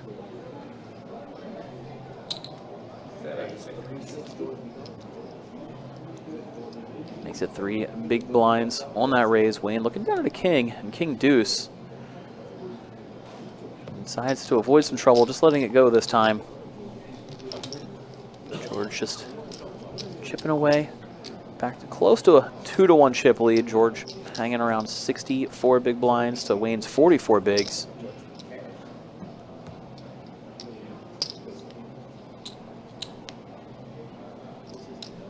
So still anybody's game after Wayne found the very fortunate double up. Now raising it up from the button. And just gonna take it down. Alternate some raise and takes there, each player taking 1. As they continue battling it out here live, best bet, Jacksonville, Florida. This is the final 2 players of the Card Player Poker Tour main event. $1,700 buy-in, around $90K for first place. Both players want it. Both players honestly deserve it. It's been a battle. And George, the trade deuce suited, gets to raise it up. Wayne going to call it 10-8 of hearts. See how these two will clash on this hand. As the flop comes down, king 5-5, 2 hearts on board. George could continuation bet. If he does, Wayne's got the flush draw.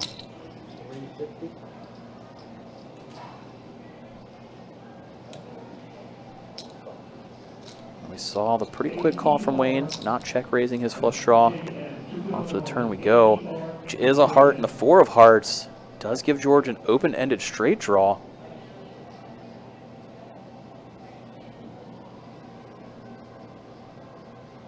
Does George want to continue firing now that he is open-ended on this turn?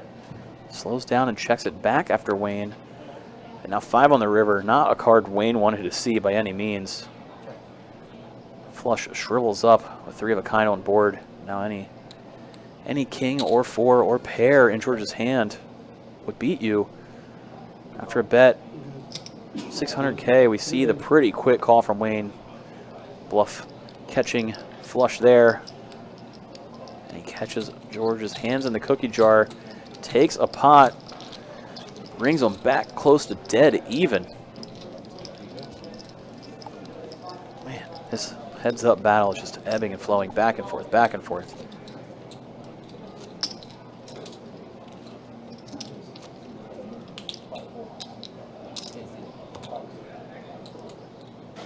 No idea who is going to emerge the winner of this event. These guys could be at it for quite some time.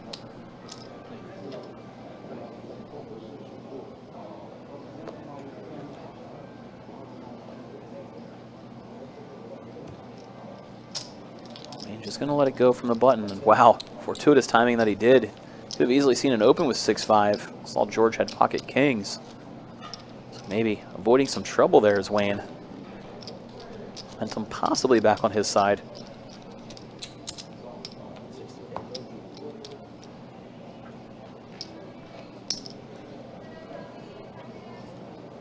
George with the king on the button. You can easily see him open. He's opened pretty wide off of his button in heads-up play, as he should. Does it yet again, same size of 360. We've seen both players pretty much use the 3x open size. After Wayne looked down a king of his own, he's going to put in the call. So king 8, king 4 going to the flop.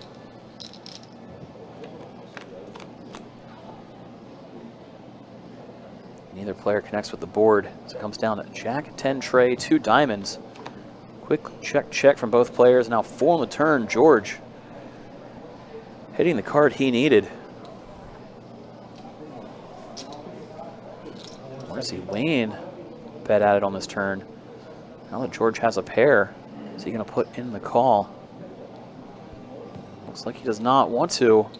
So Wayne gets away with one there, pushing George off the best hand.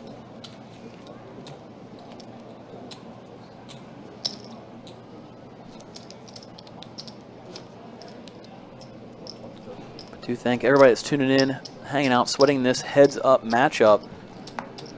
Can't wait to see who can emerge in first place and take home that trophy and the 90K payday.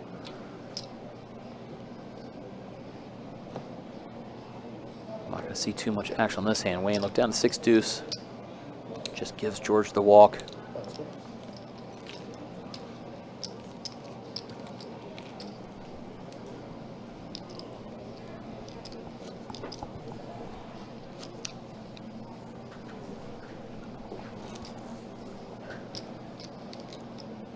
Exciting to see if Wayne can make the most of that very fortunate run out that he had not too long ago, or it's just delaying George's destiny.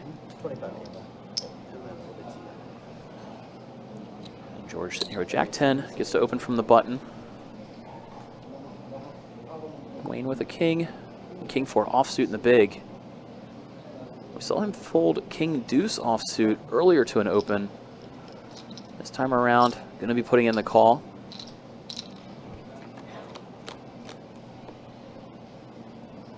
Off to 6-4 deuce on the flop. It is all spades, so Wayne, the pair of 4s best hand right now. George with the 2 overs and the spade in his hand.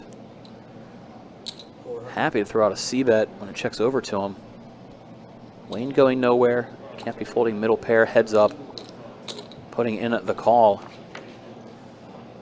Red 7 on the turn. Wayne checks it over. Is George going to continue firing?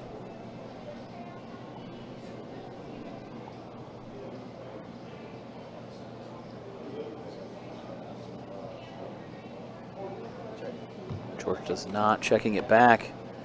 Now 8 clubs on the river.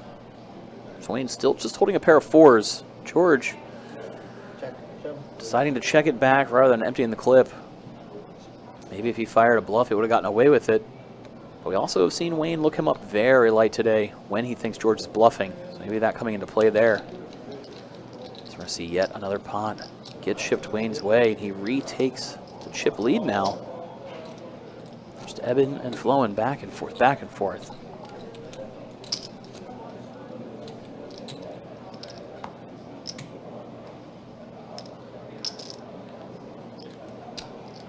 Wayne will be first to act with an ace in his hand. Imagine standard open coming in. 360 raise. There it is, 360K. Now George, very playable. 8-7 of clubs, going to be putting in the call.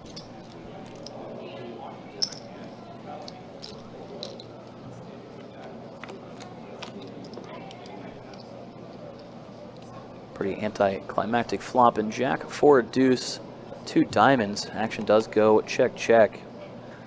Now, king of clubs on the turn opens the door for George a little bit. He checks it over to Wayne, who's going to fire out a bet here, trying to rep the king. He did raise pre-flop. George, meanwhile, with that flush draw, going to be putting in the call.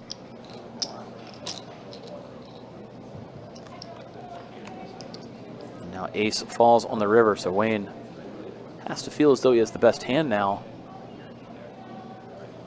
But he's going to check it back. Elects not to bet for value. Maybe reading for George having a flush draw.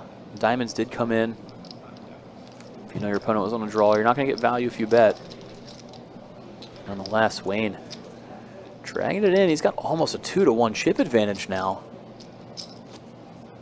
As things have swung pretty hard in his favor over the last couple of hands. Lante asking, did Wayne get the 20K? Yes, indeed. Wayne did pull the 20K bounty right when we entered heads-up play. He knocked out Anthony in third place, got to draw, and pulled the big one.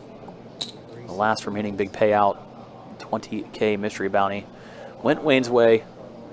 George was in good spirits since he pulled the 50K yesterday. Couldn't be too jealous.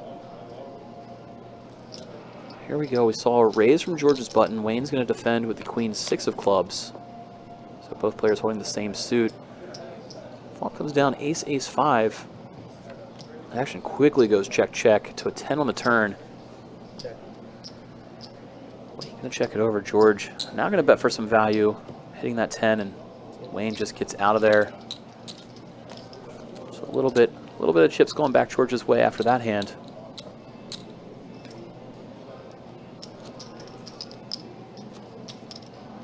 As the battle wages on between George and Wayne here, heads up in this main event.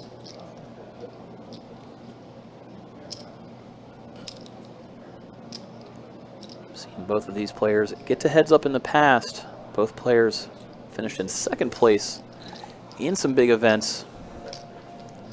See who can take home a trophy this time around. Wayne opened it up to 360. Been the standard open of 3x. Now George mixing in a 3-bet, and it's going to work. We've seen George do this from time to time so far in heads up. Not overdoing it, but every time he's mixed it in, it's been the right time to do so. Multiple 3-bet steals from George so far.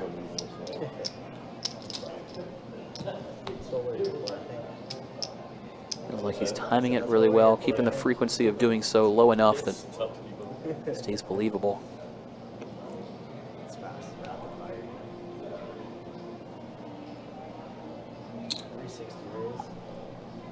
There.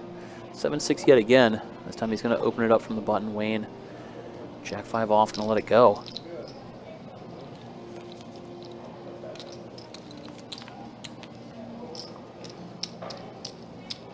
Just like that, George making his stand.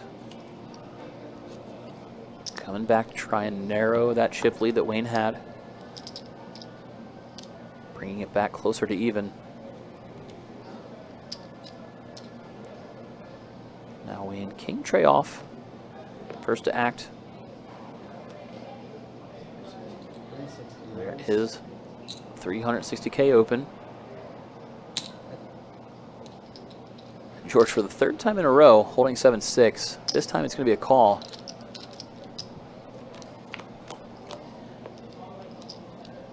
Went off to a king high flop. Great news for Wayne, flopping top pair. King, 9 deuce, 2 spades.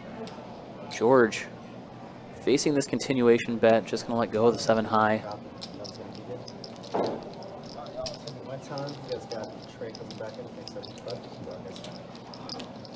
So alternating blows there. Players are stealing pots from one another. Wayne still holding the best of it.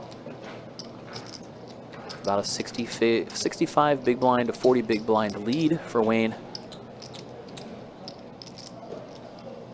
Saw it get closer to about 70-30 earlier, but George has chipped away at it a little bit. Neither one of these guys is going down without a big fight, that is for sure. So action starts on George. Gets to open it up with the queen 10. Wayne suited king 5. Going to be a call.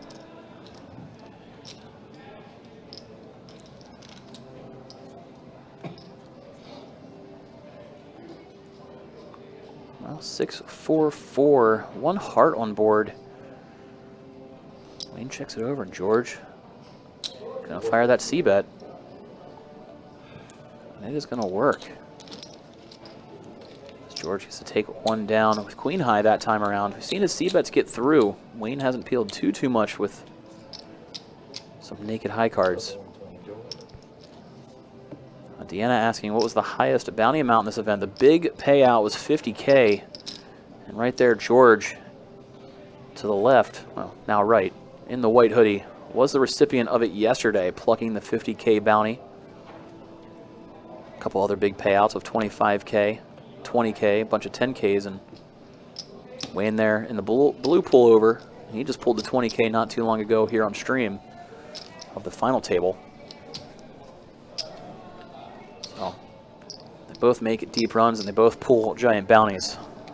Pretty good event for these two.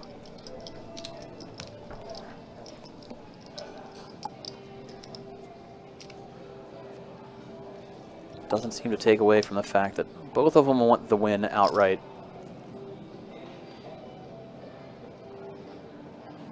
Big bounty pulls aside. Both want to close it out. Been a very serious heads-up matchup. Doesn't appear to be ending anytime soon. So they just keep exchanging blows.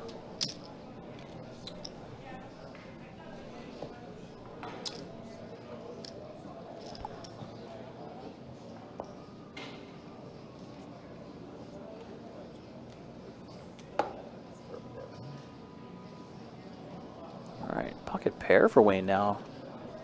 Got 5s first act. Standard raise incoming.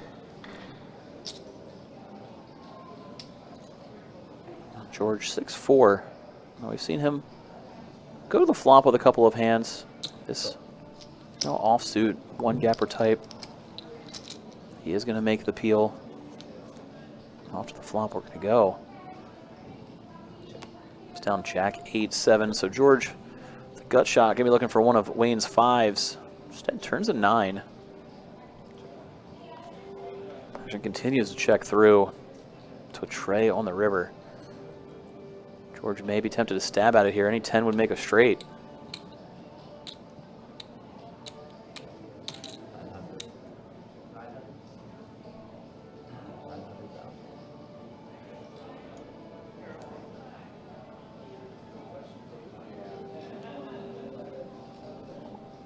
You see a pretty large bet. Pot size from George. He's trying to rep having a 10 in his hand.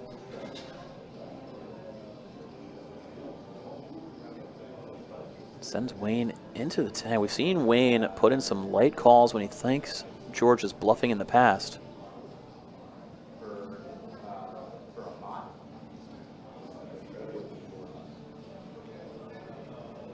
Feels like he doesn't believe him here. Can he put in the tough call this time around? No, he cannot. Lets it go. Huge for George. If he got called there, it would have been even wider gap between him and Wayne's chip stack. Instead, gets a big bluff through.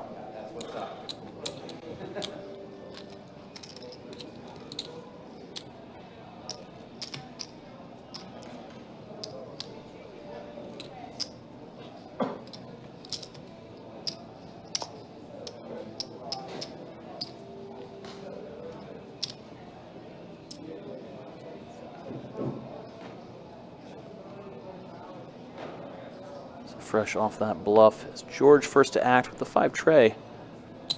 He is going to raise it up from the button. We've seen him raise just about every hand from the position. Wayne going to defend with the 10-7.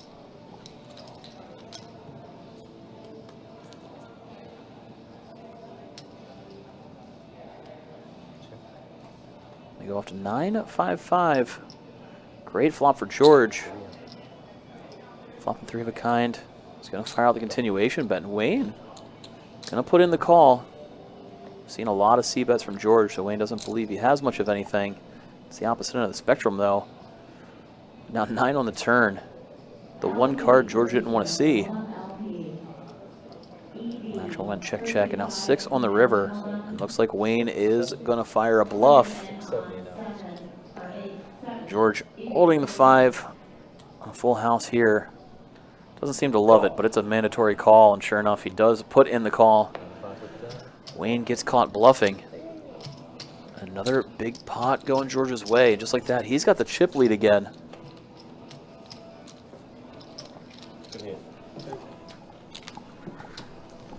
Big pot going George's way, back to back. Got the bluff through.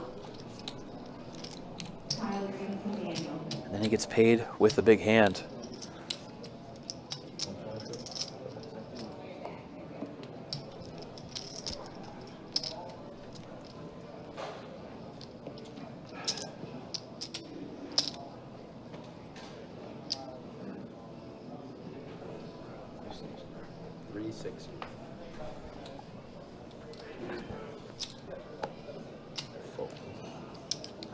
Wayne raises it up, takes it down.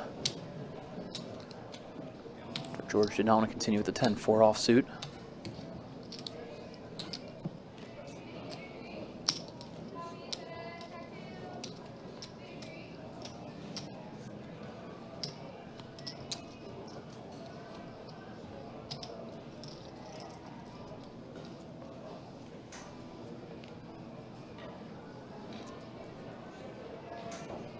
Action on George. We've seen him raise very wide on the button. Not sure if he wants to do so a 7-4 offsuit. Let's find out.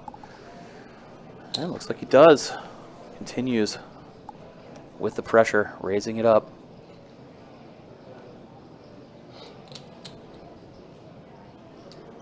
Wayne looking down at an ace. Puts in the call. Could have put in a 3-bet, electing just to call it here. Off to king, tray, deuce, 2-club flop. Wayne checking it over. These are the spots we've seen George continuation bet and take it down quite often today. There is the C-bet, and Wayne going to stick around with ace high this time around. He is currently in the lead. So they go off to an ace on the turn. In case he was worried about his hand at all now, he's loving it. Yeah, turn card definitely feel pretty good about that. George going to continue representing a big hand, though. Keeps firing.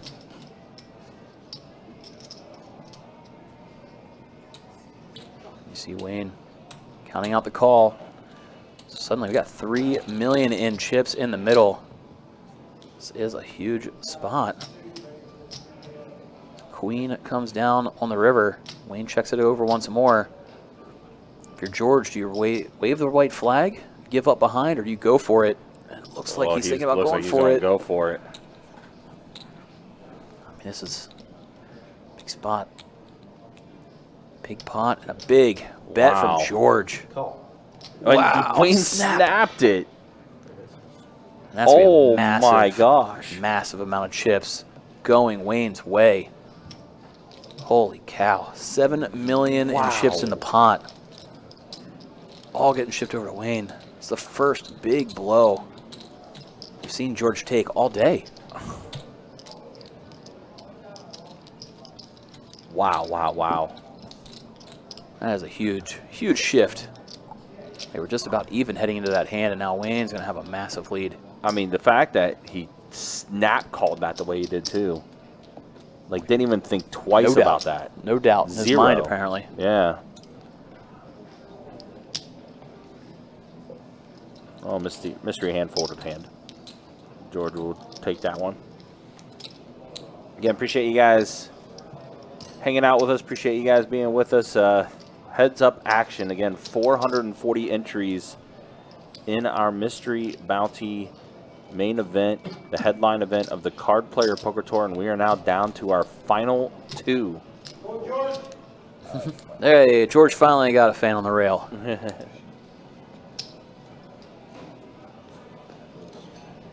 Action will start on him. See if he can mount that comeback. Still plenty of wiggle room. Both players came in very deep to heads up. George has to give the walk, but even after all that damage, still holding about 25 big blinds. Plenty of room. Plenty of play left here. Heads up in this event.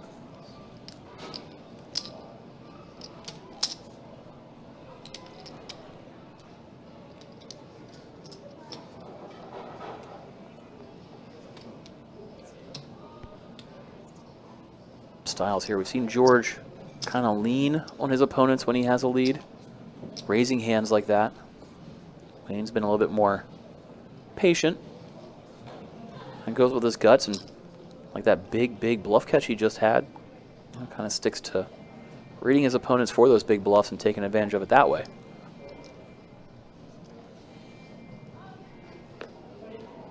Nine, 6 this time around for George. He's going to raise it up.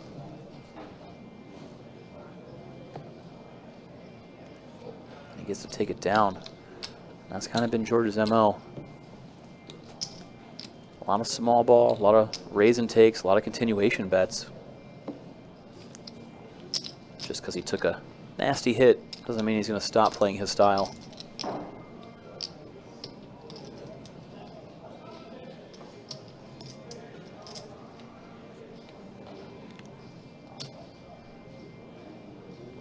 Wayne first to act this go around.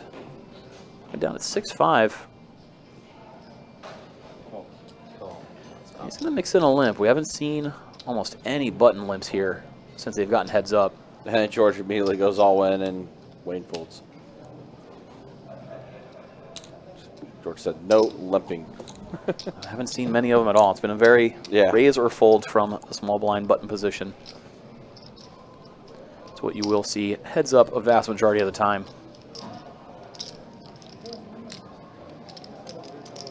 Big asking, what are the chip denominations? The grays are 5,000, bumblebees are 25,000, and those Don Johnsons you see, the white chips are 100K.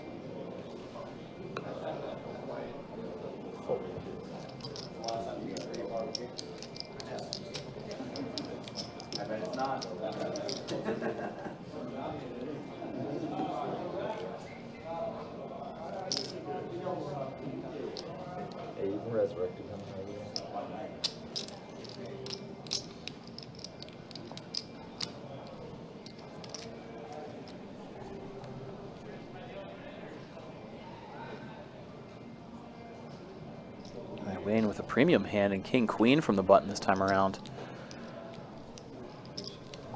360. Easy raise. Call. All right, well, here we go. Off to the races again. Yeah, quick on a call. George is going to be the one at risk. He'll be looking to suck out on Wayne this time around. All right, flop comes. Queen, 7, So ace. now George will be looking for any jack.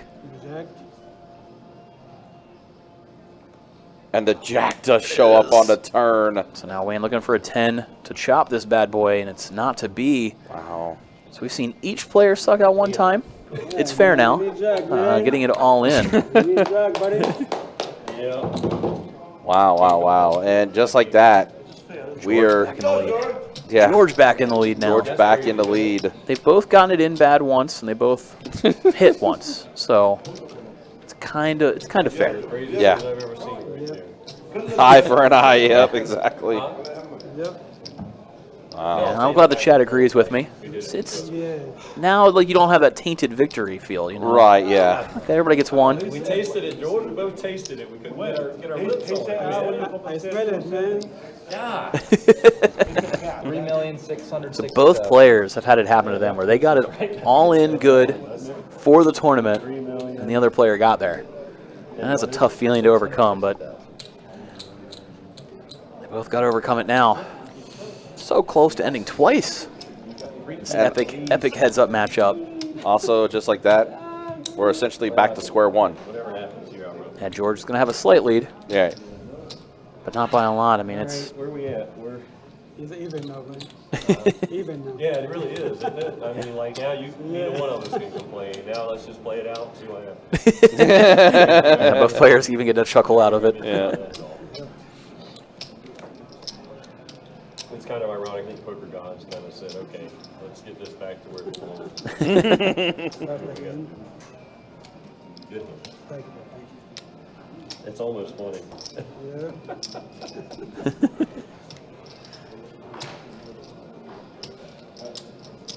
Okay, so now Wayne is the shorter of the two, although he still has, what, 45 big blinds. And George has only got a little bit more. So back to a coin flip we go.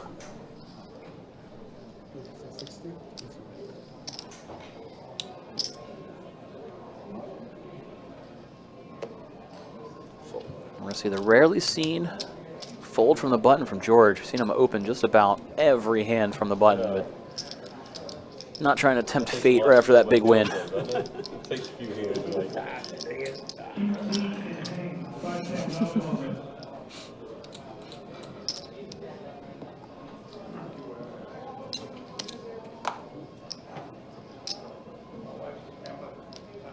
All right, so after almost seeing an inning, this game is going to continue on. Wayne with an ace on the button. Imagine he's going to put in the 360K open. And players have been using the 3X open size.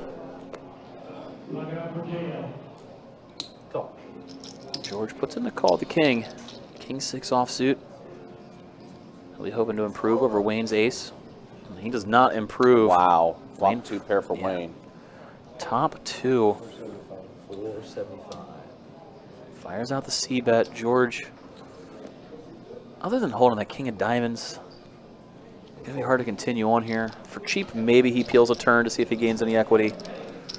Instead, just going to let it go.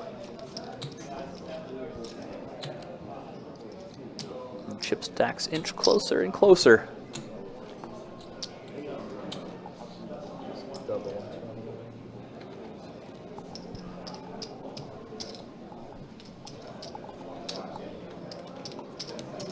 Anybody's ball game as things stand. I don't even know who the fan favorite is. I mean, both these guys are super solid. Yeah, really good. And now George, pocket queens. Maybe the ladies in the chat love George since he's waking up with 2 of them. Standard open from the button. Suited connectors for Wayne. Yeah, Could see some spicy flops here. Heads up, that's a live hand. It's a lot of different action flops potential. Let's see if we get one. Oh, wow. So flush draw for Wayne. And George does have to be a little bit worried about that ace on board. Might slow this pot down a little bit. He's going to c-bet here. Wayne's obviously going nowhere. Just a matter of raise or call. He's going to call. Obviously, George did open pre-flop, so he can have an ace. Now 8 on the turn. Giving Wayne a pair to go with this flush draw. Checks it over again. Definitely improves quite a bit. And now George either has to bet here to potentially check back river, or if he checks here, maybe has to call a river bet. He's going to go with the check. He gets a pretty clean river card in the 6 of clubs. Wayne holding that pair at 8. Alexa check it over. George going for a little bit of value here, trying to get looked up by a hand like Wayne has, and it works. It does, Wayne wow. put in the call. Well navigated there by George. Got the maximum for sure.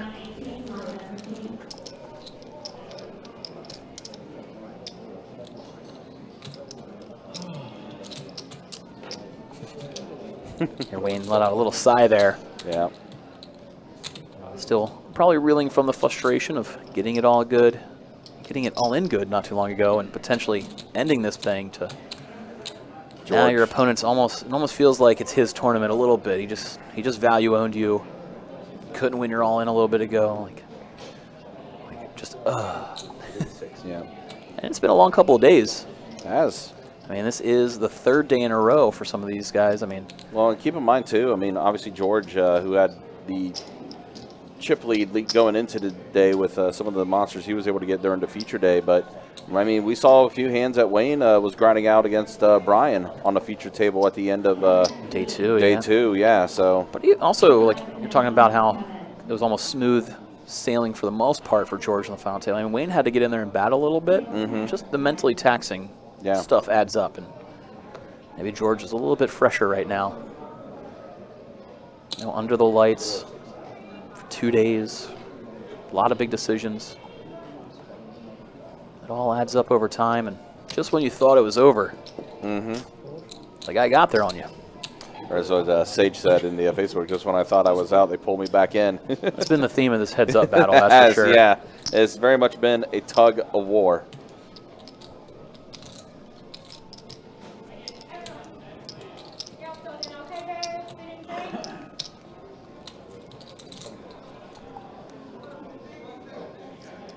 Wayne first to act, shorter of the two stacks, but still sitting super deep. 40 big blinds. I mean, a lot of play left. Seen both players come back from worse even. Yeah. Unless in any deficit's possible too. I mean, remember during the Run Good series, Demas was like what against Ricky? Ricky had like a 13 million chip lead over Demas, and Demas somehow, some way ran it back and won it. Yeah, we've seen some crazy comebacks for sure. Yeah. This is also the same guy that folded Kings pre-flop, so. It worked. Yeah, it did. He won the event. It did. Gotta let it go. But not letting it go is Wayne with Jack-10 facing the open. Sees. Weighing his options. No, it's not fold. It's just whether he's going to call or raise. He's going to mix in the 3-bet here. Yep. Again, George has been opening almost every hand from the button, so you have to start 3-betting him a little bit lighter than maybe you want to.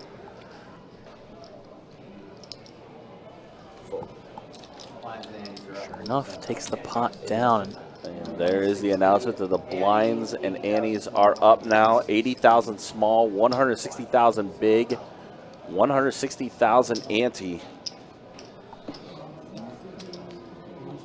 160 and 160. So bringing down their relative chip stacks a little bit in terms of big blinds, but they're deep enough it's not putting too much pressure on either one. Nothing should change too much at this stage.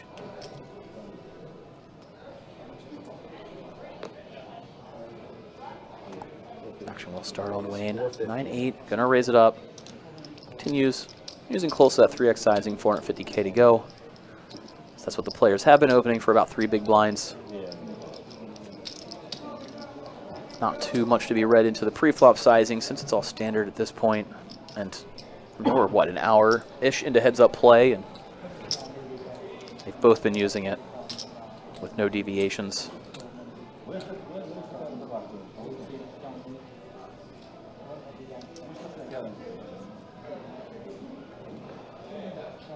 action will start on George. Seen him open rather wide from the button.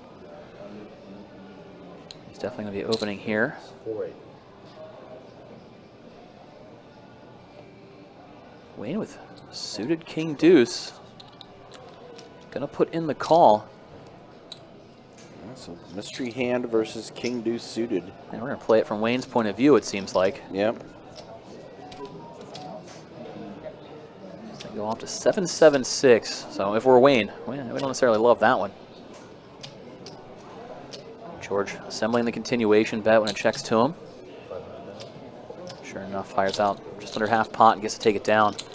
That's been George's MO. Open the button, put out the continuation bet, take all those uncontested pots to just keep chipping up.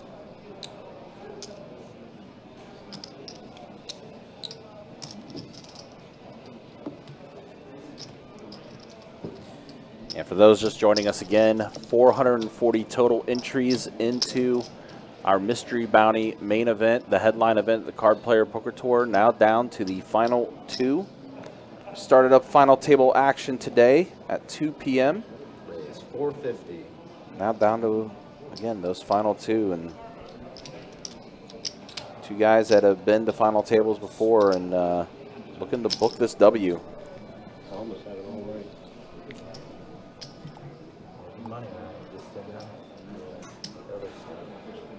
Especially after this long battle. You really don't want to walk away in second place. You know, it's not like you just got it in a quick flip and it's like, you know, I got down to heads up. We got it all in on the second hand. You don't feel nearly as invested in those spots as you do here. And this has been a battle. Yeah. I feel like it's going to be that way for quite a bit. Getting ready for the long haul for here. And now George, Queen 10 suited, puts in the raise to 480,000. Wayne with a hand he doesn't want to play. Going to let it go. Yeah, 9-5 offsuit, just into the muck. Move on to the next one.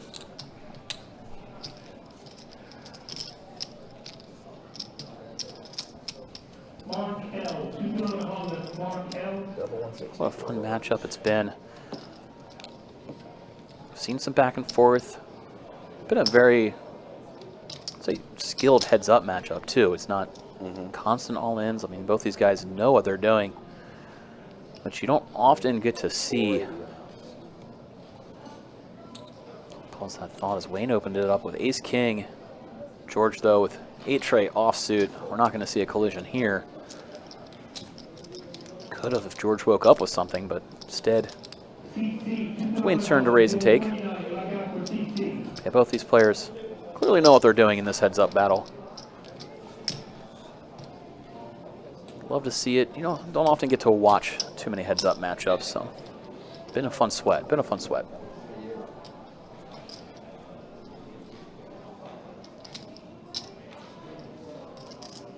Ooh, Ace-King suited on.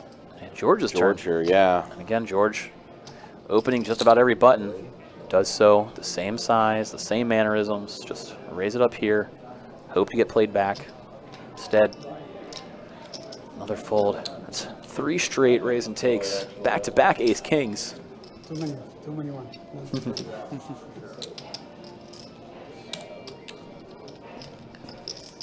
Both players got to open with Ace-King, pray for some action, and get none.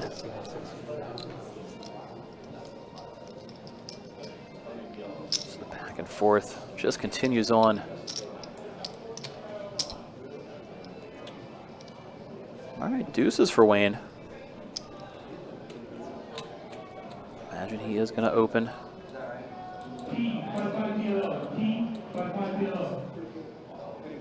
See him thinking about it, though. He's going to go with the limp with the deuces. He's starting to feel the need to mix things up a little bit. And George, Queen 10 suited, going to go ahead and put in the raise. And he goes slightly big, and then he goes with the limp jam, does Wayne. Wow. George giving it some thought. Haven't really seen Wayne. I don't think we've seen Wayne limp raise one time heads up. Right. Yeah, I don't think so either. I don't recall. And maybe a little harder to decipher what this means if you're George, just because we haven't seen it yet. And given the fact these guys are deep, I mean, Wayne's all in is 30 big blinds effective. It's wild. It's not like a 20 blind all in, which would be a little wider. 30 big starts to turn into some real hands. George, a non-believer for sure. Really thinking about it. Not there? Sounds like he said you have a pair. George might be content to get it all in for a flip. Reads it for exactly what it is, a small pocket pair. You just want to run it right now for the trophy.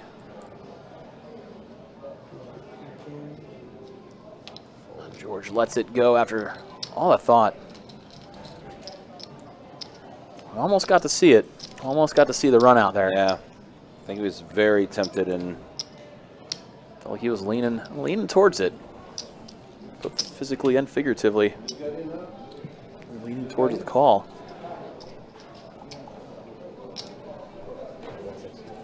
But instead, we continue on.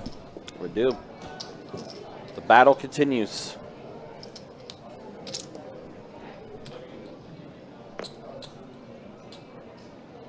comes another button open. George has been doing this, feels like Every hand. 90% of the Oh, but Wayne has some Cowboys. Now, do you want to slow play or just jam it again? Jammed it immediately. And both options seem Yeah. absolutely correct. I mean, we've seen George c-bet every time it's checked in on the flop, so there's a chance we'll see Wayne just call and then check it over to check raise a continuation bet. But also, you just jammed the last hand, and your opponent seemed to not believe it, so why not jam again and hope to get look up a little bit lighter than normal.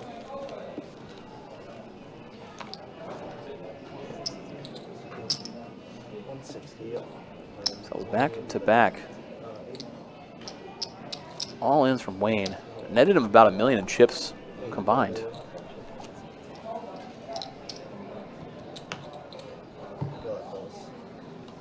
So, two players, very similar chip stacks continuing on. Anybody's game still at this point.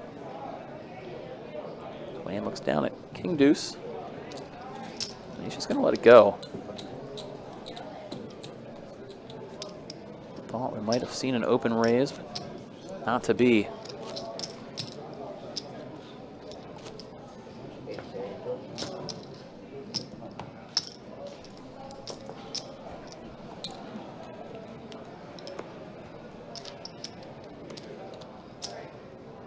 All right, George finally given a walk. 5 deuce offsuit. We found the breaking point for him. Yep. It was not 4 deuce offsuit. We saw him raise that. Yep, no open that time from George. Quickly lets that go.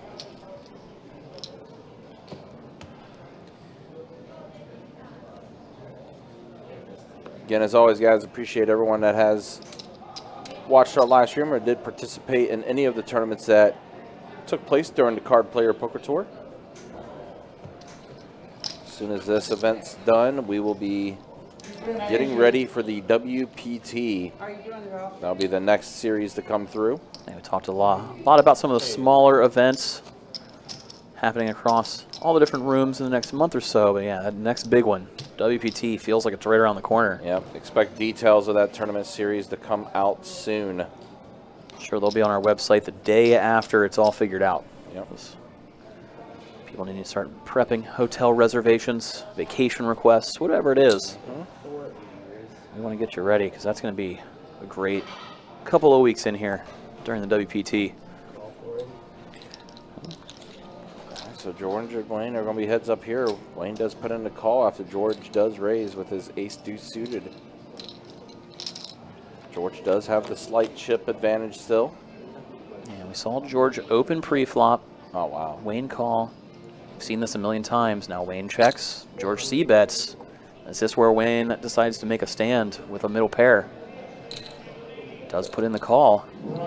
And tens are in the lead for Wayne. Tray of hearts on the turn. So That's a terror card. Flush draw for George to go with his deuce. Does he want to check? Try and spike the river, and that's what he does. Thought he might continue again, but instead 7 on the river. 2 pair. Now does Wayne fire out a value bet? Or does he check, hoping George bluffs at it? He's going to go 900,000. Yeah, right around half pot. George, with just a deuce. It's like a pure bluff catcher. Do you think Wayne is bluffing here? Do you want to look him up?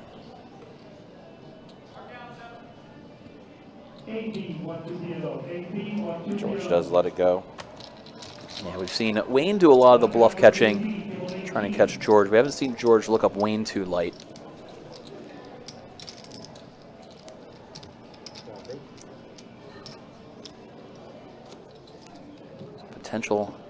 Potentially big pot there. 7 of hearts on the river could have been insane. Instead, it was a non-heart 7. Gave Wayne 2 pair. These two are pretty much back to identical chip stacks once again.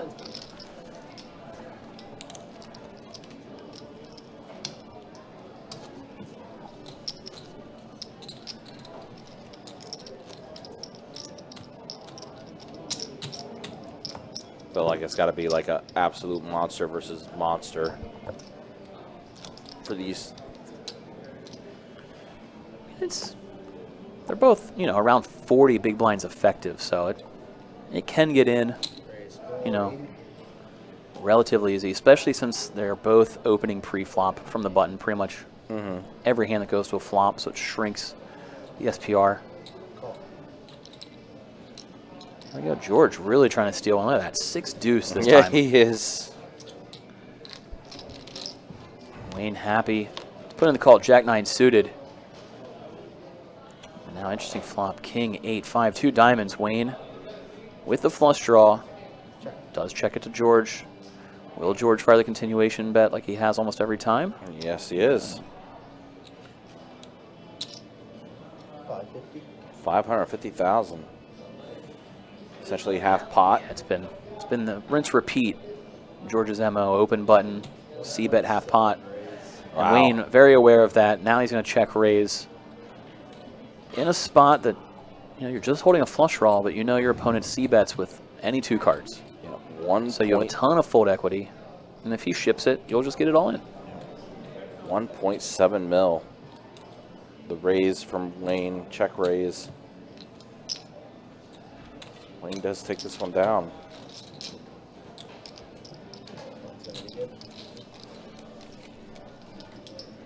That's the kind of spot you want to make your stand. On the off chance your opponent has a real hand and you picked a bad time to do it, you're just getting it in with a decent amount of equity with your flush draw anyway.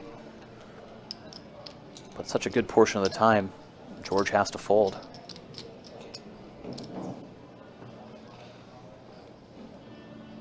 Well, 7 tray off.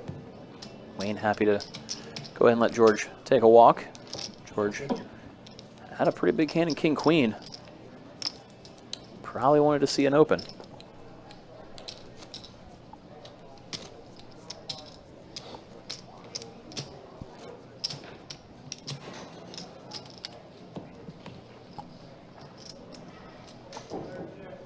So we'll see George on the button once more. This time it's a pretty real hand in ace tray.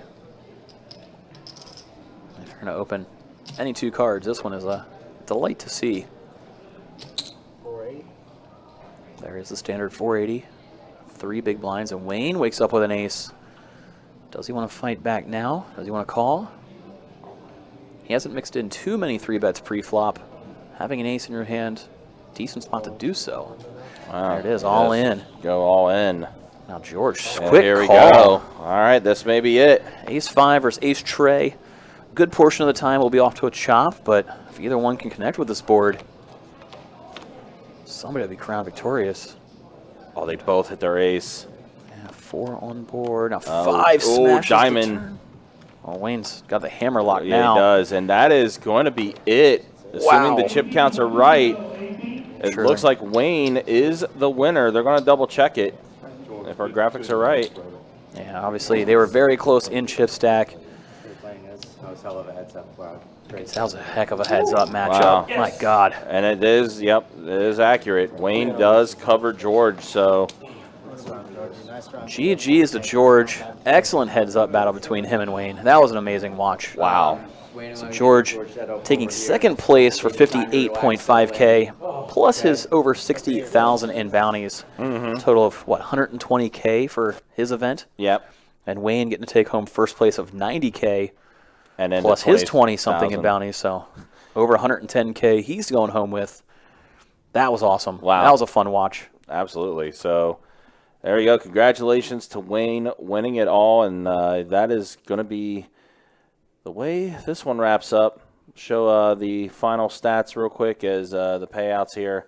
Again, George is taking home that 2nd place prize of $58,530 plus those bounties that he had, and Wayne is your winner, and that's the way things look. Nikki, the first elimination of the day today, still taking home $8,700 for him. Lee, $11,000 for him. $14,000 and change for Felipe. Johnny Pham, $18,525 his payday. Thad, $24,295. Alex, $32,220, which, again, Alex, who came into this table as the short stack. Yeah, heck of a comeback from and Alex. still finished in Almost. 4th place. Almost Almost did. finished it out. Yep. The room favorite, Anthony, Yeah, he had the biggest rail by far. Yep, 43,190 for him. And then, like I said, George, 58,530. And then Wayne, again, congratulations to Wayne, taking home the first place prize as you see them getting set up there for that. But that's going to be it for us tonight, guys. Appreciate you guys being with us and hanging out with us as we wrap up the Card Player Poker Tour. We will be back at it with cash game action coming up this week. Let's see what we got on tap here. It looks like a 2-5 deep stack. That's going to be taking place on Friday the 30th. And then to wrap up the live stream month of August on the 31st, we'll have a 10-25 No Limit Hold'em cash game that day as well. But that's going to be it, guys. Appreciate you guys hanging out with us. Appreciate you guys watching. For your dealers today, Trey, and for Kirk, and for Card Room Manager, Best Bet Orange Park, Mike Kruger, joining us as well for all the analysis. My name is Ryan, also known as Country. We will see you guys on Friday night, next cash game. Until then, thanks for liking, subscribing, all that fun stuff. We'll see you Friday. Take care, be easy. Thanks for watching.